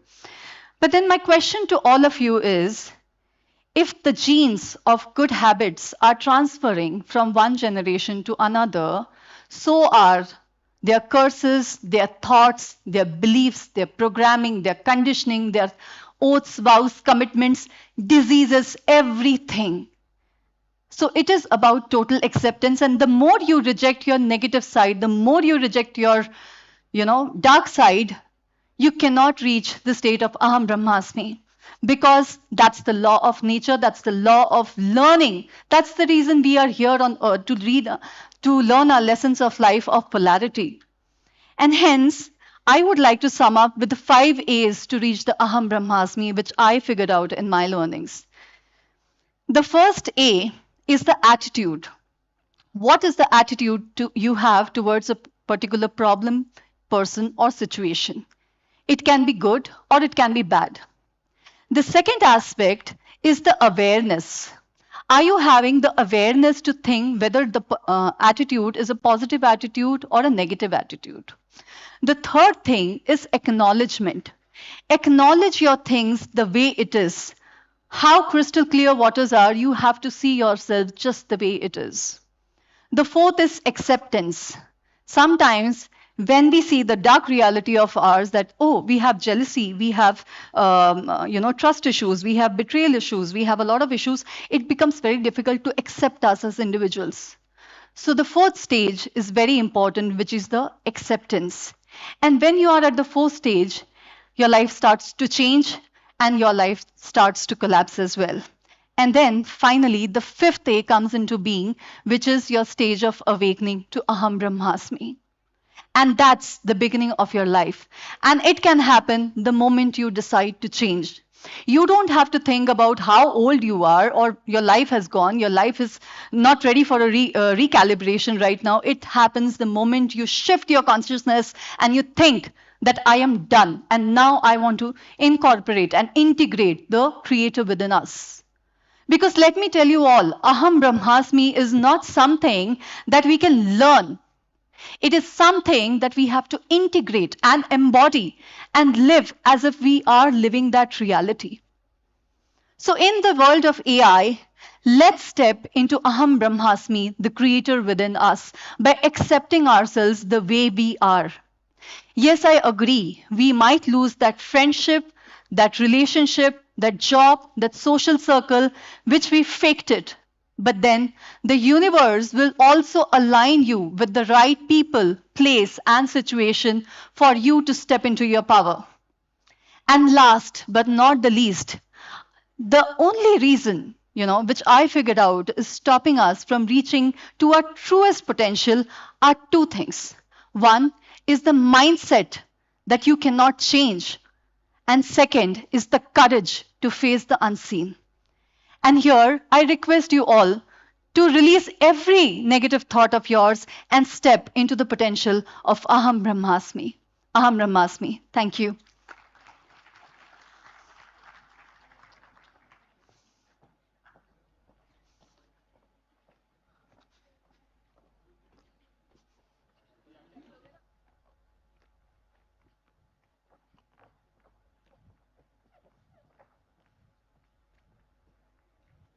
Thank you, Ms. Chatterjee, for that beautiful and inspiring conclusion to our speaking session. The 5 A's: attitude, awareness, acknowledgement, acceptance, and awakening to Aham Brahmasmi. Now, it's time to express our gratitude. I request Professor Rajkiran sir to felicitate our guest of honor.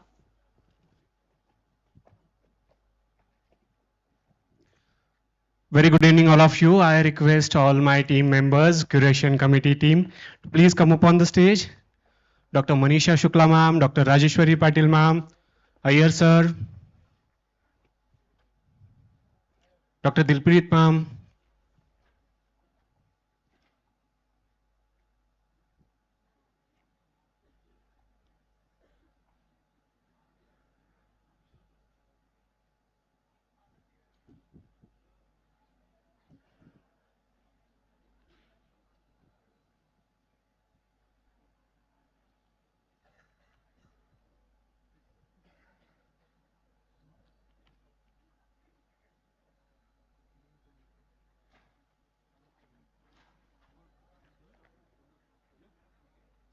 So since morning, we have a wonderful speakers sharing their ideas, thoughts on our theme, and they have shared their perspective, different perspective of lives. So we have people from different sphere of life, different works of life, and all of them share their own wisdom, their own perspective that can enrich us and help us to understand our oneself, or we can say to survive in the world of AI. So they all of them given us a different perspectives, and now time comes to felicitate them all with a token of appreciation, and that's the reason we all are here gathered on the stage right now. So one by one, I'll be announcing the name of the respected speakers. I request you to come up on the stage and accept your a token of appreciation from our core team. I request Advocate Ranjit Sanglay sir, so please come up on the stage. I request our team to please. Ma'am आप इस side आ जाइए, this side.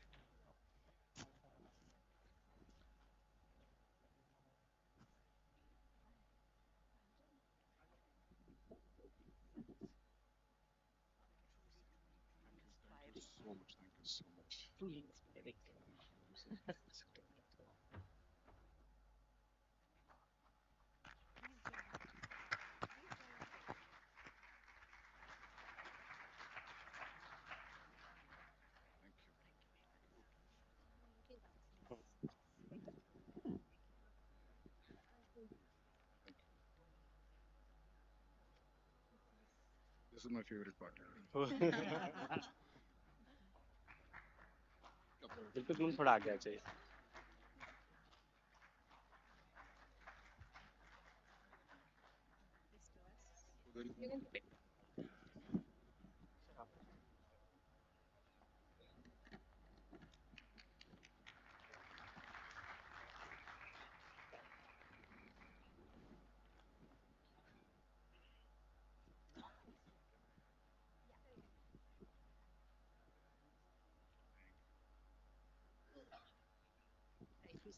Thank you so much, sir.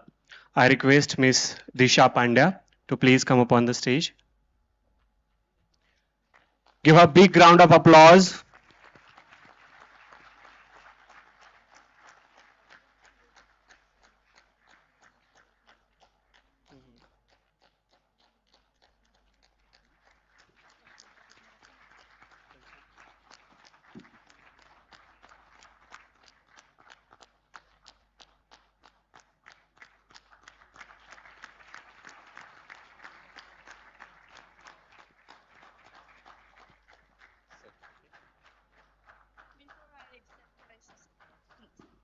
So before I accept this, during the lunch break, there are a lot of people who came to me who expressed their gratitude. But there's this one question that somebody asked me, and in fact, I wanted that to be incorporated in my speech, but I'll give you the answer. So somebody asked me that, does dwarfism is a genetic condition where a dwarf gives birth to dwarf every time?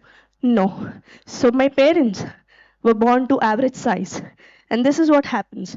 80% of the time, an average size parent give birth to dwarf people, and most of the time, dwarf couple can also give birth to an average size. So it's not something that always follows at a genetic condition. Thank you.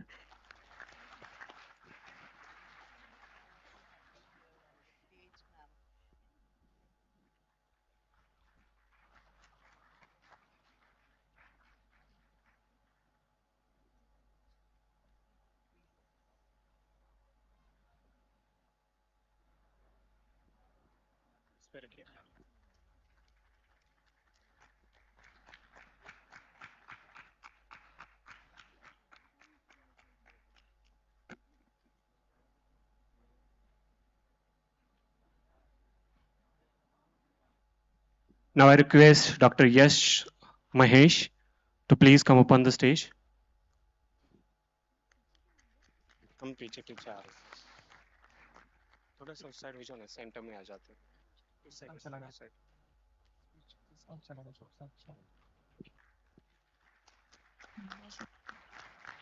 Mountainous तो बहुत अच्छा था ये नहीं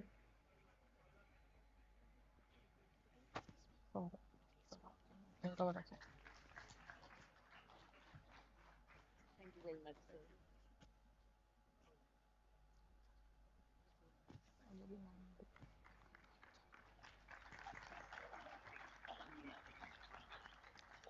One more.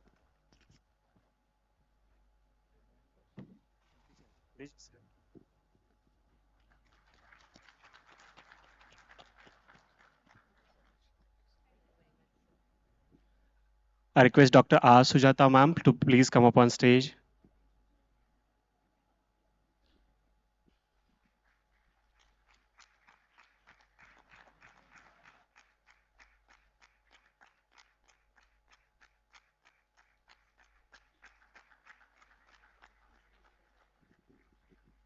Please join everybody.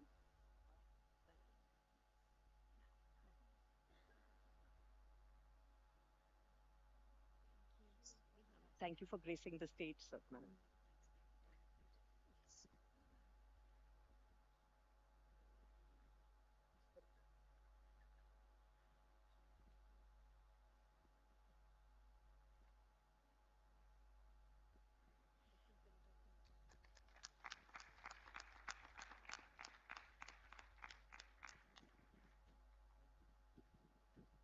I request Miss Enit John to please come up on the stage. Give her a big round of applause, please.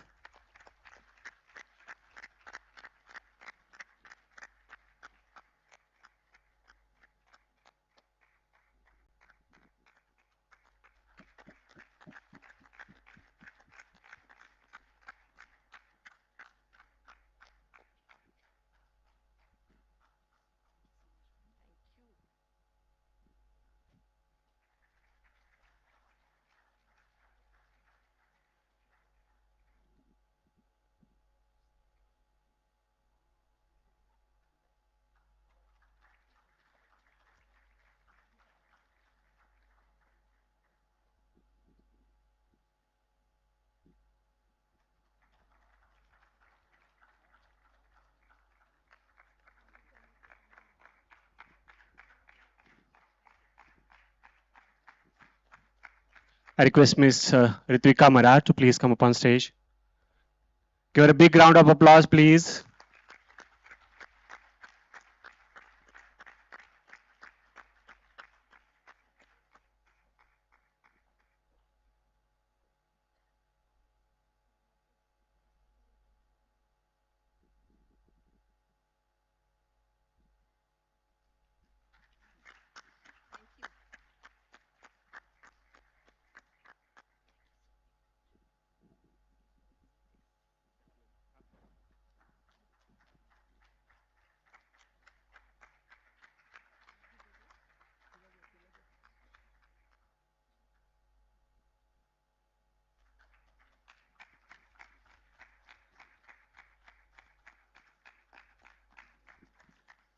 Now I request Mr. Devesh Galpare to please come up on the stage.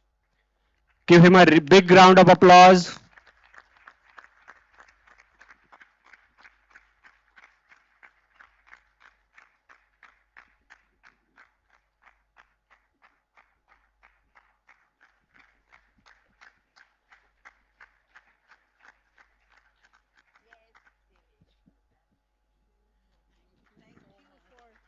Inspiring us. Thank you so much, ma'am.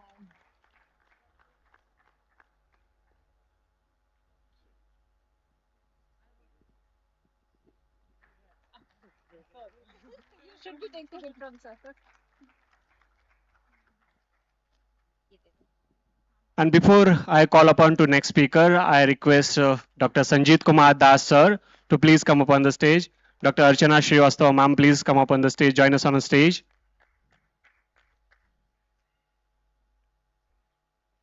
Because the next speaker I'm going to call out, Miss Priyanka Chhattaji. She is an alumni of Sri Balaji University, Pune, specifically Balaji Institute of Modern Management. And we have with us Director of Balaji Institute of Modern Management on stage to felicitate her. So ma'am, please. Sir, please.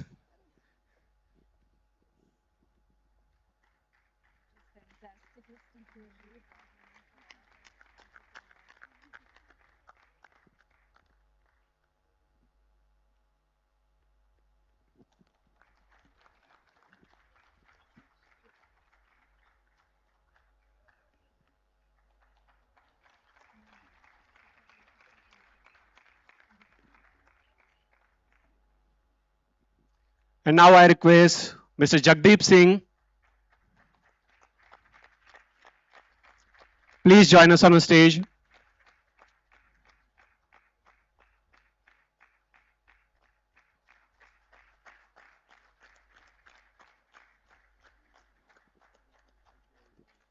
So thank you so much for kind of efforts he has taken to reach here.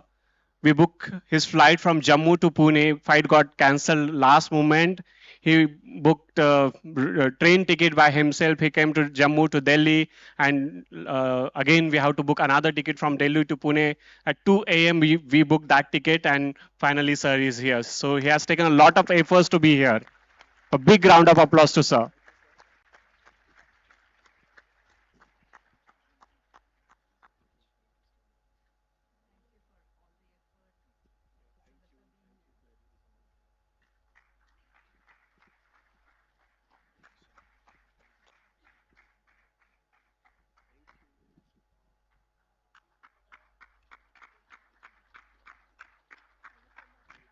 Before I leave, I want to say something.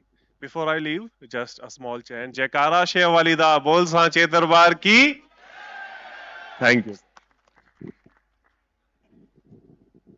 So moving towards the next guest, I would like to request Mr. Suraj Jingan to please come on the stage.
Okay, thank you so much, all the speakers, for blessing us with your presence here.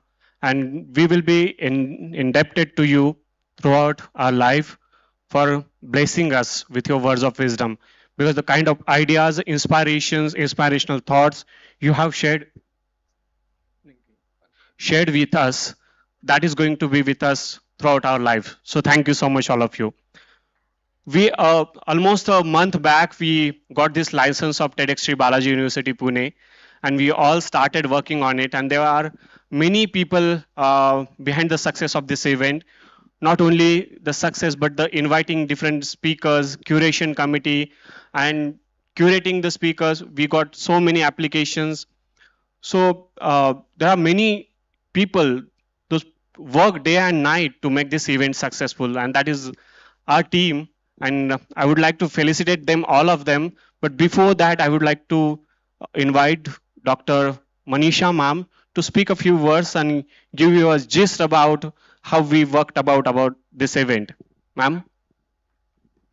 Thank you nervous हाँ हूं मैं ये platform ने allow किया है ना to be vulnerable I am nervous excited yes I M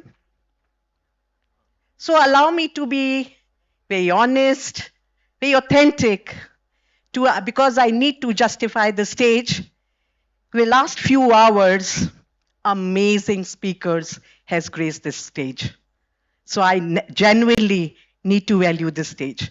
Thank you so much, dear speakers, our very esteemed speakers. So I'll just in a couple of minutes share my thoughts. In last 5 to 6 hours, what went over here on the stage and what went inside y'all and what went inside me. Very honestly speaking, my very existence, like if I talk about our existence, human existence, body, we got goosebumps. Yes or no? Tears? Yes. Our mind, it got a little shaken. We actually loosened our traps. We actually allowed ourselves to say that, yes, we can do it. Yes or no? Yes. Our heart, I must say, every speaker's words stirred something within us. Thank you so very much. And last but not the least, our souls got awakened. Thank you so very much once again. And very interestingly, try doing it, and I did it over here itself. Trust me, I did it over here. I said TEDx. TEDx के platform में, what is making these speakers actually grace this stage? And I said that, let me type the word tat. Tat in Sanskrit. Try doing it on your mobiles. And lo, behold, you will find the word tat in Sanskrit means truth, the eternal reality. Om Tat Sat. So, dear students, ladies and gentlemen, what made our very esteemed speakers, the TEDx speakers, is not what they spoke to you, is what they speak to themselves every day. That Tat platform, TEDx hai na, every day, we all today, let us take a pledge that we will create our own Tat platform. We will speak the truth to ourselves every night before we go to sleep and every morning when we embrace a new day. Embrace it with the power that yes, we can do it. And as we come to the end, I must say that the journey has been really, really, really interesting. 119 applications, right? Raj Kiran? Kothe? Okay, yes. 119 applications. मैं थोड़ा भूल जाती हूँ. Vulnerable, huh? So 119 applications, and our team said that we need to actually do the right work. Because, dear learners, let me tell you something, that this TEDx stage is not only meant for good speakers, it is meant for good thoughts, good ideas. And we actually had to justify it. Our team sat day in, day out, and we selected the speakers.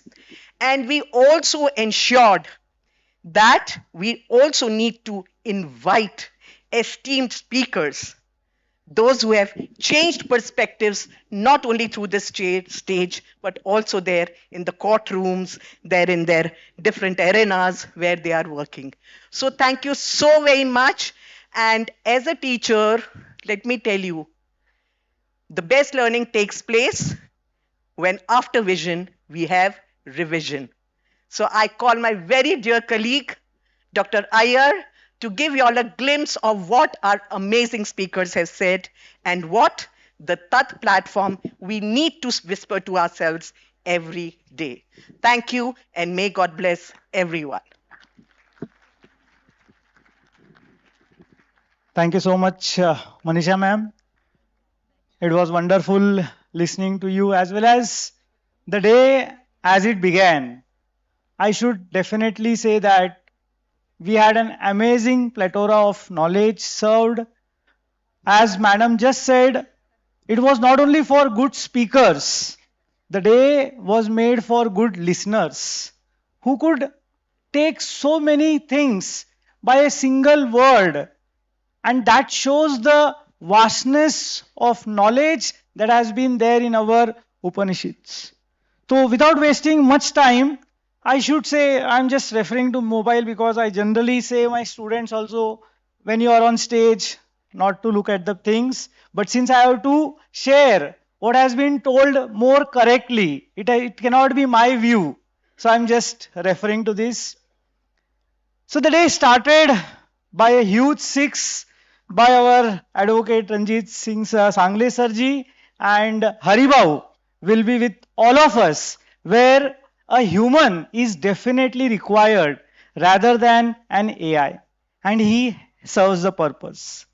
Jagdep Singh sir, definitely algorithms can never ever replace human beings, because sincerity always is one of the biggest strength of human beings. Being judgmental is the invincible disability of a human being, was said by the most powerful lady on the house, Disha ma'am.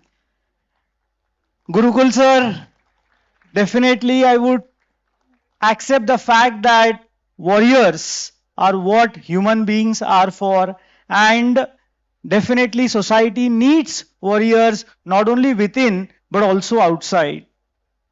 A proud daughter, I would say, who proved that vulnerability can be transferred to capacity to bring an impact through educational education, was summarized by our Sujata ma'am.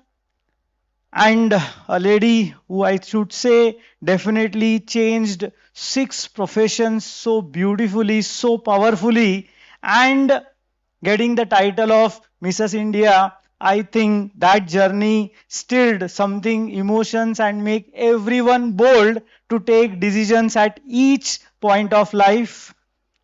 Nataraj is graceful and Shakti is powerful. A very strong message conveyed by our own student, Mr. Devesh, will be in our hearts for a long time. From in pain to aha, that is what was conveyed by Ritvika Mar ma'am, and we all acknowledge the story that has been conveyed to us in a very beautiful way. The Everest of life can be different for different people, and what a person is able to sacrifice to reach to that particular Everest is what Suraj Jingan sir has conveyed to all of us. Puja Jain ma'am conveyed very strongly that though intelligence can be outsourced, but consciousness cannot be. So it's something that everyone has to keep in mind while taking AI into consideration. In the world of education, AI is definitely powerful, but then it is full of biases, and one has to be very careful about how to move ahead in life, was conveyed by Dr. Raman sir. And finally, I would say that the law of polarity that was conveyed was a very strong message for each one of us, and we all are going to accept the 5 A's which have been told to us by Priyanka Chatterjee ma'am. So the day was, as I said, wonderful for each one of us, a small but a very powerful message conveyed by each of the speakers, and I would request each one to applaud their efforts in presenting their ideas to us, which will bring about a difference in our lives. Thank you.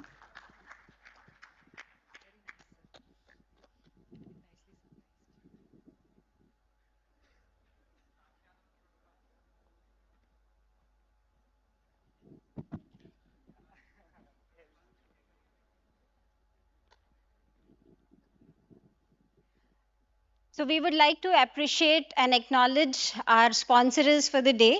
I would like to call upon K9 Badminton World. Please come up on the stage, please.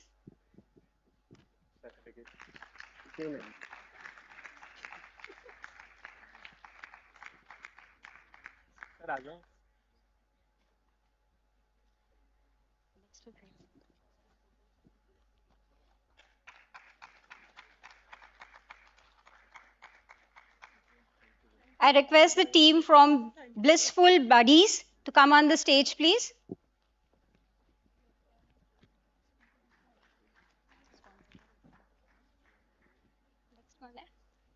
It's clean. It's clean. Yeah. So you must be knowing it is our startup, our university startup Blissful Buddies. They have not only sponsored food, but done a wonderful arrangements for all the guests and dignitaries present today. So thank you so much for your contribution. All team members, सब लोग आप आ जाओ.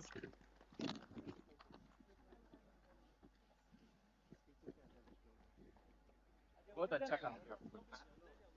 अरे चलो.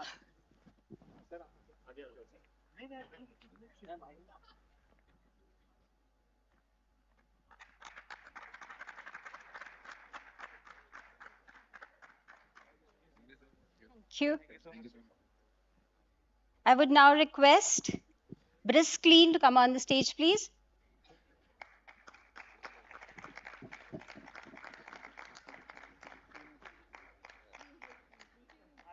Team.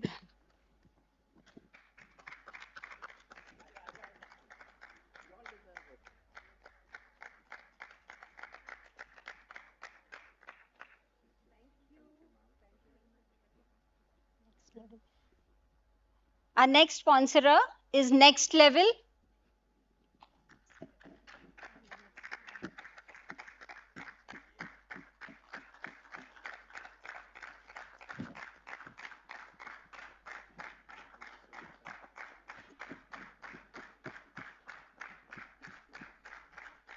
May I now request the team from Homeopathic Care, please come on the stage.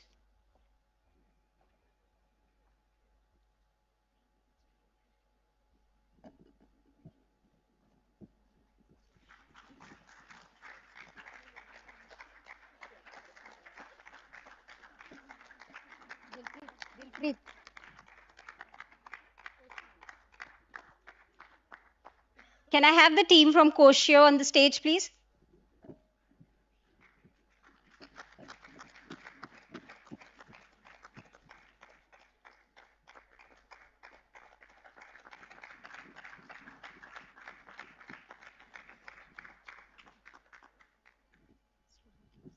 Can we get all the certificates here, Swati ma'am?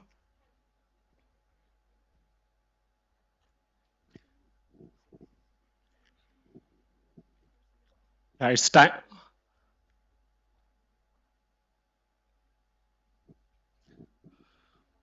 So like I already told you, there are team of people who worked behind success of this event. I request Dr. R. Sujata ma'am to please come up on the stage to felicitate our volunteers.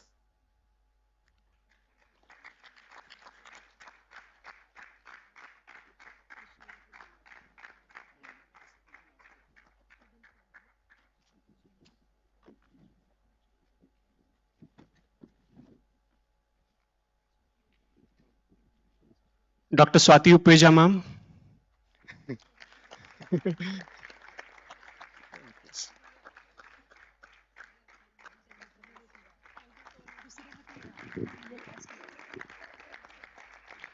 Dr. Chainika Basu ma'am.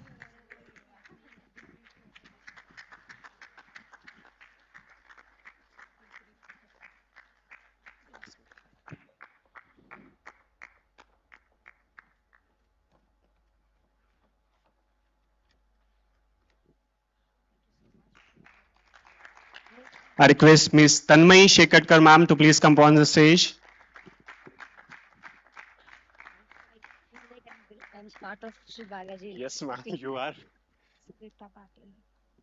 Ms. Savita Patil.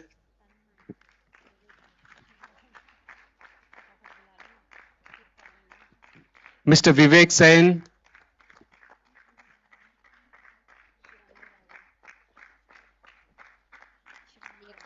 Ms. Shivani Rawal.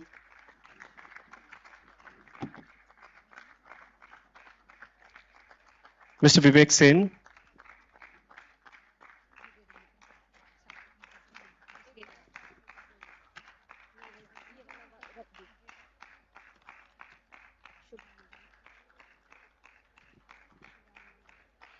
Ms. Shubhangi Inani.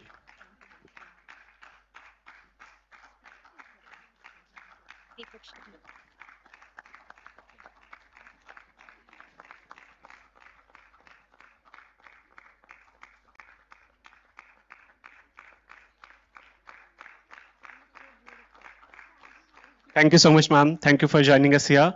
Now I request Mr. Jagdep Singh to please come up on the stage to felicitate our volunteers.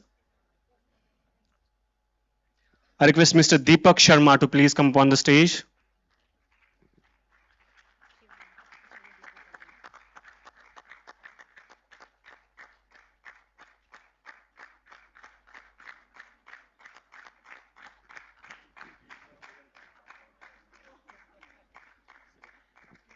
Mr. Deepak. Ms. Shivangi Jakkanwar.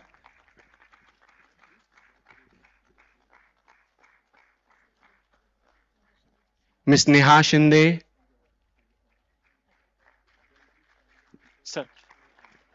Sir. Ms. Neha. Ms. Neha. Ms. Nehal Deshmukh.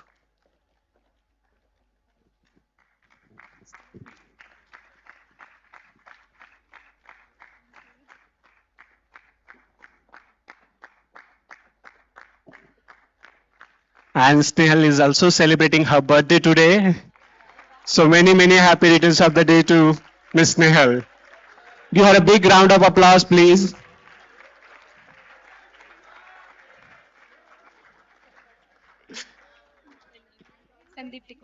Mr. Sandeep Tikone. Ms. Aditi Pawar.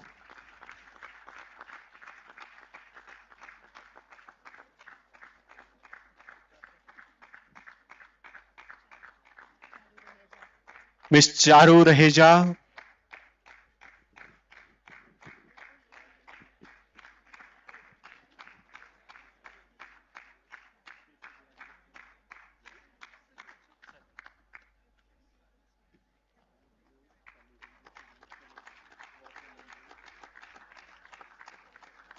Thank you so much, sir. Thank you for joining us on stage.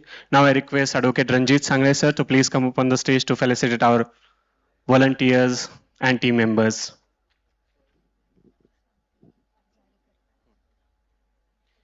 I request Ms. Swati Zarekar to please come up on the stage. Give her a big round of applause, please.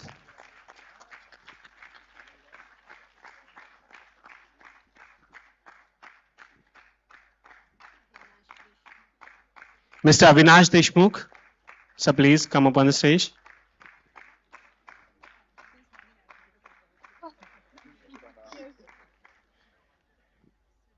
Yeah, Mr. Avinash.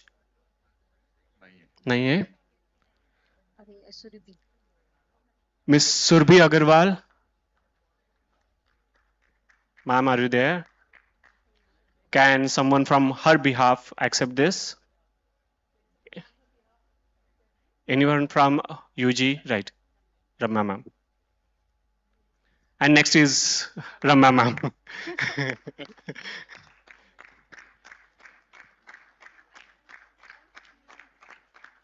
So ma'am will be accepting 2 certificates.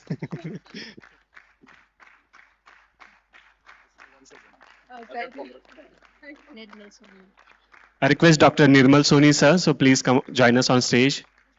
Yes.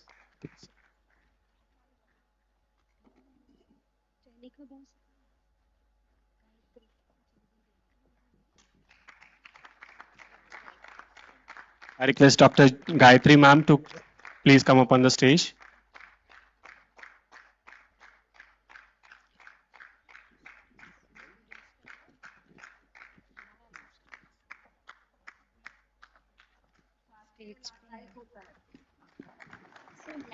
कोई बचा है ma'am Iyer sir Manisha ma'am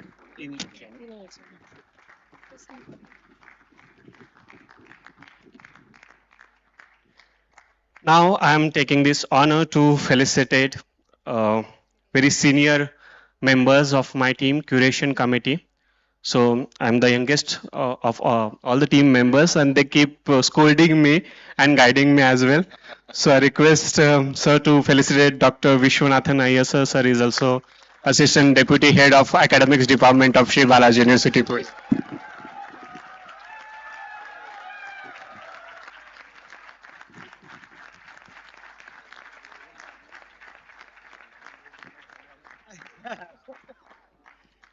Next is Dr. Rajeshwari Patil ma'am. Big name behind this event because this entire event is managed by Shri Connect, that is Department of Communication of Sri Balaji University, Pune, and ma'am is head of Department of Communication. She is behind this event. So I request sir to please felicitate ma'am.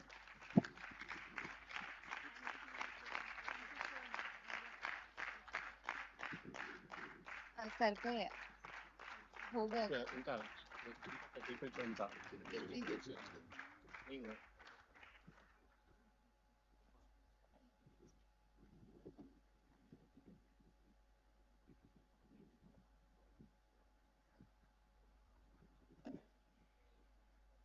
We'll wait.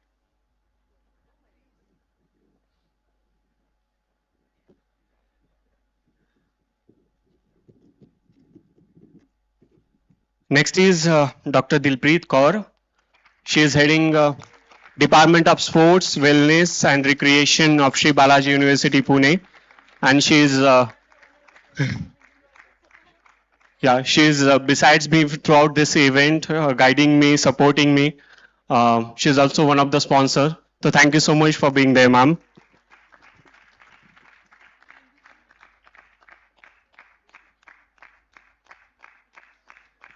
And सबसे senior बंदे को हमेशा last में देना चाहिए oh so Dr. Manisha Shukla ma'am, she is head of our MDP department. We called it Shri Bread. So ma'am is heading the department, so she is the senior most, I can't say that, right? Youngest member of our team. She was guiding us throughout the event, how to curate, which speaker we should select, what should be the flow of the event, everything she guided us. Thank you so much, ma'am, from my bottom of my heart.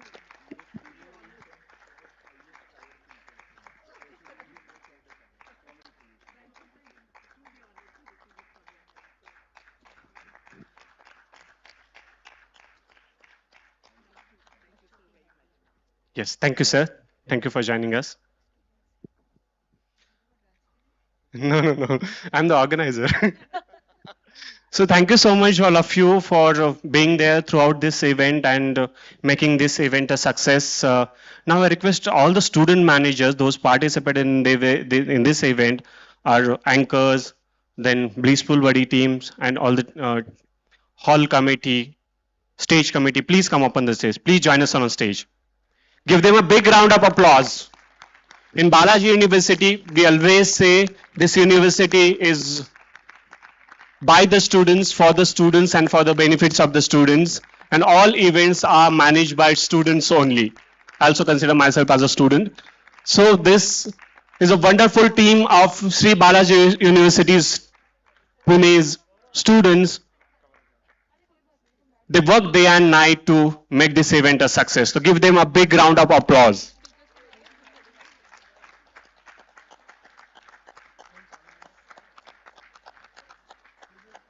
Thank you, sir. Yeah. Photo की इतनी जल्दी क्यों है आप लोगों को? अभी programme खत्म नहीं हुआ है. Lastly, I request again the organizing team of the event and the head of our Sri Connect department, Department of Communication of Sri Balaji University Pune, Dr. Rajeshwari Patil ma'am to propose a vote of thanks. आप लोग ऐसे ही बैठे रहोगे? नहीं, बैठो. You can sit. Okay. So, I'm proposing the formal vote of thanks to, I'll start with our leadership team, because this event would not have been possible if they wouldn't have given us the guidance and the support to organize this event. So we express our deepest gratitude to our Chancellor, Professor Paramanandan Balasubramaniam sir, our Vice Chancellor, Dr. G.K. Shirude sir, Dean, Dr. Dimple ma'am, and our Dean, Dr. Biju G. Pillai, whose guidance and encouragement continuously nurture the culture where ideas can bloom and innovation can flourish. We extend a grateful thanks to our organizing team, Mr. Rajkiran Pund and Dr. Preeti Joshi, for transforming months of efforts into seamless and meaningful experience. Our sincere thanks and appreciation goes out to the curation team, Dr. Manisha Shukla, ma'am, Dr. Vishwanathan Iyer sir, Dr. Dilpreet Kaur ma'am, for thoughtfully shaping the intellectual core of this TEDx edition. We are equally grateful to the extended team of TEDx, which is our Sri Balaji University TEDx team, Dr. Swati Upeja, Dr. Neha Kumari, Dr. Nirmal Soni, Dr. Shreya Seth, Dr. Surabhi Agarwal, Dr. V. Ramya, Dr. Gayatri, Dr. Chainika Basu, and General Ajay Sethi, whose dedication, attention to details, and behind-the-scene coordination ensure that today unfolded with precision. A special acknowledgement to my team, Sri Connect, communication team of Sri Balaji University, Aditi, Neha, Charu, and Shubhangi for their creativity, communication support, and the dynamic execution. We also extend a warm appreciation to the dedicated members of the Chancellor's Office, the Dean's Office, and a special thanks to our Shri Build, Kirti and Minakshi for the promotion, along with the digital team of SBUP. I also extend a thankful to our IT support of Sri Balaji University for having provided a flawless IT support for today. I would also extend a very thankful and a warm appreciation to the backbone of this entire event, our office assistants, and all our dadas and bhaiyas who have tirelessly worked today to provide you with a seamless and a warm welcome to our guests as well as our students. And a special thanks to all our guests. This TEDx edition would not have been possible with the kind of inspiration you shared on the stage today. Thank you so much. Thank you, everybody, all student managers of Sri Balaji University present here. Thank you. And once again, have a very, very warm evening. Thank you, everyone. I request all the speakers, respected speakers, to please come up on the stage, join us for a group photo. Also, organizing team, volunteers, please join us on stage. Better.